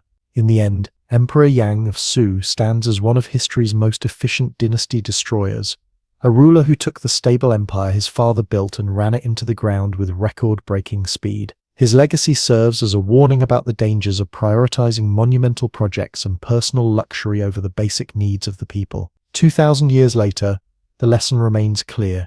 Even the most powerful ruler ultimately depends on the support of those they govern. When that support collapses, No amount of grand canals, pleasure barges, or palace complexes can save you from the judgment of history, or from being strangled in your own bathtub by your disgusted bodyguards. In the grand tradition of comeback stories, most feature an underdog rising against the odds through hard work and determination. Then there's Justinian II, whose comeback involved getting his nose chopped off, spending a decade in exile, returning with an army of foreigners, and taking revenge on everyone who wronged him. It's less inspirational Hallmark movie and more Game of Thrones episode directed by Quentin Tarantino. If you think modern politics is cutthroat, the Byzantine Empire would like a word, preferably whispered from behind a heavily guarded door while checking for poison in your wine. Justinian II played the Byzantine Game of Thrones during the late 7th century, and what he lacked in diplomatic finesse, he made up for with sheer stubborn refusal to stay overthrown. Born in 669 CE to Emperor Constantine IV, young Justinian grew up knowing he was destined for the throne. He became emperor at 16 when his father died in 685, inheriting an empire facing threats from the expanding Arab Caliphate in the Bulgar Kingdom. Most teenagers would be intimidated by such responsibilities. Justinian II decided the best approach was maximum aggression in all directions simultaneously. His first reign started promisingly enough. Justinian secured a peace treaty with the Umayyad Caliphate that was actually favorable to the Byzantines, recovering several territories including parts of Cyprus, Armenia, and Georgia. In a normal success story, this would be the part where the young ruler builds on his diplomatic victory and ushers in an era of peace and prosperity. Instead, Justinian chose the path of most resistance. Despite the peace treaty with the Arabs that included a revenue-sharing agreement for territories in Cyprus, Armenia, and Iberia, Justinian decided he didn't feel like sharing anymore. He resettled Cypriot Christians to the Hellespont region, leaving their homes empty, and stopped paying the Arabs their agreed portion of taxes. It was the diplomatic equivalent of agreeing to split a pizza, then eating the whole thing while making direct eye contact. His foreign policy elsewhere showed similar subtlety. He broke a treaty with the Bulgars and launched an invasion that initially succeeded, but ultimately ended in a devastating Byzantine defeat at the Battle of Sebastopolis. Many of his Slavic troops deserted to the enemy mid-battle, which should have been a hint about his leadership skills. When soldiers would rather join the enemy than keep fighting for you, it might be time for some self-reflection. But self-reflection wasn't in Justinian's toolbox. Instead, his ruling style could best be described as extortion with imperial branding. He appointed 2 ministers, Theodotus, a former monk turned finance minister, and Stephen the Persian, who implemented a taxation system so brutal it made modern IRS audits look like spa treatments. They imposed heavy taxes on the urban population, rich landowners, and the peasantry alike, and used torture to extract payment. It wasn't just about money, though. Justinian had a particular talent for alienating literally every segment of society. The aristocracy hated his taxation. The urban population resented his oppression. The army was demoralized by his military failures. The church was upset by his religious policies. It's almost impressive to achieve such universal unpopularity without the help of social media. The breaking point came in 695 CE. After a decade of his increasingly tyrannical rule, a general named Leontius led a coup. Justinian was captured, but instead of the usual execution, Leontius opted for something more creative. Justinian's nose was cut off, an act called rhinocopia, and his tongue was partially cut, glossotomy. In Byzantine culture, this mutilation disqualified him from the throne, as the emperor was supposed to be physically perfect as God's representative on earth. It was image-conscious politics taken to a gruesome extreme. The newly noseless ex-emperor was then exiled to Cherson in Crimea in modern Ukraine, a remote outpost of the empire. Most would-be rulers would take the hint: loss of nose equals sign, loss of imperial ambitions. Justinian, however, was built differently. His mutilation, rather than humbling him, transformed whatever personality flaws he had before into weapons-grade bitterness and a thirst for revenge that would make the Count of Monte Cristo look like an amateur. Life in exile didn't improve Justinian's sunny disposition. When he discovered that the authorities in Cherson were plotting to turn him over to the new emperor, by this time Leontius had himself been overthrown by Tiberius III. Justinian fled to the Khazar Khaganate north of the Black Sea. There he somehow managed to charm the Khazar ruler, Busir, who gave him his sister in marriage. She took the Byzantine name Theodora, and Justinian settled into life among the Khazars. But happily ever after wasn't in Justinian's plans. When he learned that Tiberius III was pressuring the Khazars to eliminate him, Justinian escaped assassination attempts with the help of his wife. The couple fled to the Bulgar Khan Tervel. Yes, the same Bulgars that Justinian had previously double-crossed. It's like asking your ex to help you move after you cheated on them, burned their house down and insulted their mother. Remarkably, Khan Tervel agreed to help, providing Justinian with 15,000 horsemen in exchange for gold, gifts, and a daughter in marriage. With this army, Justinian marched on Constantinople in 705 CE. After a decade in exile, the man without a nose was about to pull off one of history's most improbable comebacks. Initially unable to enter the heavily fortified city, Justinian and a small group of followers allegedly crawled through an aqueduct or drainage pipe to get inside the walls. Once there, he rallied enough support to retake the throne, capturing Tiberius III. The restoration of Justinian II to the Byzantine throne after 10 years of mutilated exile remains one of history's most unlikely political comebacks. It's like finding out the villain you threw off a cliff in the first movie not only survived but spent the entire sequel getting stronger and collecting allies. Now came the part Justinian had been dreaming about for a decade: revenge. Sweet, excessive, creative revenge. Emperor Tiberius III and his predecessor Leontius were dragged to the hippodrome in chains. Before executing them, Justinian used them as literal footstools, placing his feet on their necks while watching chariot races. It was the 8th century equivalent of posting embarrassing photos of your enemies on Instagram before ruining their lives. The executions were just the appetizer in Justinian's revenge feast. He ordered wholesale slaughter of the aristocratic families who had opposed him, executing military leaders, senators, and officials. The patriarch Callinicus, who had crowned both usurpers, had his eyes gouged out. For the next 6 years, Justinian conducted a reign of terror against anyone even suspected of having supported the rulers who replaced him. During all this, Justinian had a slight image problem, namely, he still didn't have a nose. His solution? A solid gold prosthetic nose. Some sources suggest it might have been made of silver, or even a combination of gold and precious stones. Either way, he became known as Justinian Rhinomytos, Justinian the Slit-Nosed, which isn't the kind of royal nickname that suggests a calm, forgiving personality. His second reign was even more disastrous than his first. He continued his predilection for breaking treaties, double-crossing allies, and generally making enemies everywhere. He launched a failed expedition against the Arabs at Cherson, the city of his exile. When that went poorly, he ordered the murder of local officials and nobles. When his fleet was destroyed by storms on the return journey, he responded by ordering another, more thorough extermination of the Cherson population. This final atrocity proved too much. The soldiers sent to carry out this massacre rebelled and proclaimed their commander Bardanes as Emperor Philippicus. Justinian was at Sinope in modern Turkey when he learned of this latest rebellion. He tried to return to Constantinople, but was abandoned by his remaining supporters. In December 711 CE, Justinian was captured and executed. His head was cut off and sent to Constantinople, then on to Rome and Ravenna, as proof of his death. His 6-year-old son and co-emperor, Tiberius, who had been ruling in Constantinople, was dragged from sanctuary in a church and murdered, extinguishing the Heraclian dynasty that had ruled Byzantium for a century. What makes Justinian II fascinating isn't just his noseless comeback or his creative revenge tactics,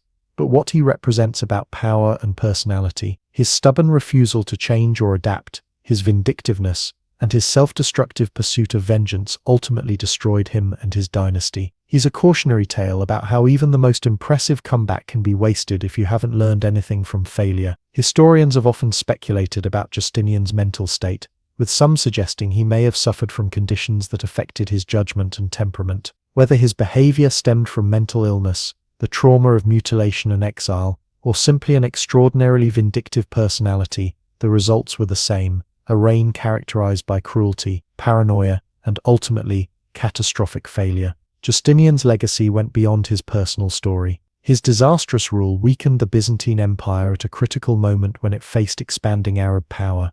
The instability he created led to a period of rapid imperial turnover, with the empire seeing a parade of short-lived emperors in the years following his death. It would take the rise of the Isaurian dynasty under Leo III to stabilize the situation. The story of Justinian II reminds us that in leadership, a desire for revenge makes for terrible policy. His obsession with punishing his enemies became more important than actually governing effectively. He couldn't see past his personal grudges to the bigger picture of imperial security and prosperity. It turns out that living well truly is the best revenge, certainly better than losing your nose, your empire, and ultimately your head in the pursuit of getting even. 2 centuries after his death, the Byzantine Emperor Constantine VII Porphyrogenetus would write that Justinian II had a tyrannical disposition and brought about many evils to his subjects. It's hard to imagine a clearer example of how personal flaws, magnified by absolute power and marinated in the bitterness of exile, can transform a ruler from merely bad to catastrophically terrible. In The Emperor Without a Nose, we find a timeless lesson about the dangers of vengeance and the importance of knowing when to let go of past wrongs, a lesson that remains as relevant in today's boardrooms and political arenas as it was in the glittering, treacherous world of Byzantine power. History has no shortage of terrible rulers, but most of them at least had the decency to limit their awfulness to one country. Not Leopold II of Belgium.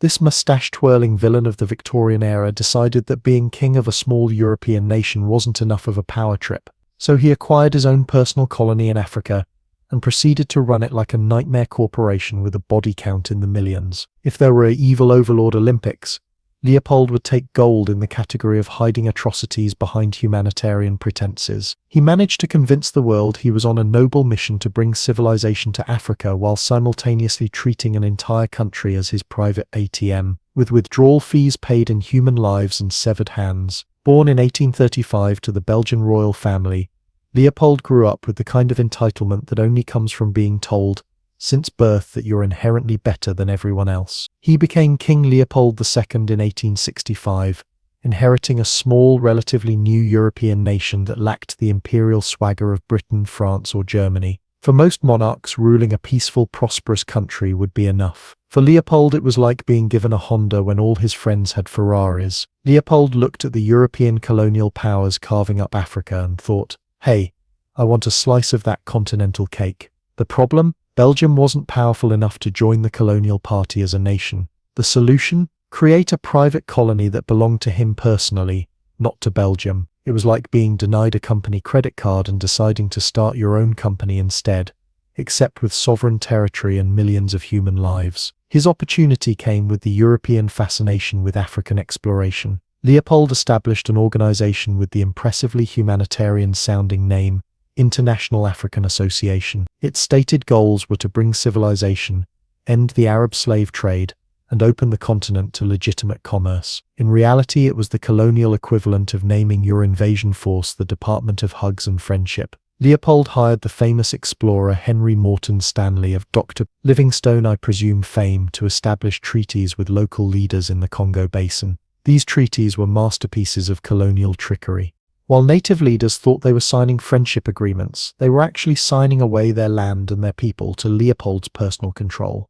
Imagine signing what you think is a gym membership, only to discover you've actually agreed to become the treadmill. At the 1884 to 1885 Berlin Conference, where European powers gathered to decide how to divide Africa among themselves, without inviting any Africans, of course, Leopold's impressive humanitarian rhetoric won the day. The major powers agreed to give him personal control of a territory 76 times larger than Belgium. The Congo Free State was born, free in name only, as it would soon become one of the most exploitative regimes in colonial history. Once he secured international recognition, Leopold's mask slipped faster than a cheap Halloween costume. The humanitarian rhetoric was replaced by a single-minded focus on extracting as much wealth as possible from the Congo, particularly ivory and later rubber. His administration established a brutal system that transformed an entire country into a forced labor camp. The rubber boom of the 1890s revealed the true horror of Leopold's rule. As demand for rubber soared with the invention of pneumatic tires,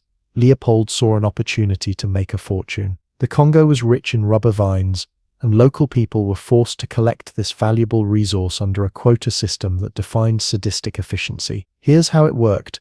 Villages were required to provide a set amount of rubber. Failure to meet quotas was punishable by death, mutilation, or the taking of women and children as hostages. Leopold's force publique, colonial army would raid villages that failed to meet quotas, killing people and cutting off their hands as proof they had used bullets effectively. Yes, you read that correctly.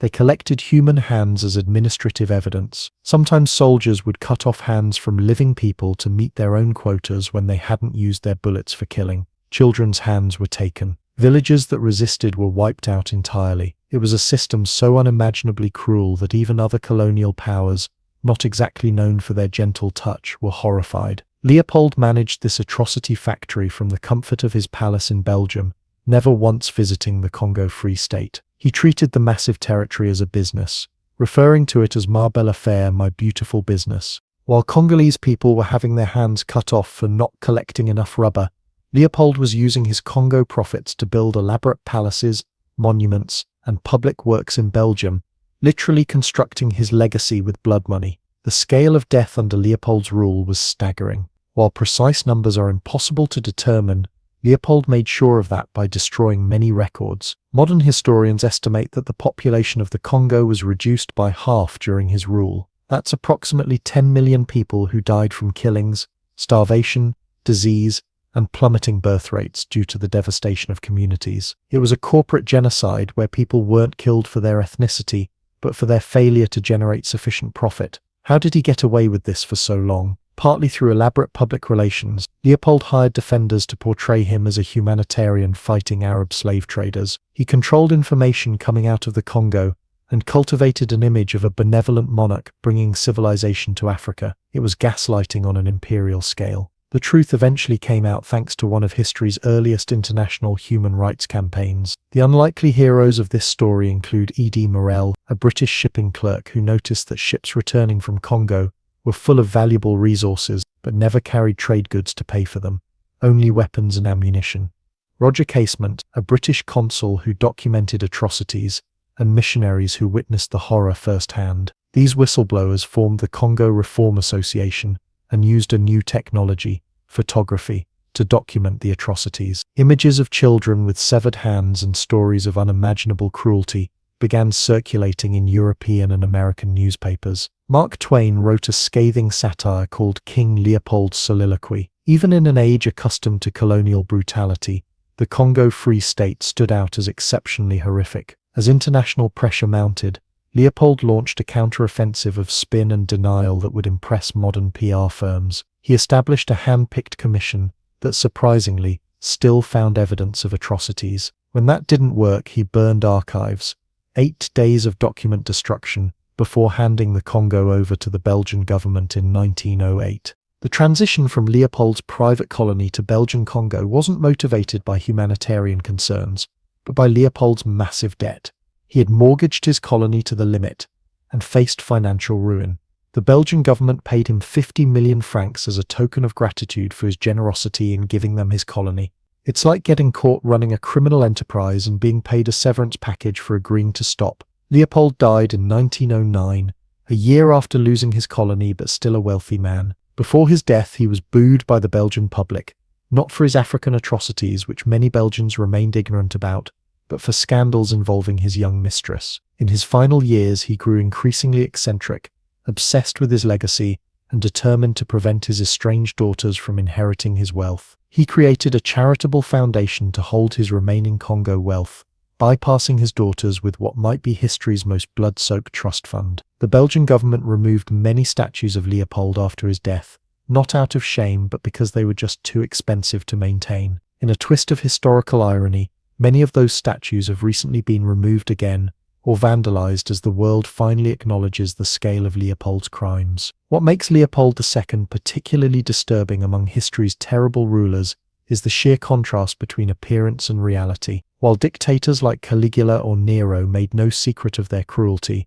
Leopold created an elaborate facade of philanthropy to hide industrial-scale human exploitation. He never set foot in the Congo, never witnessed the suffering he caused, and maintained until his death that he had done a great service to Africa. His legacy is a dark reminder of how colonialism's civilizing mission often masked raw exploitation, and how easily international opinion could be manipulated before the age of mass communication. Leopold created the template for modern resource extraction that enriches distant shareholders while leaving local populations impoverished, just with more severed hands and direct violence than most modern corporations can get away with. Perhaps most disturbing is how long it took for Leopold's true legacy to be widely acknowledged. For much of the 20th century, Belgian schoolchildren were taught that Leopold II was a great humanitarian who brought civilization to Africa. Streets, squares, and monuments still bear his name. It wasn't until the late 20th century that historians like Adam Hochschild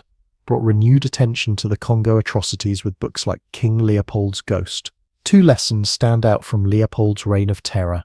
First, beware of powerful men who justify their actions with humanitarian rhetoric, especially when there's profit to be made. Second, history's most effective monsters aren't always the ones who personally wield the knife, but those who create systems of cruelty while maintaining plausible deniability. Leopold II never faced justice for his crimes.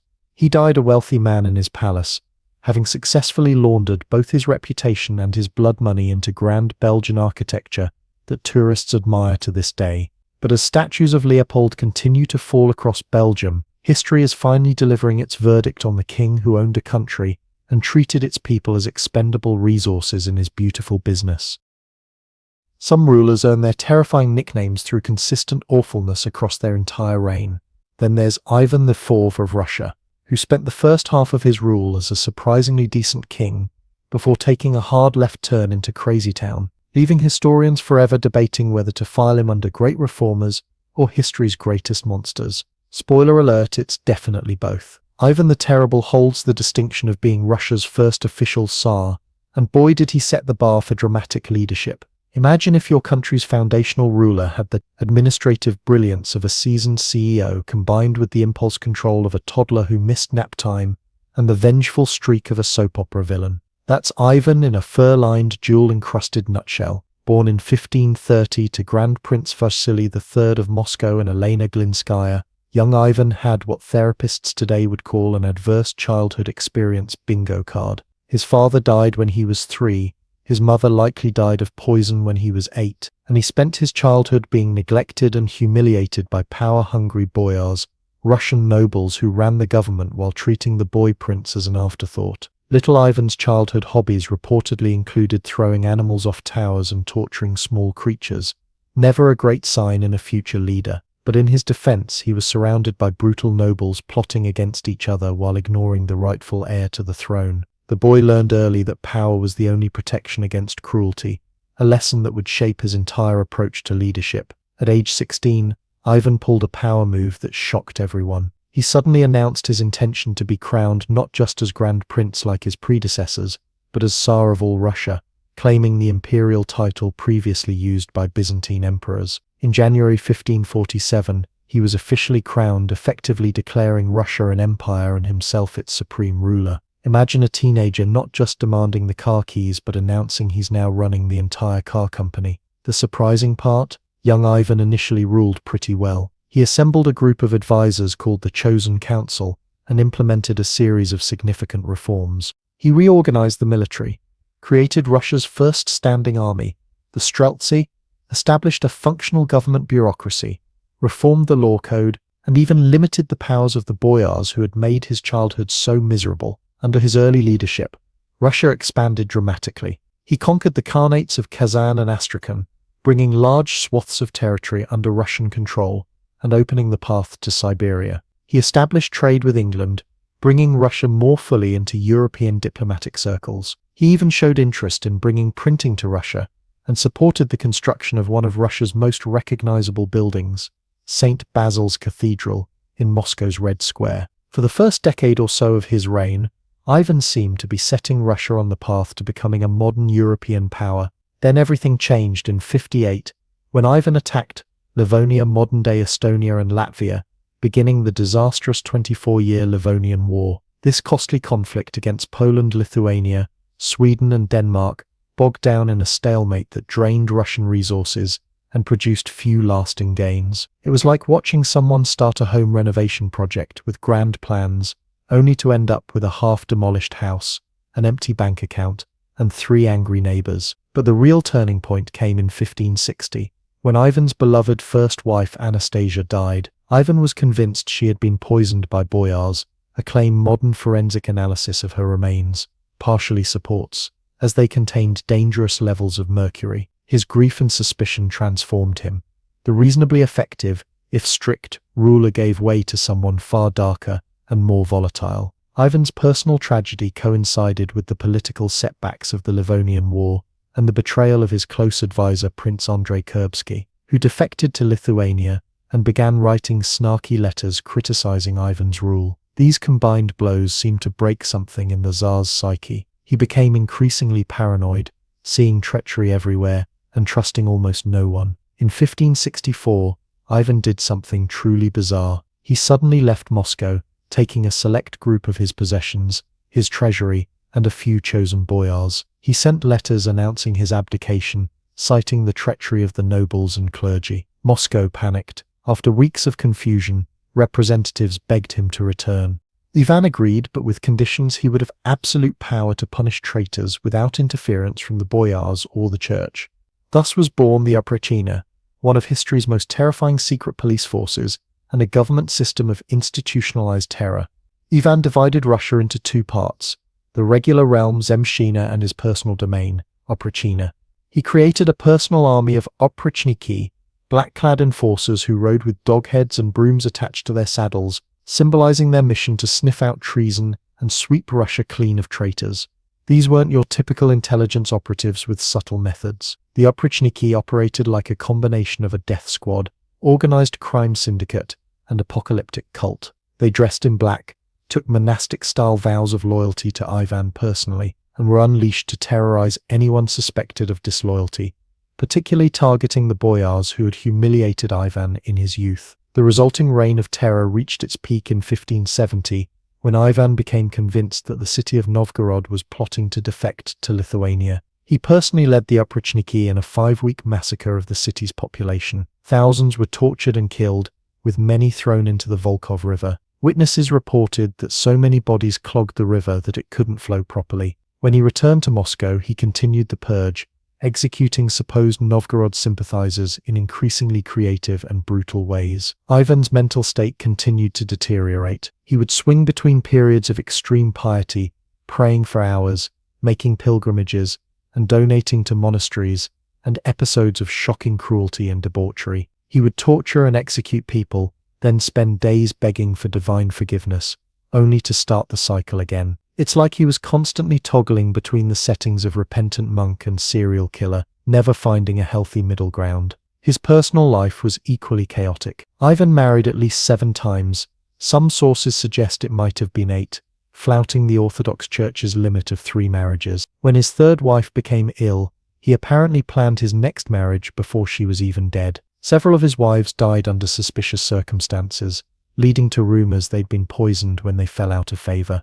The most infamous moment of Ivan's personal life came in 1581, when he struck his pregnant daughter-in-law during an argument, causing her to miscarry. When his son and heir, Ivan Ivanovich, confronted him about this, the Tsar flew into a rage and struck him in the head with his scepter, essentially a metal-tipped staff. The blow killed the younger Ivan, leaving the Tsar's unfit younger son Fyodor as heir to the throne. In a moment of uncontrolled anger, Ivan had effectively doomed his dynasty. It was the royal equivalent of totaling the family car and then setting fire to the insurance policy. By 1584, decades of hard living, stress, and possible mercury treatments for syphilis had taken their toll on Ivan. As his health declined, he grew increasingly interested in astrology and prophecy. Legend has it that soothsayers predicted he would die on March 18th, and Ivan, determined to cheat fate, rescheduled all March 18th activities. Feeling smug about outmaneuvering destiny, he set up a chess game on that fateful day, only to collapse and die while preparing to make a move. The date? March 18th. Even death, it seems, wasn't willing to negotiate with Ivan the Terrible. Ivan's legacy is complicated. On one hand, he laid the foundations for the Russian Empire that would dominate Eastern Europe for centuries. He centralized power, expanded Russian territory significantly, and created governmental and military institutions that outlasted him. Many Russians today see him as a strong leader who modernized the country and stood up to the privileged boyar class. On the other hand, his paranoid second half undid many of his earlier achievements. The Oprichnina decimated Russia's administrative class and terrorized the population. The failed Livonian War drained the treasury and cost Russia territory rather than gaining it. His killing of his own son led directly to the time of troubles, a period of famine, war, and chaos that followed his death as his unfit son Fyodor ruled briefly before the dynasty collapsed. Modern historians have suggested various explanations for Ivan's dramatic personality shift, ranging from mental illness to the effects of mercury poisoning. Some even speculate he might have suffered from temporal lobe epilepsy or a personality disorder. Whatever the cause, the transformation was so dramatic that it's almost like Russia was ruled by two different people who happened to share the same body. Ivan the Terrible stands as one of history's most paradoxical rulers, a nation builder and a nation destroyer, a modernizer and a medievalist, a man capable of both visionary leadership and unhinged brutality. His contradictory legacy reminds us that history's most influential figures are rarely simple heroes or villains, but complex individuals whose greatness and terribleness are often two sides of the same coin. 2 centuries before Peter the Great would force Russia toward Western modernization, Ivan had already set his country on the path toward becoming a major European power, even as his later paranoia and cruelty undermined that very mission. While later rulers would build gleaming new cities and win glorious victories, none would match Ivan's dramatic impact on Russian identity and governance. He created the template for Russian autocracy that would endure for centuries, centralized, powerful, and always with a hint of terror lurking beneath the surface, proving that sometimes the most terrible rulers are the ones who leave the most lasting mark on their nations. John Adams was the original guy who follows the rock star. Imagine spending your career as the opening act for the Beatles, then finally getting your shot at headlining, only to discover everyone's comparing you to John Lennon, while Paul McCartney is sitting in your cabinet planning to run against you. That was basically Adams' life after Washington.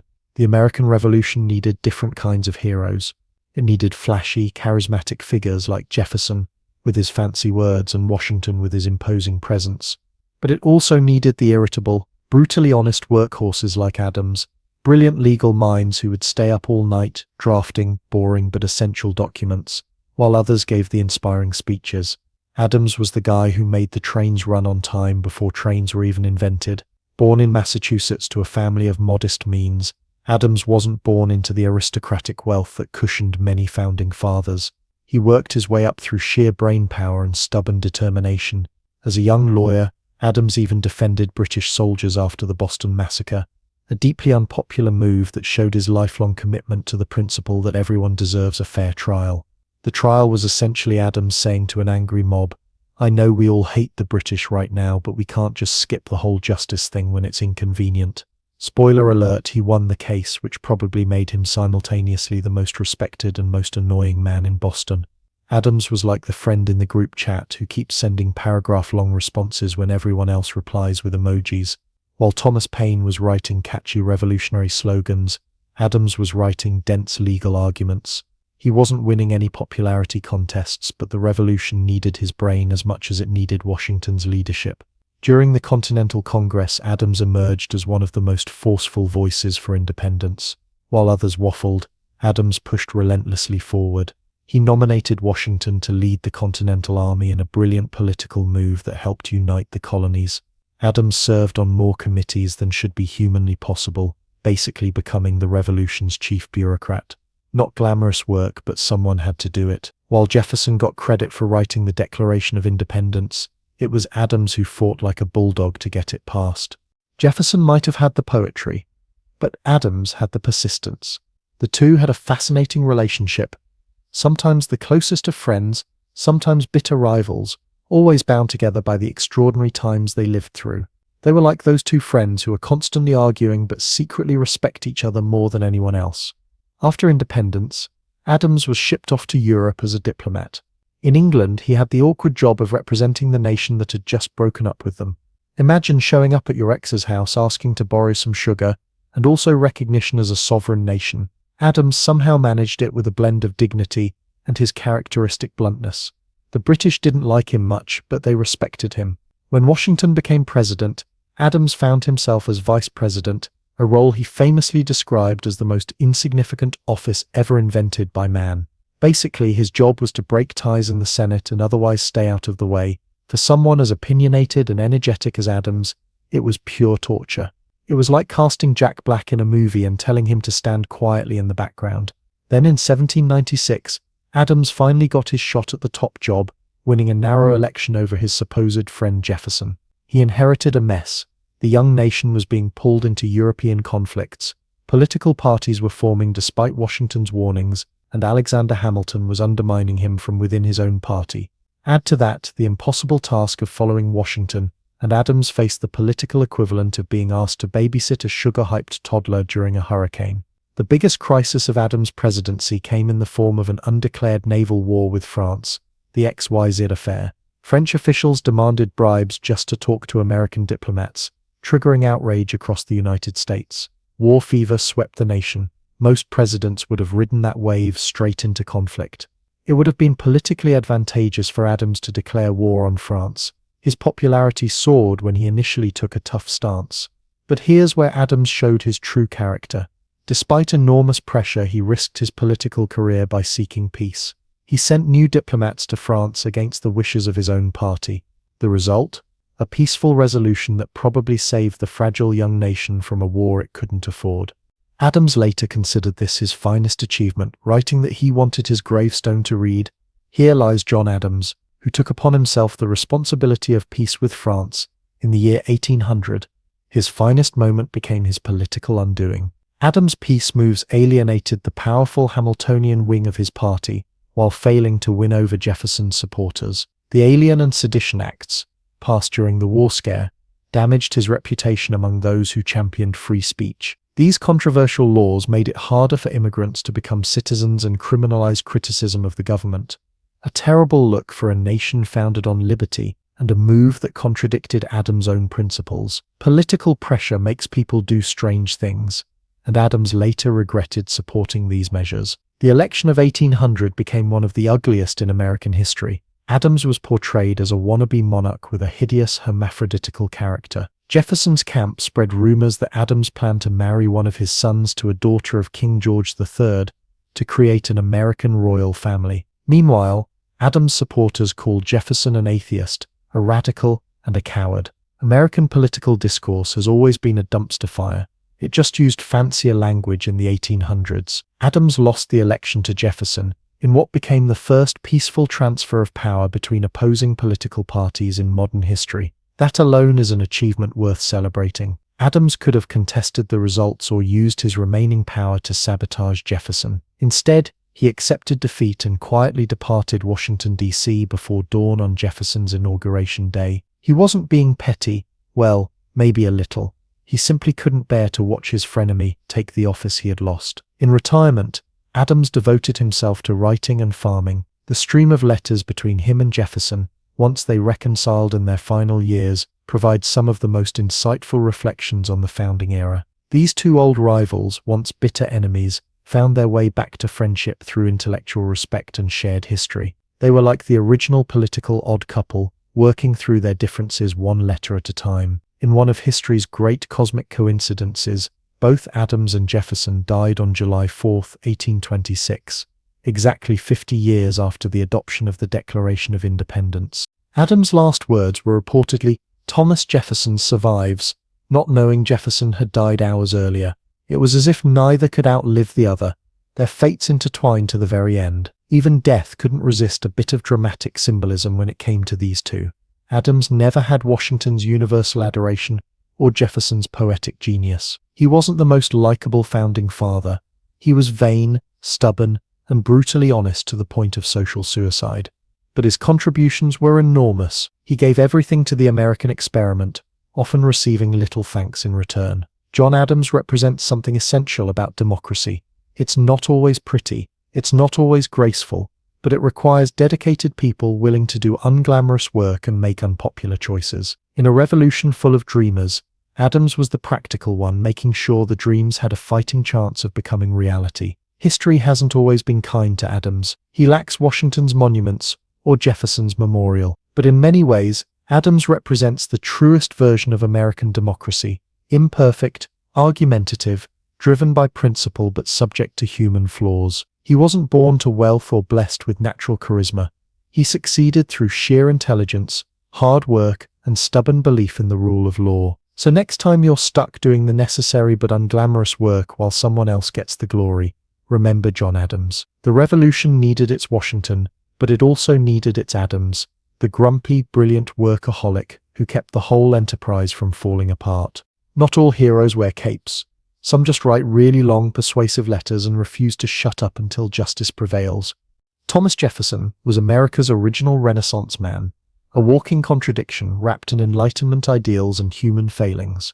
Imagine if Elon Musk, William Shakespeare, and Bernie Sanders somehow merged into one person who also happened to own slaves while writing about freedom. That barely scratches the surface of Jefferson's complexity. The man was obsessed with gadgets. His home at Monticello was basically the 18th century equivalent of a Silicon Valley tech bro smart house. Jefferson installed doors that opened automatically, a wine dumbwaiter, a rotating dinner table for faster food service, and even a clock powered by the weight of cannonballs. He redesigned the entire place multiple times just because he kept thinking of improvements. Jefferson was the original guy who couldn't stop tinkering with his surroundings. Born into Virginia's planter elite, Jefferson received the kind of education most could only dream of. He devoured books like modern teenagers devour social media, becoming fluent in multiple languages and studying everything from architecture to zoology. His mind was a browser with an infinite number of tabs open, all running simultaneously without crashing. As a young lawyer and politician, Jefferson quickly established himself as someone with a way with words. When the Continental Congress needed someone to draft the Declaration of Independence, they turned to the tall, awkward redhead from Virginia. While John Adams served on 987 committees approximately and fought political battles, Jefferson quietly crafted one of history's most influential documents in a rented room. He was like that group project member who says nothing during meetings, but then delivers a perfect final presentation. What makes the Declaration extraordinary isn't just its political importance, but its poetic power. Jefferson didn't just list grievances against King George III. He created a philosophical framework for a new kind of nation. The phrase, "all men are created equal," has echoed through history, challenging each generation of Americans to live up to its promise. Unfortunately, Jefferson himself would fail this challenge in spectacular fashion. After helping birth the nation, Jefferson served as Washington's Secretary of State, where he quickly became Alexander Hamilton's arch-nemesis. Their cabinet battles were the original political rivalry: East Coast versus South, banking versus agriculture, strong federal government versus states' rights.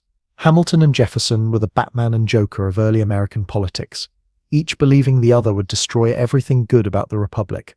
Jefferson lost to John Adams in the 1796 presidential election, becoming vice president in an awkward arrangement where the electoral runner-up got the second highest office. Imagine losing the competition for CEO but being forced to become deputy CEO anyway, reporting to the person who just beat you. Workplace tension doesn't begin to describe it. The election of 1800 changed everything. After a bitter campaign and an electoral tie with Aaron Burr that forced the House of Representatives to decide the winner, Jefferson finally claimed the presidency. His victory represented the first peaceful transfer of power between opposing political parties in modern history, a democratic achievement that deserves more celebration than it gets. The revolution that began with muskets continued with ballots. As president, Jefferson's first term was nothing short of brilliant. He slashed the national debt, reduced the size of government, and doubled the size of the country with the Louisiana Purchase, arguably the greatest real estate deal in history. For 3 cents an acre, Jefferson acquired 828,000 square miles of territory from France,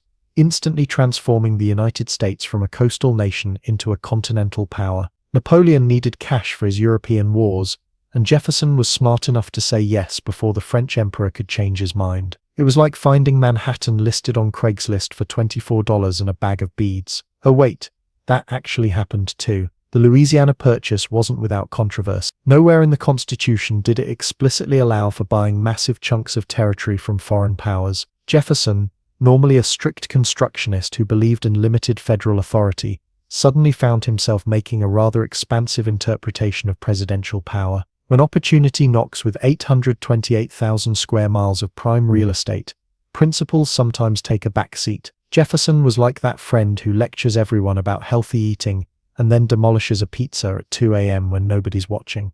Jefferson sent Lewis and Clark to explore this new territory, launching what became one of history's greatest road trips. Their expedition was part scientific mission, part diplomatic venture, and part epic adventure. Jefferson gave them a shopping list of things to look for, that included woolly mammoths, which he thought might still roam the western wilderness. The fact that they didn't find any prehistoric elephants was probably his biggest disappointment. Jefferson's second term proved far more challenging than his first. His attempt to remain neutral in the Napoleonic Wars by imposing a trade embargo devastated the American economy while failing to change European behavior. It turns out telling American merchants they couldn't trade with anyone was about as popular as canceling Christmas. Jefferson learned the hard way that economic warfare has casualties on both sides. The most profound contradiction in Jefferson's life was his relationship with slavery. The man who wrote that all men are created equal owned over 600 enslaved people during his lifetime. He recognized slavery as a moral catastrophe, calling it a hideous blot and a deplorable entanglement, yet he never found the courage or financial discipline to free more than a handful of enslaved people, remaining economically dependent on forced labor until his death. Most troubling was Jefferson's relationship with Sally Hemings, an enslaved woman who was the half-sister of his deceased wife. DNA evidence now confirms what had long been rumored. Jefferson fathered at least 6 children with Hemings, beginning when she was a teenager. Their relationship lasted decades in a power dynamic so unequal it defies modern understanding.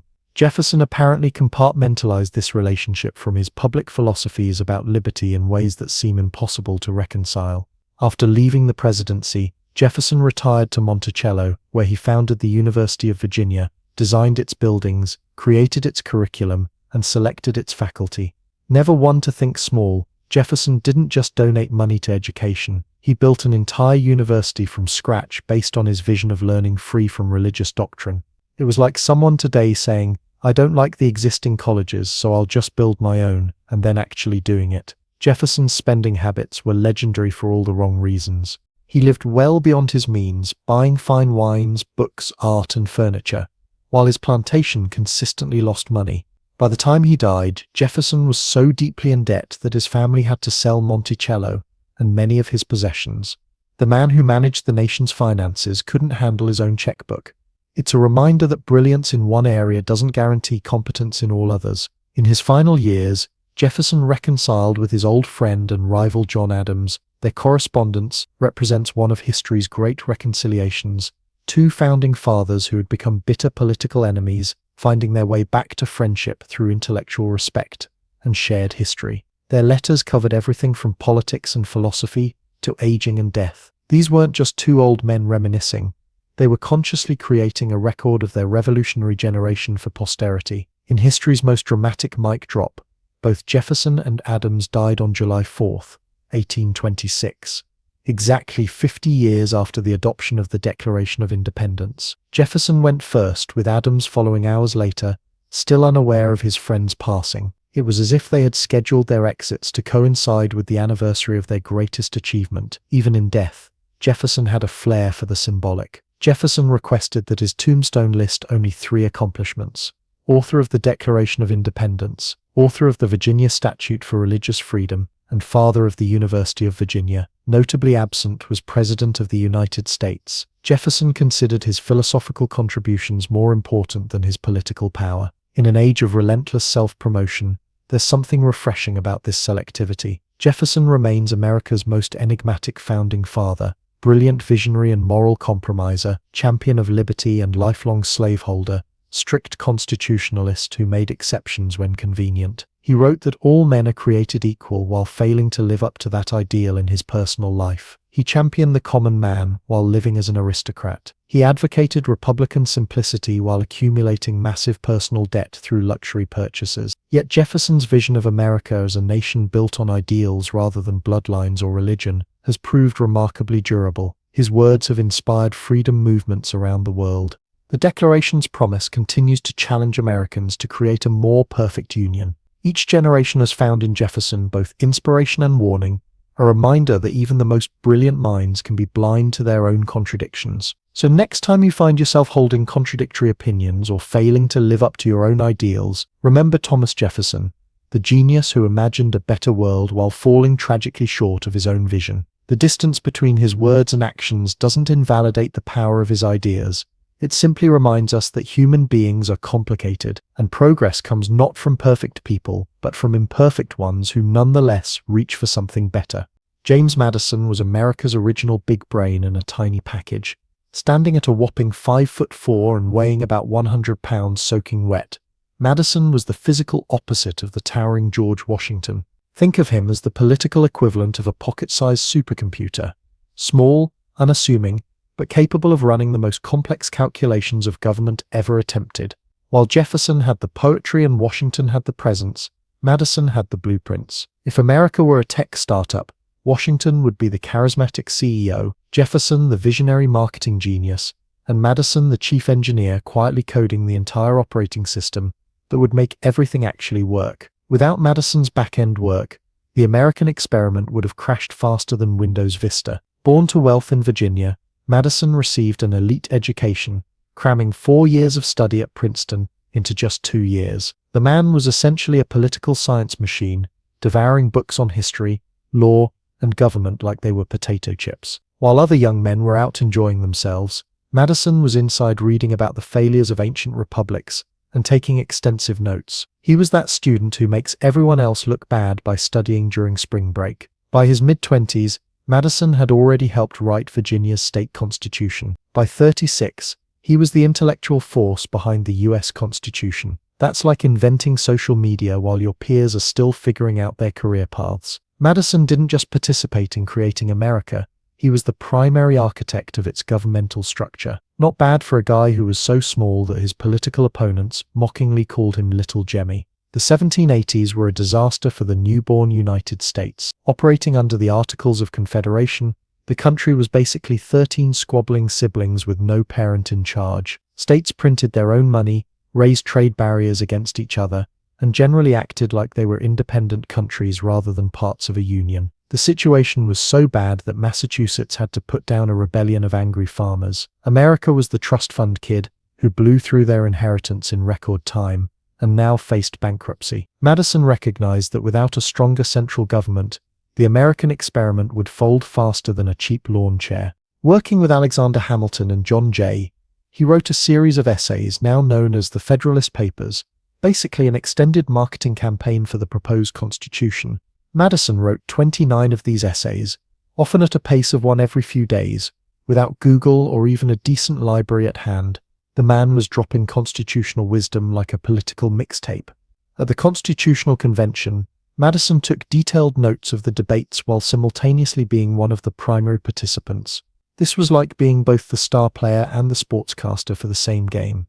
His Virginia plan became the foundation for the new government, though he had to compromise on many details. Madison wanted proportional representation in both houses of Congress, but smaller states objected so vigorously that the Senate was created with equal representation to appease them. Madison wasn't thrilled, but he understood that getting 70% of what you want is better than getting 0% because you refuse to compromise. Madison's greatest invention was the system of checks and balances that prevents any branch of government from becoming too powerful. He designed a government that would essentially pit ambition against ambition, using human nature's less attractive qualities as a feature rather than a bug. Madison figured out that the best way to prevent tyranny wasn't to hope for virtuous leaders, but to create a system where power automatically restrains power. It was government design that accounted for the reality that people will always try to grab more authority if left unchecked. In the software world, this would be like creating a program that automatically patches its own security vulnerabilities. Ironically, Madison initially opposed adding a Bill of Rights to the Constitution, arguing it was unnecessary and potentially dangerous to list some rights but not others. However, when it became clear that the Constitution wouldn't be ratified without these protections, Madison not only changed his position but became the primary author of the amendments. The ability to acknowledge when he was wrong and adapt accordingly was one of Madison's most admirable qualities. How many people do you know who would fight that hard for something they initially opposed? After helping create the Constitution, Madison served in the first Congress, where he was essentially the floor manager for getting the Bill of Rights passed. He then became Jefferson's Secretary of State, before winning the presidency himself in 1808. Madison's pre-presidential resume was so stacked that becoming leader of the free world almost feels like an afterthought in his biography. It's like finding out the person who invented the internet also spent 8 years as President of the United States. Unfortunately, Madison's presidency wasn't nearly as successful as his Constitution writing career.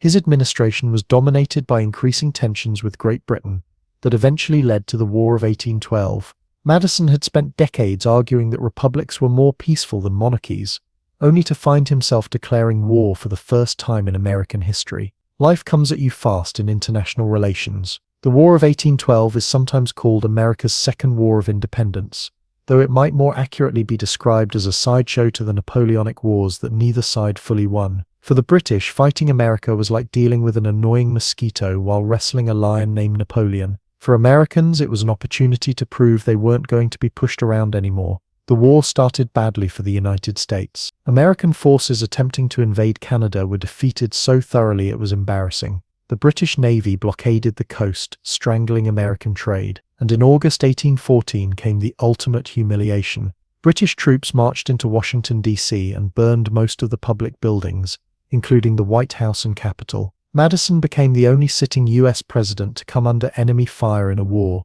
narrowly escaping capture as the British entered Washington. His wife, the indomitable Dolly Madison, famously saved a portrait of George Washington before fleeing the White House. While James was out trying to rally militia troops, Dolly was making sure America's cultural heritage didn't go up in flames. Talk about relationship goals. He's trying to save the government while she's saving national treasures. The burning of Washington was America's rock-bottom moment, but things improved from there. American naval victories on Lake Champlain and Lake Erie turned the tide. The British, exhausted from fighting Napoleon, decided this side conflict wasn't worth the trouble. Both countries signed the Treaty of Ghent, essentially agreeing to return to pre-war conditions, right before Andrew Jackson's troops demolished a British force at the Battle of New Orleans. That battle actually occurred after peace had been declared, but news traveled slowly in the 1800s, giving Americans a feel-good victory that completely changed the narrative around the war. Despite its dubious military outcome, the War of 1812 had significant effects. It cemented American independence in a way the Revolutionary War hadn't quite managed. It sparked a wave of nationalism and convinced many Americans that their experiment in self-government might actually survive. It also effectively ended the Federalist Party, whose members had opposed the war so strongly that some had even discussed secession. The Hartford Convention, where New England Federalists met to air grievances about the war, concluded right as news of Jackson's victory at New Orleans arrived, making them look like unpatriotic complainers rather than principled objectors. After leaving the presidency, Madison retired to Montpelier, his Virginia plantation, where he continued to think and write about Republican government. He remained deeply engaged with public affairs, advising his presidential successors and offering his thoughts on constitutional interpretation. When Virginia's legislature asked him about nullification, the idea that states could invalidate federal laws they disagreed with, Madison firmly rejected it, arguing that the Supreme Court, not state legislatures, had the final say on constitutional questions. The man who had once advocated for states' rights recognized that taking that principle too far would destroy the union he had helped create. Madison outlived most of the other founding fathers, giving him the chance to shape how Americans understood their own constitutional history. He carefully edited his notes from the Constitutional Convention and arranged for them to be published after his death, providing future generations with an invaluable inside look at the creation of the American government. It was like leaving behind the director's commentary track for the Constitution. What made Madison truly remarkable wasn't just his brilliant mind, but his lifelong willingness to adapt his thinking based on evidence and changing circumstances. He began his career as a champion of states' rights, but recognized the need for a stronger central government. He initially opposed a Bill of Rights but became its primary author. He started as a protege of Jefferson, but developed his own distinct political philosophy. Unlike many ideologues, Madison was willing to change his mind when reality demanded it. Madison stands as proof that physical stature has nothing to do with historical impact. The smallest of the founding fathers cast the longest constitutional shadow. Every time the Supreme Court issues a ruling, Congress passes a law, or the president exercises executive power, they're working within the system Madison designed. His fingerprints are all over American government, even centuries after his death. So next time you're feeling underestimated because of your appearance or overlooked among more flamboyant personalities, remember James Madison, the unassuming intellectual giant who built the operating system for the world's most enduring republic, while barely tipping the scales at 100 pounds. Sometimes the quietest person in the room is the one with the most profound impact on history. James Monroe was the political equivalent of that friend who shows up to the party exactly when all the drama has died down, but the good vibes are still going strong. After the revolutionary chaos of Washington's era, the bitter partisan battles under Adams and Jefferson, and the burning of the White House during Madison's watch, Monroe cruised into office when America was finally catching its breath and feeling pretty good about itself. His timing was impeccable. Talk about falling upward into the presidency. While Jefferson was drafting fancy declarations and Madison was engineering the Constitution, Monroe was bleeding on battlefields. As an 18-year-old student at the College of William and Mary, Monroe dropped out to join the Continental Army when the Revolution broke out. This wasn't a strategic career move or a way to avoid studying for finals. The British were literally marching through Virginia. Monroe joined up and quickly found himself at the Battle of Trenton, where he nearly died after taking a musket ball to the shoulder. Washington himself found the bleeding Monroe on the battlefield, potentially saving his life. Nothing bonds you with the future first president like him personally making sure you don't bleed out in the snow. That battlefield credibility served Monroe well throughout his career. While Jefferson and Madison were known for their brains, Monroe was respected for his character and judgment. He wasn't the sharpest intellectual of the founding generation, but he had something equally valuable: rock-solid common sense and unimpeachable integrity. Monroe was like that reliable friend everyone wants around when decisions need to be made. Not the most exciting person at the table, but the one you actually listen to. After the Revolution, Monroe practiced law and entered politics, quickly rising through the ranks from state legislator to U.S. senator. In 1794, Washington appointed him minister to France, a job that turned out to be more complicated than anyone expected. Monroe arrived in Paris during the bloodiest period of the French Revolution, when the guillotine was working overtime. The French warmly welcomed Monroe, seeing him as a fellow revolutionary, and he responded with perhaps too much enthusiasm, openly embracing the French revolutionary government while Washington's administration was trying to maintain neutrality. This diplomatic faux pas got Monroe recalled from France. Imagine being fired by George Washington. That had to sting. But Monroe bounced back, becoming governor of Virginia and eventually working his way back into Jefferson's good graces. When Jefferson needed someone to negotiate the Louisiana Purchase in 1803, he sent Monroe to France as a special envoy. Monroe and Robert Livingston managed to buy 828,000 square miles of territory from Napoleon for about 3 cents an acre, still the greatest real estate deal in history. Monroe went from being fired as a diplomat to helping double the size of the United States.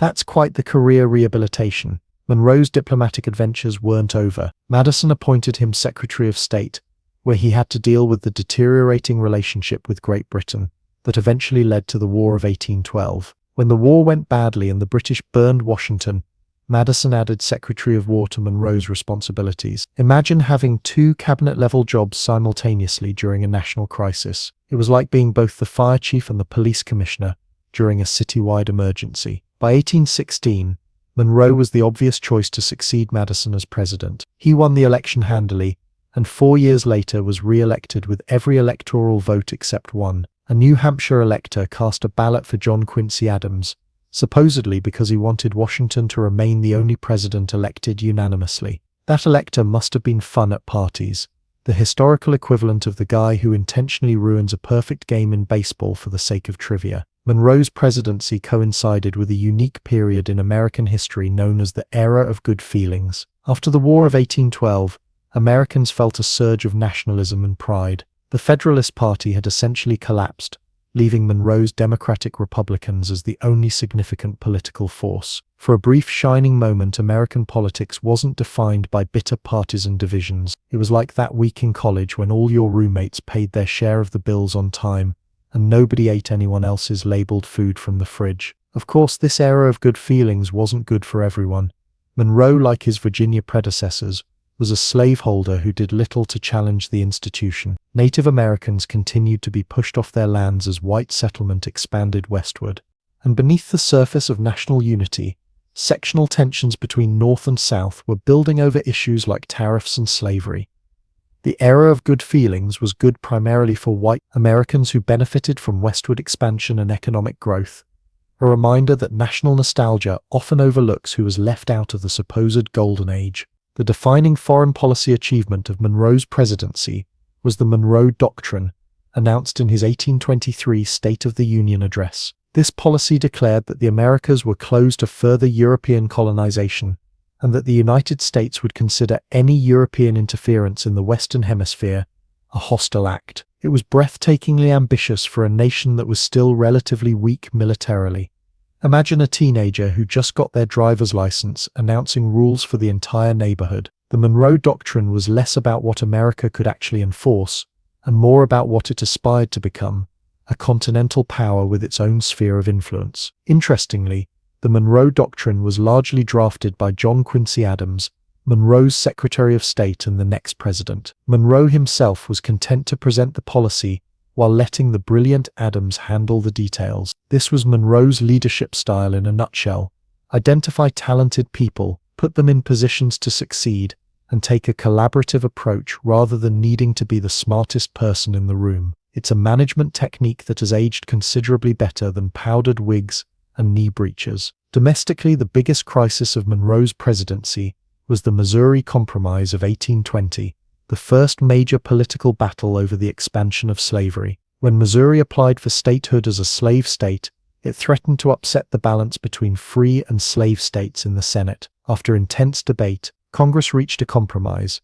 Missouri would enter as a slave state, Maine would enter as a free state, and slavery would be prohibited in the remainder of the Louisiana Purchase territory north of latitude 36°30. Monroe signed the compromise, temporarily diffusing the crisis. But the debate revealed the deep division that would eventually tear the country apart in the Civil War. Jefferson, watching from retirement at Monticello, called the Missouri crisis a fire bell in the night that filled him with terror. Monroe, more optimistic by nature, hoped the compromise would provide a permanent solution. History would prove Jefferson right, as it often did. After 2 terms as president, Monroe followed the example of his predecessors and retired from politics. Unlike Jefferson and Madison, who retreated to their Virginia plantations, Monroe found himself facing financial ruin. Decades of public service had prevented him from managing his plantation effectively, and he had spent large sums of his own money on official entertainment as president. Congress eventually voted him $30,000 in compensation for his expenses, but it wasn't enough to solve his financial problems. Monroe was forced to sell his Virginia estate and move in with his daughter in New York City. The man who had negotiated the Louisiana Purchase and proclaimed the Monroe Doctrine died nearly broke on July 4, 1831, the 3rd president to die on Independence Day, following Jefferson and Adams 5 years earlier. There's something poetically American about a founding father who expanded the nation's territory and influence, ending his days in financial distress. Even history's main characters aren't immune to money problems. Monroe is often overshadowed by the more intellectually dazzling founders like Jefferson and Madison, or the more dramatic figures like Washington and Hamilton. He wasn't the best writer, the most original thinker, or the most charismatic leader of his generation, but his consistent good judgment, personal integrity, and steady hand at the helm during a crucial period of national consolidation made him exactly the president America needed after the turbulence of its early years. In many ways, Monroe represented the transition from the revolutionary generation to the antebellum era. He was the last president who wore the old-fashioned revolutionary attire, the knee breeches, silk stockings, and buckled shoes that had gone out of style. On a diplomatic tour of the country in 1817, Monroe caused a stir by appearing in these outdated clothes, like a time traveler from the 1790s. Yet his policies looked forward, not backward, laying the groundwork for American expansion and influence in the 19th century. Monroe was also the last of the Virginia dynasty that had dominated American politics since independence. After him, power shifted to a new generation of leaders from different regions, with different visions for the country's future. The era of good feelings wouldn't last, as Andrew Jackson's populist movement and the growing sectional crisis over slavery would soon introduce a new, more combative style of American politics. So next time you hear that someone is presidential material, think of James Monroe, not necessarily the flashiest or most brilliant person, but someone whose sound judgment, personal integrity, and ability to work well with others allowed him to lead effectively during a crucial period of national development. Sometimes what a country needs isn't a revolutionary visionary, but a steady hand who knows how to keep the ship on course after the storm has passed. John Quincy Adams was America's original Nepo baby. Imagine having your dad's face on money one day while people are still alive who remember him changing your diapers. Talk about pressure. Being the son of founding father and second President John Adams, meant expectations higher than a giraffe's eyebrows, but somehow JQA managed to both completely bomb as president, while also being one of the most impressive Americans who ever lived. His life story reads like a bizarre political roller coaster built by someone with no understanding of physics. Little John Quincy got a head start on life that would make today's helicopter parents look negligent by comparison. While other colonial kids were playing with sticks and rocks, 7-year-old John Quincy was tagging along with Dad on diplomatic missions to Europe. By age 14, he was serving as private secretary and French interpreter for an American diplomat in Russia. When you were 14, you were probably trying to figure out how to talk to your crush without spontaneously combusting. John Quincy was helping negotiate with Catherine the Great's empire. His education was so thorough, it would make modern Ivy League grads look like they attended the University of Keeping It Simple. Adams spoke 7 languages fluently. He could translate classical Greek before breakfast, debate political theory over lunch, and still have energy to discuss astronomical mathematics at dinner. The man was basically Google Translate and Wikipedia rolled into one powdered wig-wearing package 2 centuries before either existed. After Harvard, Adams became a lawyer, though his heart was never really in it. Being a corporate attorney isn't exactly thrilling when you've already helped negotiate international treaties as a teenager. It would be like asking Simone Biles to join your local gym's beginner tumbling class. The legal profession was too small for his ambitions. Washington appointed the 26-year-old Adams as minister to the Netherlands, making him America's youngest ever diplomatic envoy at that point. His father was serving as vice president at the time, but nobody seemed concerned about nepotism, possibly because John Quincy was more qualified for international diplomacy at 26 than most people would be after 3 lifetimes in politics. When John Adams became president, he kept his son in diplomatic service, eventually appointing him minister to Prussia. Some critics cried nepotism, but Washington had appointed young Adams first, and his qualifications were unquestionable. Still, working for Dad had to be awkward. Imagine your performance review coming from the guy who used to scold you for not eating your vegetables. After the election of 1800 ended his father's presidency, John Quincy returned to America and was soon elected to the Massachusetts State Senate, then the U.S. Senate. Despite being the son of a Federalist president, Adams found himself increasingly at odds with that party's policies. When he supported Jefferson's controversial Louisiana Purchase and embargo against Britain, Massachusetts Federalists were so outraged, they essentially forced him to resign from the Senate. Adams had committed the cardinal sin in politics, thinking for himself instead of following party lines. Madison appointed Adams as minister to Russia, where he spent years freezing in St. Petersburg, while representing American interests during the Napoleonic Wars.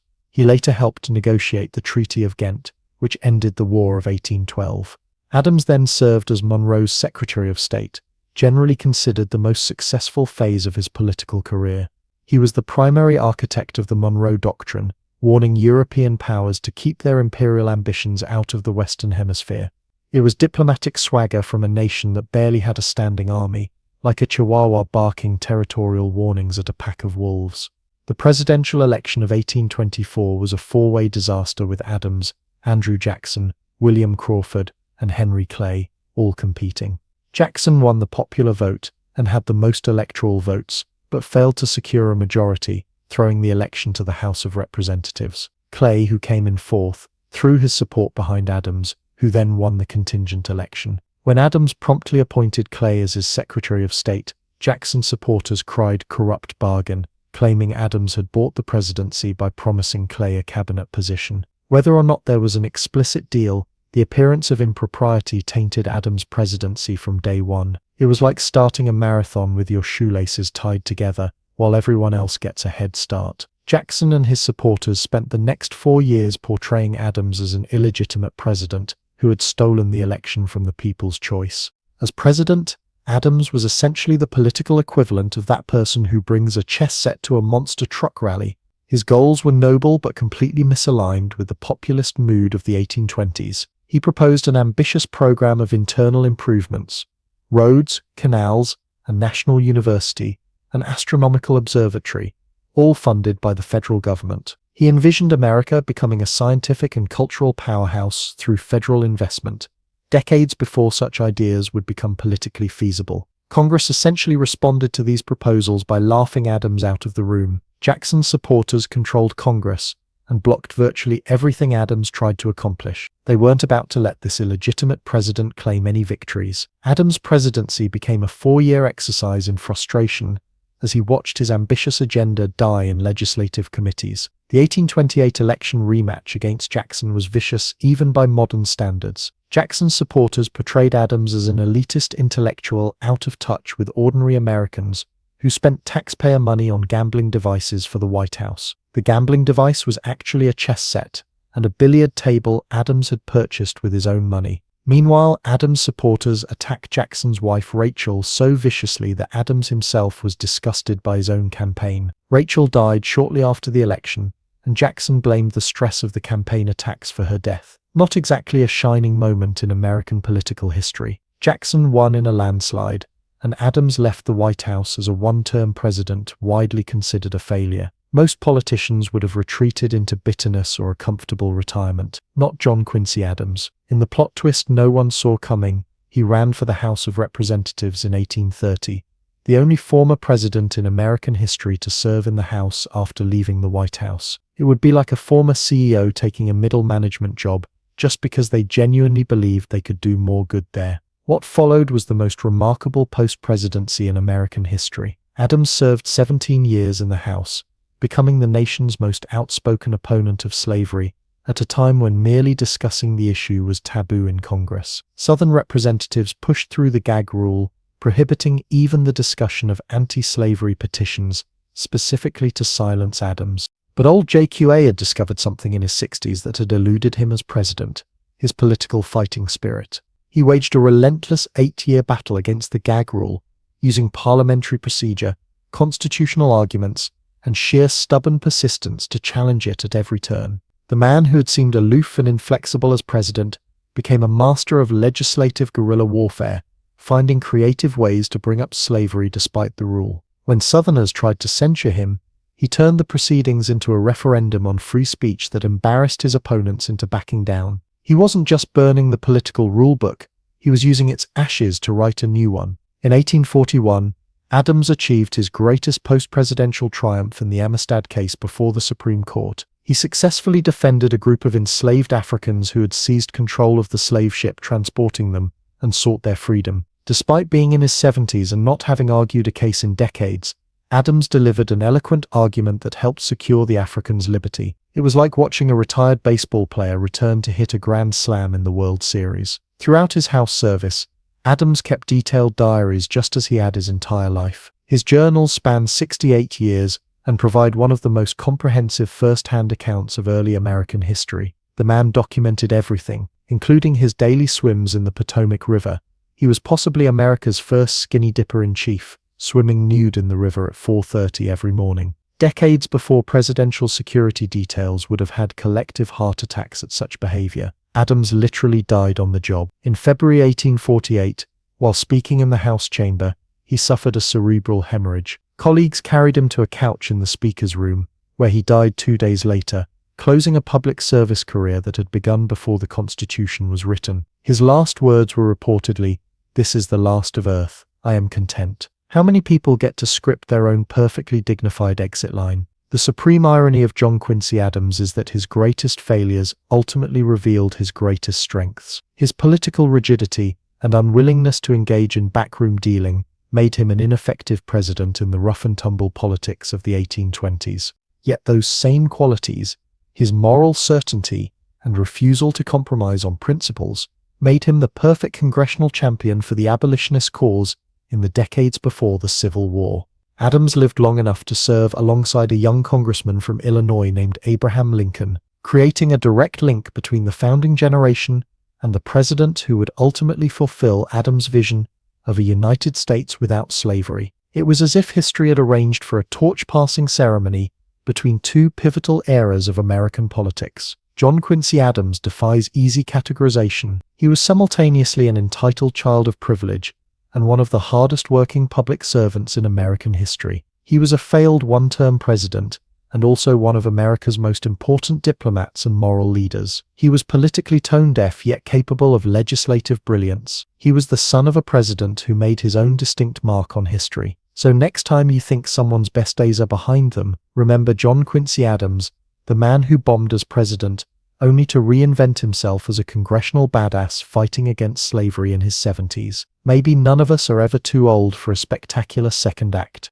Andrew Jackson was essentially America's first experiment with letting pure chaos occupy the White House.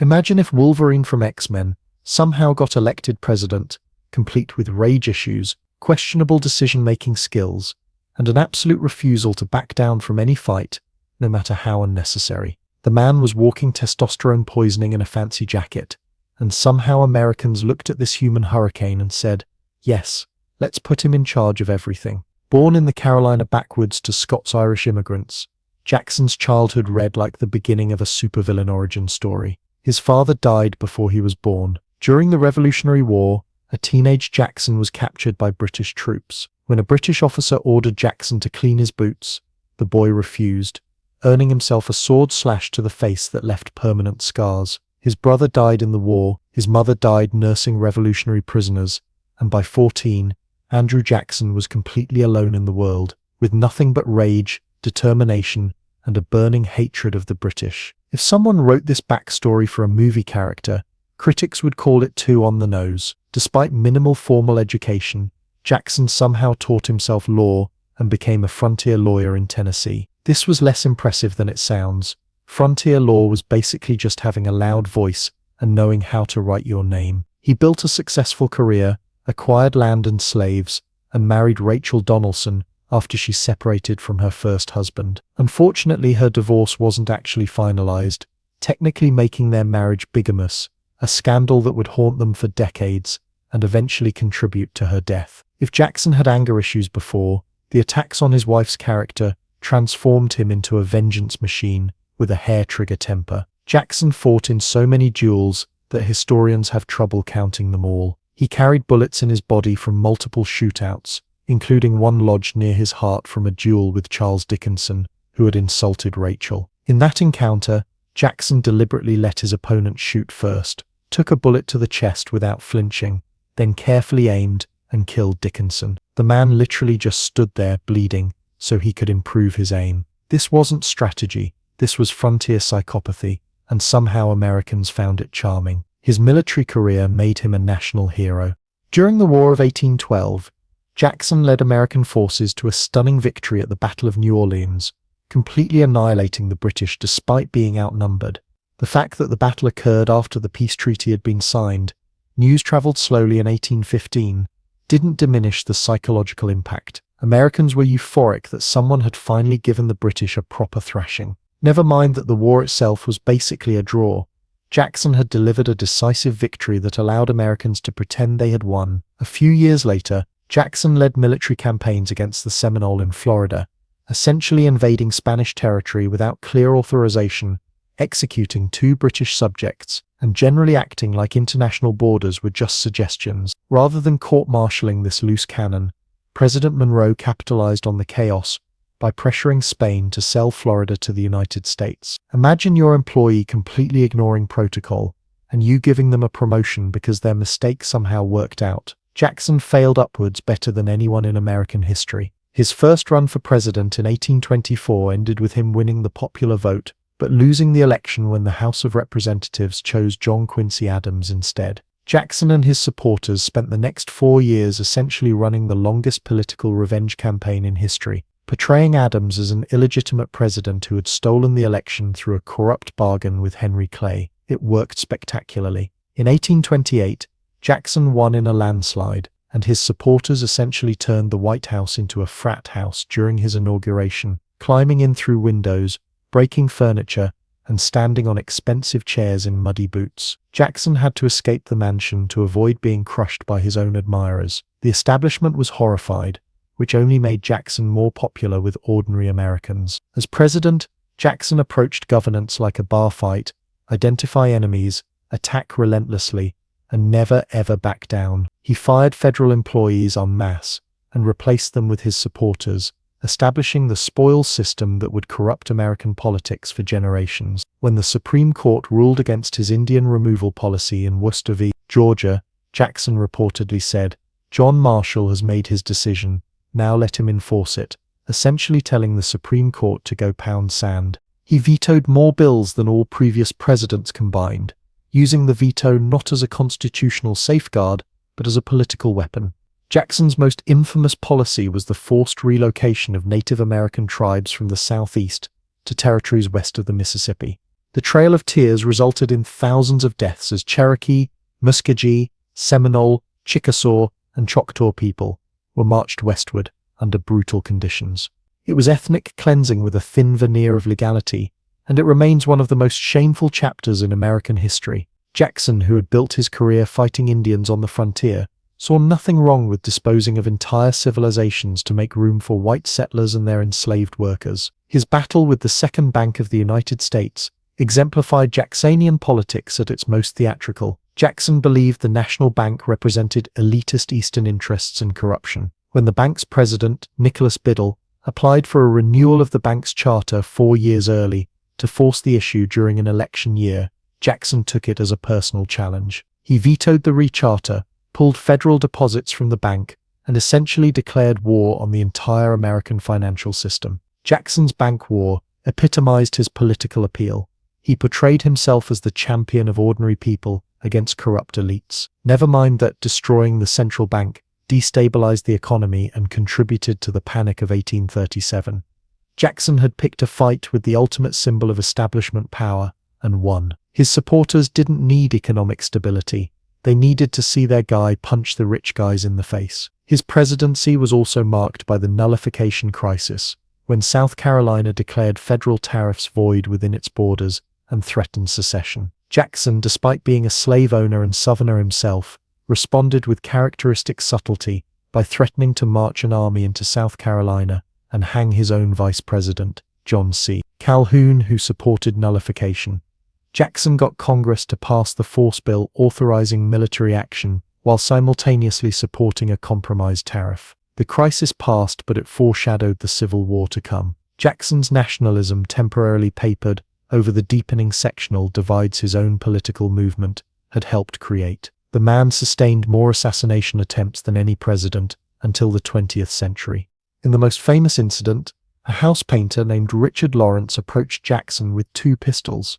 Both misfired, at which point the 67-year-old president attacked his would-be assassin with a cane, beating him severely until aides pulled him away. Statistically, the odds of 2 pistols misfiring independently were about 1 in 125,000. Jackson was so rage-filled that he literally defied probability. After leaving office, Jackson returned to his plantation, the Hermitage, where he continued to influence politics through his chosen successor, Martin Van Buren. When he died in 1845, he had few regrets except, by his own admission, that I didn't shoot Henry Clay and hang John C. Calhoun. Just a normal, healthy attitude from a former president.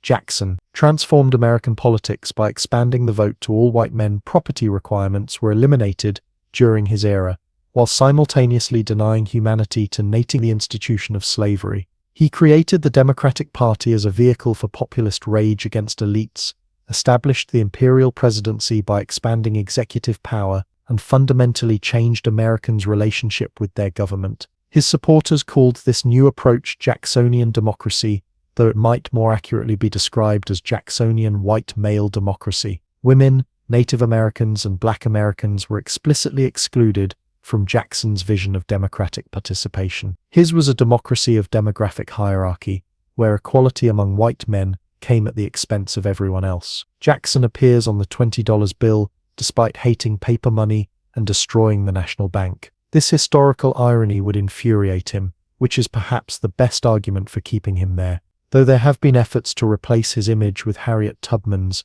a delicious reversal that would put an escaped slave and Underground Railroad conductor in place of a slave owner, built his fortune on forced labor. Andrew Jackson remains one of the most consequential presidents in American history, a transformative figure who simultaneously expanded and contracted American democracy, a champion of the common man who owned human beings, a defender of the Union who empowered forces that would eventually tear it apart. He was America's first populist president, channeling the rage of ordinary citizens against established power, while wielding that same power like a cudgel against vulnerable populations.